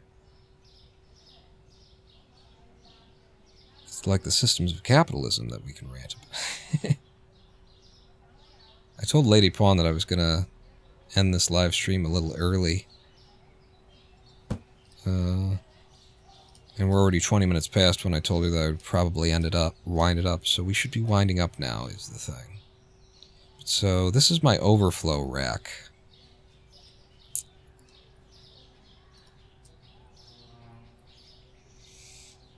Guess we're just not going to have an overflow rack anymore.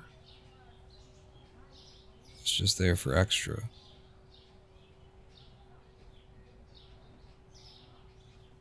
Oh, the hitbox of these stairs probably changed since we placed that. New version. So now I'm going to have to scooch things a bit more to get it all to fit. It's a new model for the stairs, I'm pretty sure. In fact, how close can I get it? Okay, about there. And leave us the most coming and going space on the door. You know, some of it's just about the feng shui. But so... I was going to make that the alcohol, actually, right? So you... box up. Sit down over there. This is your overflow rack now. Yeah. It's not that you don't have one, it just goes here. Come on, baby. That looks good.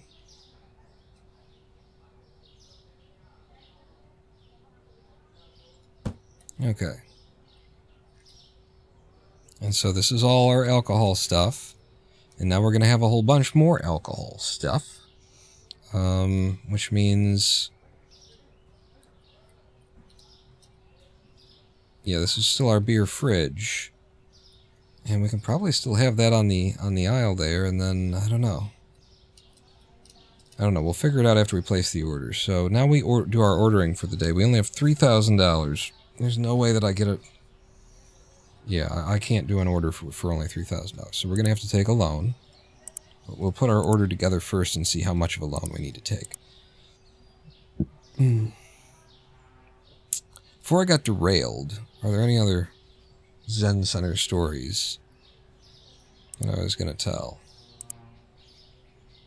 I could tell you that the best fireworks that I have ever seen or will ever need to see ever again in my life, I saw from the Zen Center roof. The residence of the Zen Center is, I think, a 3-story high building. 2, 3 with the walk-in attic, and the attic actually can walk out onto the roof. There's a door up there. Yeah, I did get the Zap soda. Yep. So, one 4th of July, we went up on the roof, third story, one of the tallest buildings, actually, sort of on that street, or, in that area in Hamtramck. We had an excellent view, 360 degrees. We were surrounded, and in every single direction around us, fireworks going up. Locally in Hamtramck, on every street, everybody was out sending fireworks up, but also just all around, in every direction that you could look, at every distance, fireworks, everywhere. And having seen those fireworks, I never need to see any fireworks again. You cannot witness fireworks more beautiful than what I have seen from the roof of the Zen Center. I have also sat in meditation during a 7-day retreat where all we do is sit in meditation and eat. But we prepare the meal in meditation and we eat in meditation. There's a certain rigid formal way of doing that, and we do it. I have sat in meditation through a New Year's Eve here in the city of Detroit.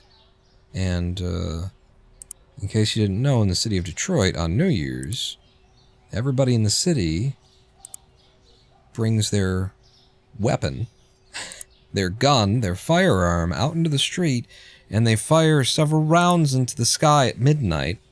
And we were sitting in meditation at midnight, and there was one fellow who's like president of the board, big member. I mean, I don't know if he was at that point, but big member of the Sangha, important guy.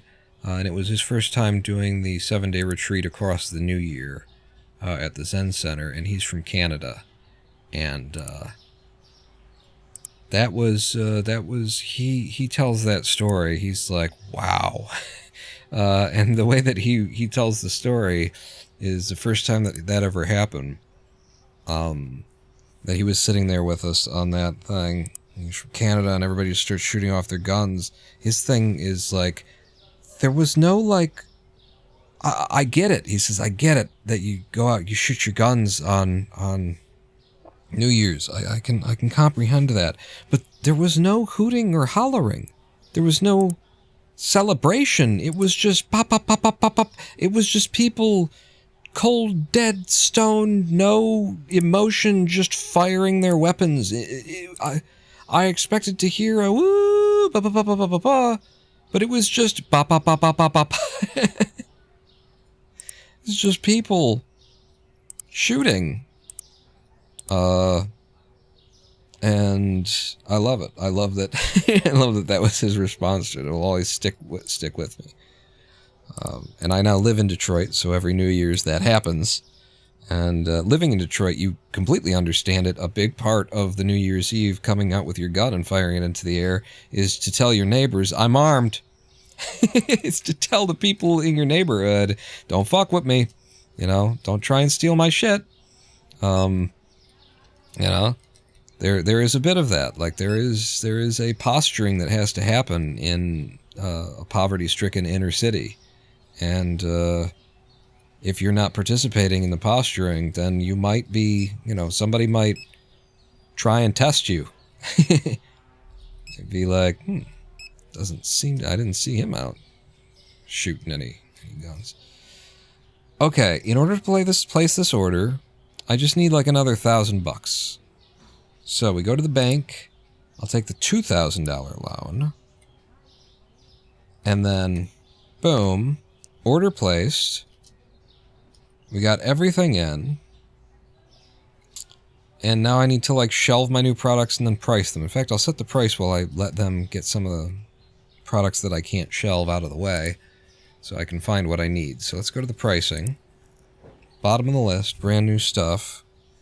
Wine, this Shiban wine is $15. Is that, I think I can go to $25 with that.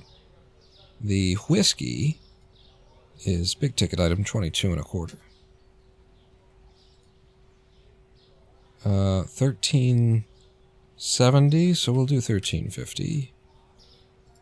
26 something.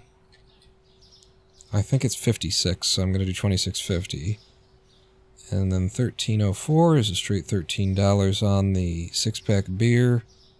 And then individual bottles of beer are $2 a piece. Good God. You also just can't do that. You can't be selling individual bottles of beer. You're encouraging, like, you're just going to get a lot of homeless people coming in. drinking beer in the alley behind your shop. You can't.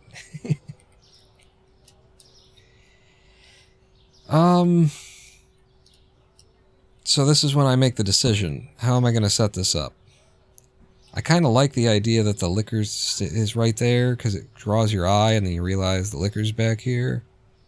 But I don't think I can justify it anymore.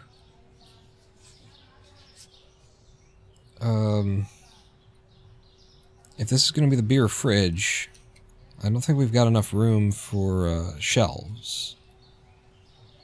Does that fit? It does fit, so I could fit like a whole shelf back here. Okay. So actually, you could just stay there. And then if I put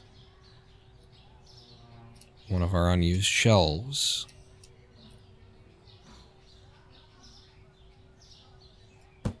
in there, then this is the whole liquor area. And I feel like I'm going to want... Well, let's see.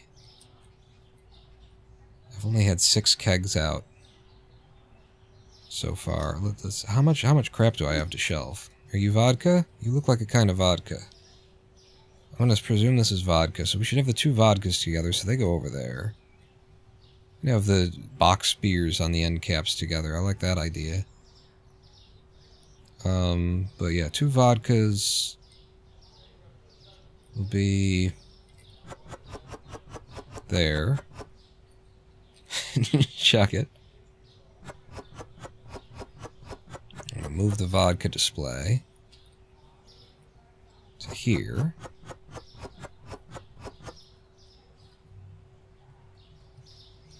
Yeah. And then I'm interested in shelving the... Oh God, they worked so fast. The kegs. So 6 per shelf, huh? The question is whether or not to put 12 out at a time.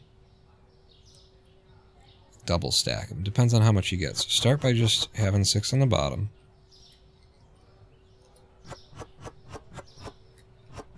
And over here. So here's something that just happened, and I want to ask. I don't know if I've ever asked this and gotten an answer for it. Do other people have like an ear reset moment? You have a... Like, your ear just kind of goes out, and then you hear, you know, the high-pitched squeal, and then it slowly disappears, and then it's fine again. Does anybody else... Is that a thing? Is that just me? Holy crap, that's a lot that goes on one shelf. I mean, that's what I did with the other one, though, so... Balls to it. I'm fine with that. Guys, pick that up for me, will you? Because, yeah, I frequently have that. The one ear will just sort of... It doesn't pop. It's not a pop. One ear just stops hearing. That is probably the best way to describe it.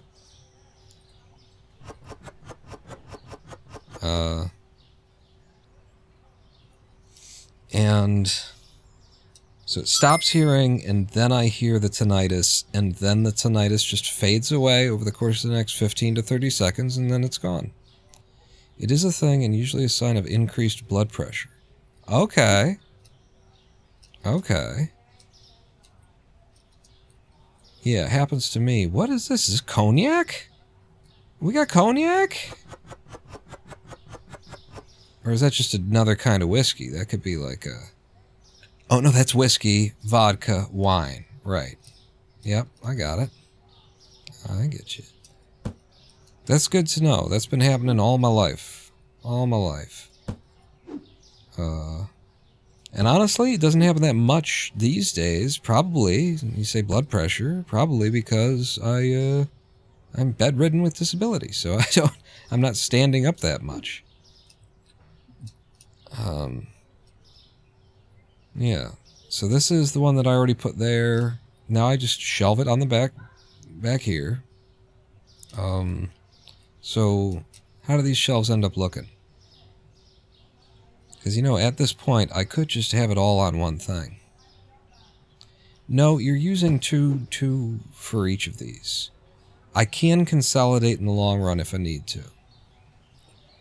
I can also, like, double up on the kegs. Which is probably more what should happen. But so...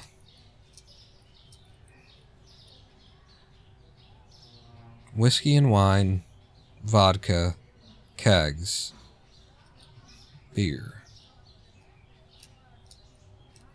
So then, vodka. This is the other kind of vodka.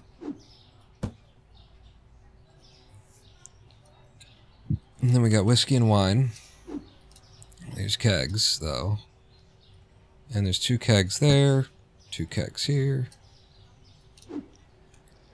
Oh, I bought a lot of kegs. Wait, that was the wrong keg. The wrong spot, rather. Right? So you're supposed to be in both of those. And then... wine. It's whiskey and wine. Yeah.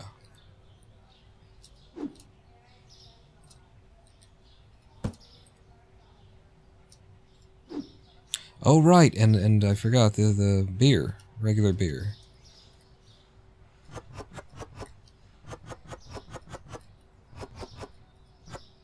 What kind is that? It looks particularly good. I've been dry and sober since 2022, and that looks really good to me right now. Yeah, I know. Here.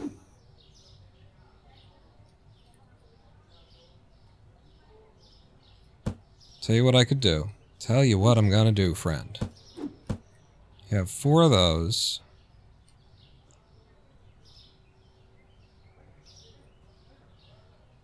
Really don't need 4 of those. I have 3 of those. And then I would want to move this up, so I can move you. Get rid of that. And then, oh, but you're that kind of beer, so I can't. Okay. Overflow. Keg overflow, for some reason. I don't know. I don't know, but I need to put the other beer. Oh. Shoot. How many? 5? Can you stock any more? No. Alright, well then I'm gonna do this. How am I gonna do this? I do like that. I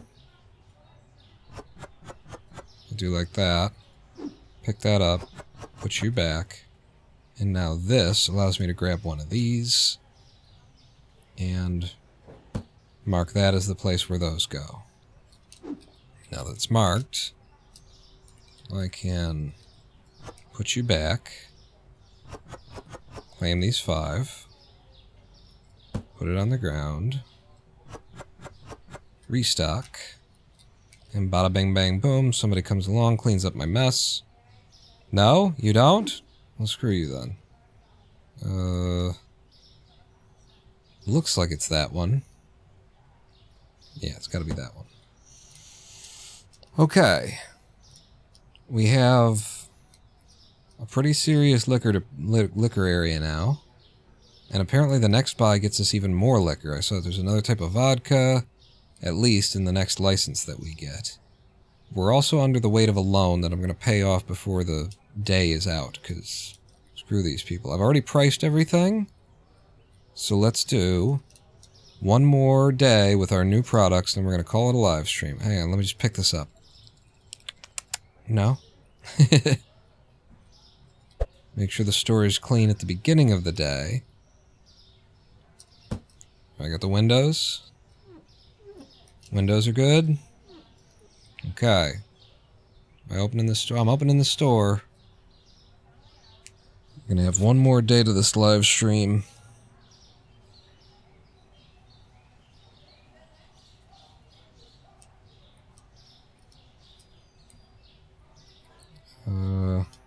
pay off our loan, because it's not an expensive loan.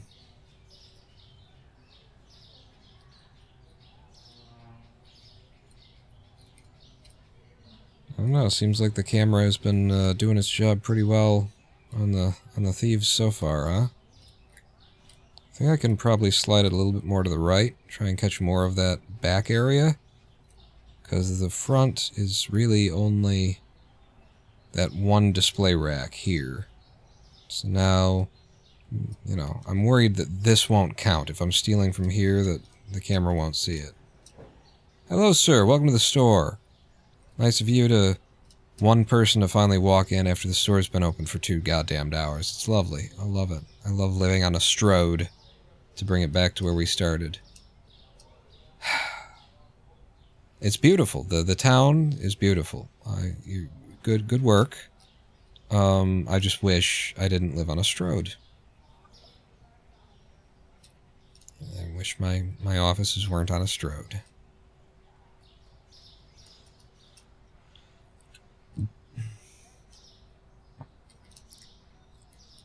We're also apparently at a point in the game where, again, even though I've gotten rid of one of my cashiers, and I have not hired another customer helper, I just kind of I don't work here anymore. I don't have to work here. You know? Good job. Fuck him up, Steve Dave. I open my cash register once a day, cash out 5-6 people, and that's it. Like, I don't even have to boost Morpheus over here. He just handles it. I was going to move the scales around. Well, apparently you're fine with it as it is. Because you've forgotten to do it for 5 hours, almost 5 hours straight here. Lady Pawn and I have been watching Breaking Bad again. We watched another episode last night. Did we watch another 2 episodes last night, or just 1 episode last night? We watched 2 episodes actually. We watched up to the point where Walt reveals to the family, to Skylar and everyone, that he's the big C, that he's got it.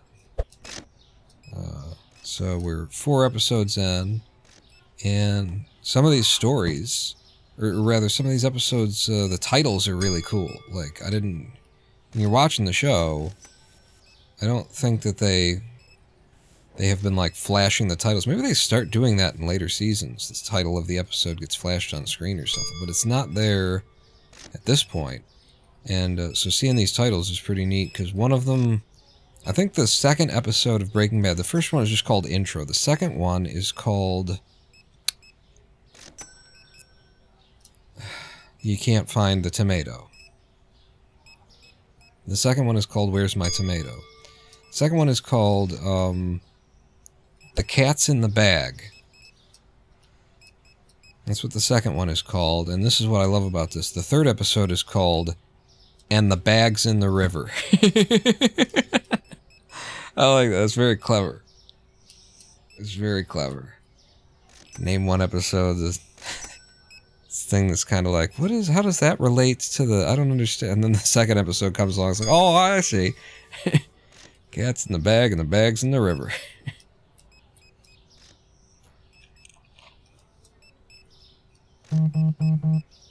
Oh, we're getting an offer. They will buy 32 dark roast coffee. If I had it around, they'd buy it for $10 a piece. I don't have enough, because I don't have enough stock, so I have to decline, apparently. So, in order to sell, you just have to have a bunch of back stock on something. That's going to be a very unusual, get lucky occasionally kind of a thing.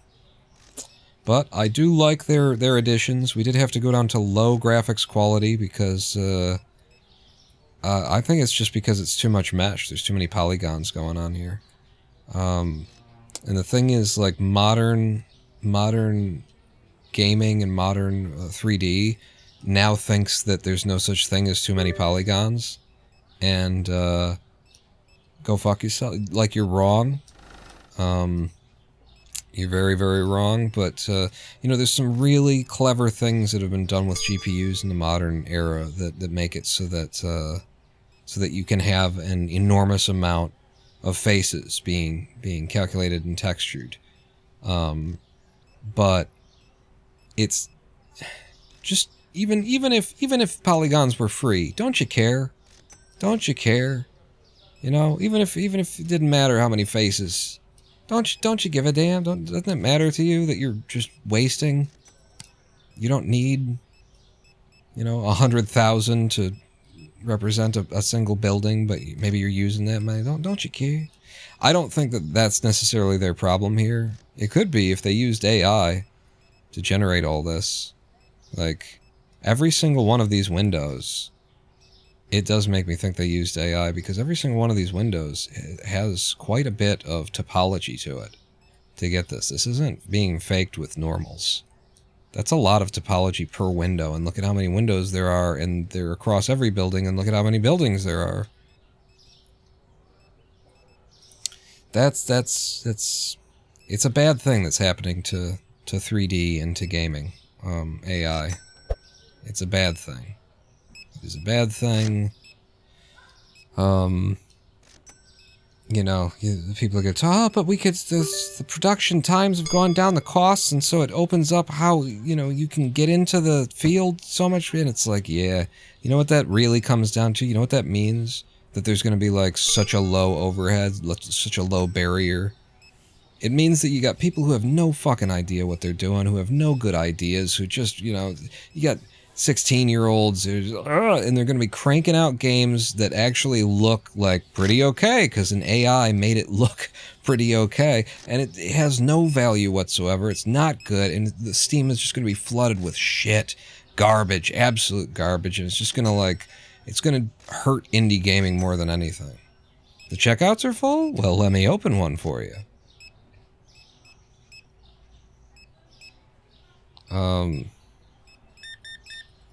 Because it's going to get to the point where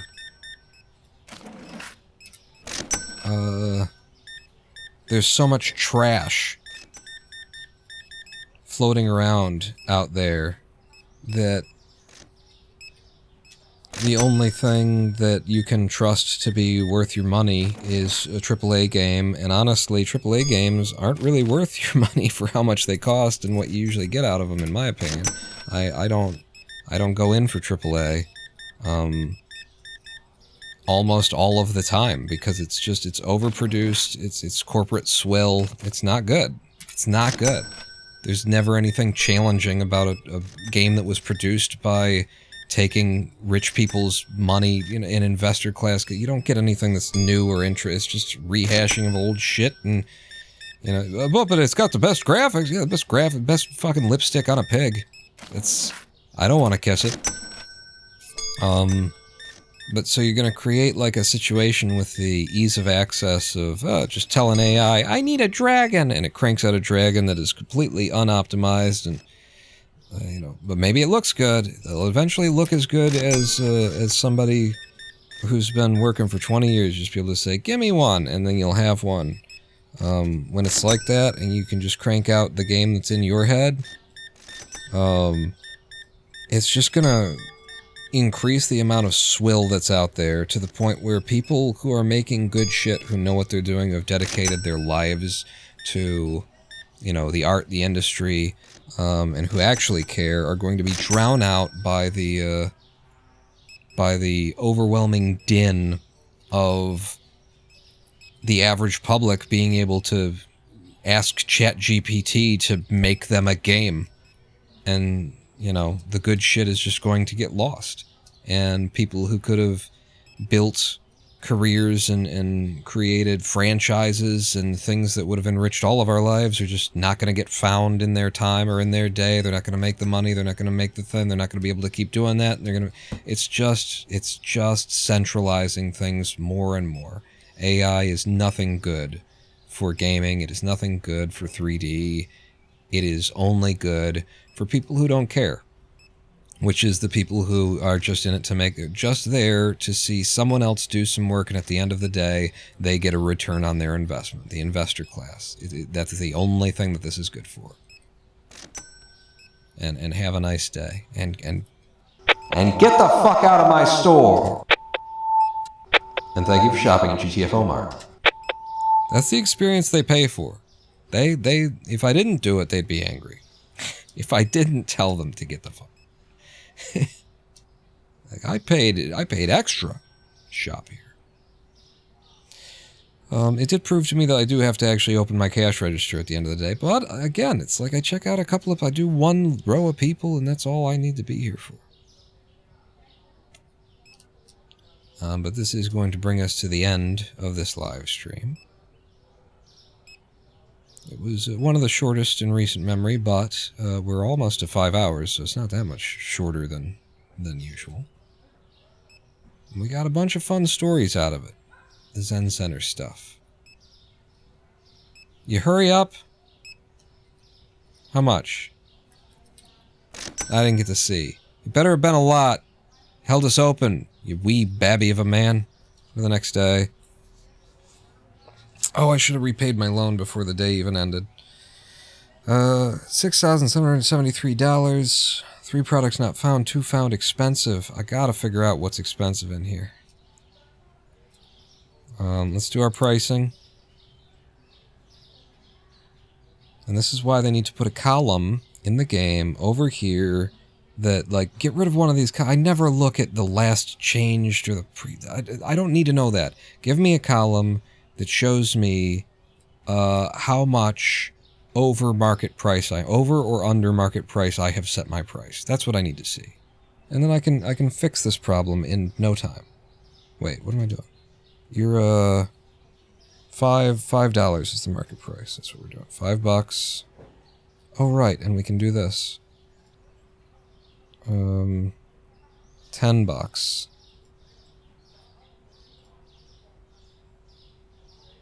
$2.50? There should be a 4th thing. That was 3, right? Aha. And $2.75. $275 for every bottled water in my store. That's 4 price changes. And somewhere in here, there's a couple of products that are overpriced. Eventually, it'll sort itself out. Or it won't. So we've done our pricing. Is there anything else that I need to do to have us ready for next time? Pay off the loan. And pay up your bills. Will I be able to afford my orders if I pay off? I think the orders only cost about $3-4 grand a day. You got 5,000.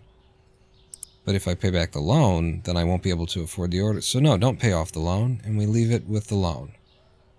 Yeah. I'm going to leave my $2,000 loan. We'll pay it off by the next in-game day. But that was a day at GTFO Mart. And let's just end it with one more tour around this brand new city they just put in. In case you weren't here at the beginning when I walked around. Don't mind that the textures are all low quality. They have to be because of the performance. But they've got nice looking textures, too. They do. So we got a genuine gas station here with electric charging stations and everything. I didn't go this direction, I feel like. You're venturing beyond the city limits. Please return to the city. What? Okay, and then they just warp you back. So they don't want you to see out here. We're still working on some of this. That's interesting. Okay, so there's the city limits. What did that say? Danger, high voltage? Danger, construction site. Warning, construction. Yeah, if I didn't see the big one, maybe I'll spot the little one. No unauthorized access, site safety, don't forget to wear a helmet.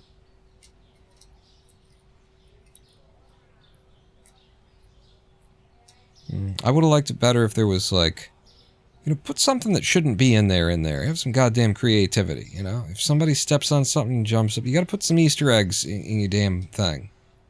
Right? Alright? Just having a little walk around. What the hell are these? We don't have these.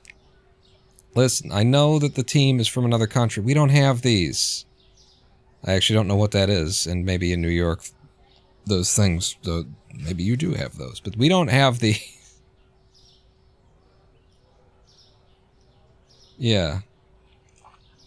Like, if this is supposed to be the crosswalk button, because we are in a crosswalk, which I don't know what the hell else... This shouldn't be here, right? Like, if this is something you're supposed to touch from your car, it shouldn't be in the middle of an intersection, but if it's something that you're supposed to touch as a pedestrian, then it should be facing this way, not that way. Fuck is this? It shouldn't be there, whatever it is. We do have these, correct. Indeed. Okay, that's the limits of the city, that direction. There's a little walk-through park over there. I'm just trying to see the things that I haven't seen. We walked around earlier. I love that there's like a... between the buildings. There's actual alleyways back there as well. Is there anything else? This is just crap to box you in. Oh, Jesus! Oh, you don't have physics. Yeah, this is cool. You've actually got the area back here. I'm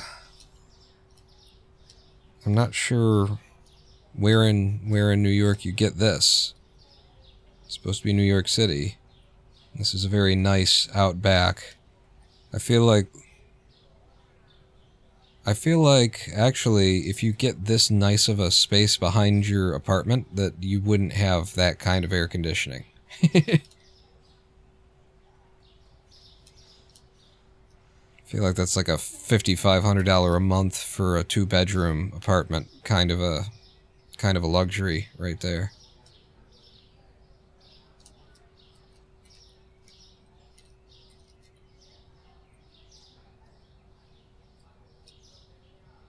Norley's Old Beer House, established in 1853, owned and operated by the True family. Alright, so we're back to our corner. Let's have one more stroll through the park, and then we'll call this a live stream. Because if you happen to not be here at the beginning, then you will have missed Central Park over here. I mean, it's not Central Park, it's a park. And for our village, for our place, it is Central Park, because it's big and it's parky.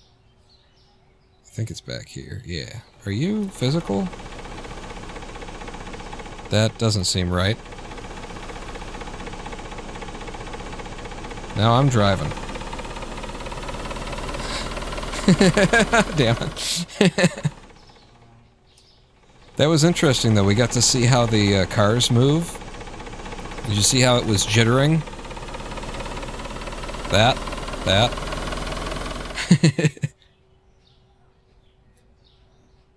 It's just being moved like a certain amount of being repositioned every frame. But this is the park.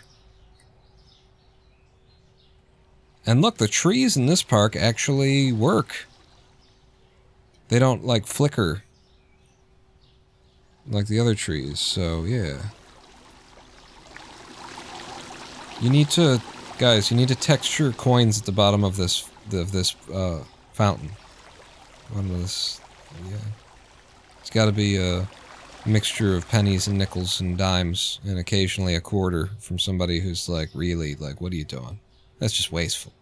Also, I want chess tables. I request chess tables, stone chess tables, like would be in a park.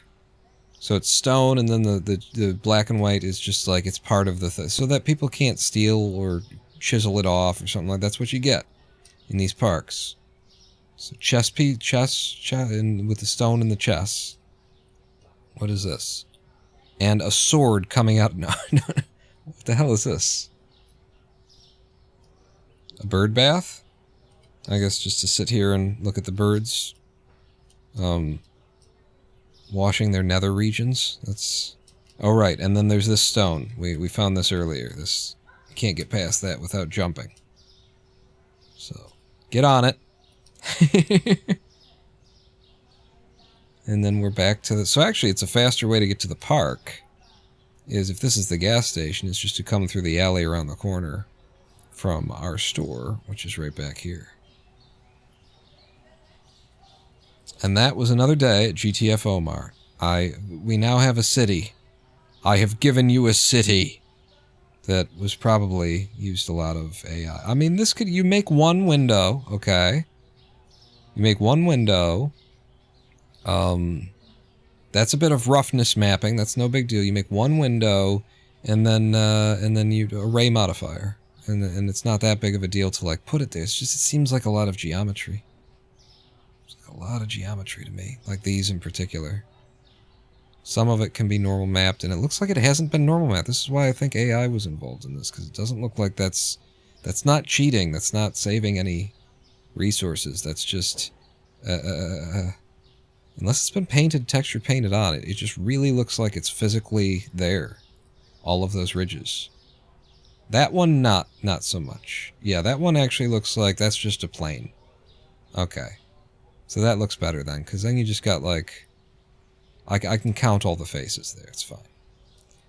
You just woke up, Ren Phoenix? Well, I'm closing down shop. We're done. There's a brand new city in this game, and our shop is now on a STROAD, and I hate it. But I do like our shop, and I like the city. I just hate a STROAD. And that's the end of that. We told a bunch of Zen stories, Ren Phoenix. Told a bunch of Zen stuff. Apparently I made various characters at the Zen Center sound like goofballs, and they were. There was some people who came through temporary, they were new students, and they were goofballs. What are you gonna do? What are you gonna do? And then the people who are serious and who hang around, they're the worst. They're worse than goofballs. They stuck around. They're the biggest jerks of the universe. They're monks. Monks are the biggest jerk of the universe because, like, the whole I didn't finish that thought earlier. I get to finish that thought because it's like, here's what it's like, all right? It's like you are lucid dreaming, right? You're not lucid dreaming. You're just having a dream, okay? This is it. You're not aware that you're having a dream. You're just having a dream, and then, okay, you realize, oh my God, this is a dream. I'm dreaming right now, and now it's a lucid dream. And now you can do anything you want in the dream because now you realize you're having a dream. And you can, like, have authority over it. You can control it. It's like that. And then here's what a monk is. A monk is somebody who was having a dream, and they started to realize that they were having a dream. And in the moment that they caught on to that it's a dream, they start trying to wake up. Fucking idiot. What are you doing? What are you doing? Do you know how hard it was to get asleep in the first place? Do you know how tough it was to lull yourself into this sleep and then you're fortunate enough to be asleep, but you realize that it's a dream and so now you can basically do anything that you want and you're going to try and wake up. What the fuck is wrong? The monks are the biggest jerks of the universe.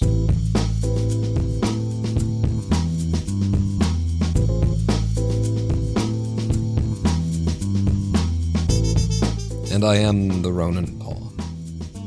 I am the Ronin Paul. Thank you for joining me today on today's Thursday live stream. We do these things on Thursday and we do them on Sunday. Thursday starts between 2 and 3 p.m. Sunday is supposed to start around 2 p.m. I started earlier on Sunday because, you know, what are you doing? It's a Sunday. On Thursday, however, I know you got things to do, so I try and start a little bit later so you're done with your things by the time, and then Ren Phoenix just wakes up. Wakes up in Japan. You went to sleep in America, you were having a dream, you woke up in Japan, now you realize, Ren Phoenix, it's a dream. Now just don't become a monk while you're there. Okay, I know Samurai Zen is very appealing. Don't do it. Instead, now that you know that you're having a dream, have fun with it. Have fun with it. And I will see you back here this Sunday on the Ronin Pawn channel. Pawn out.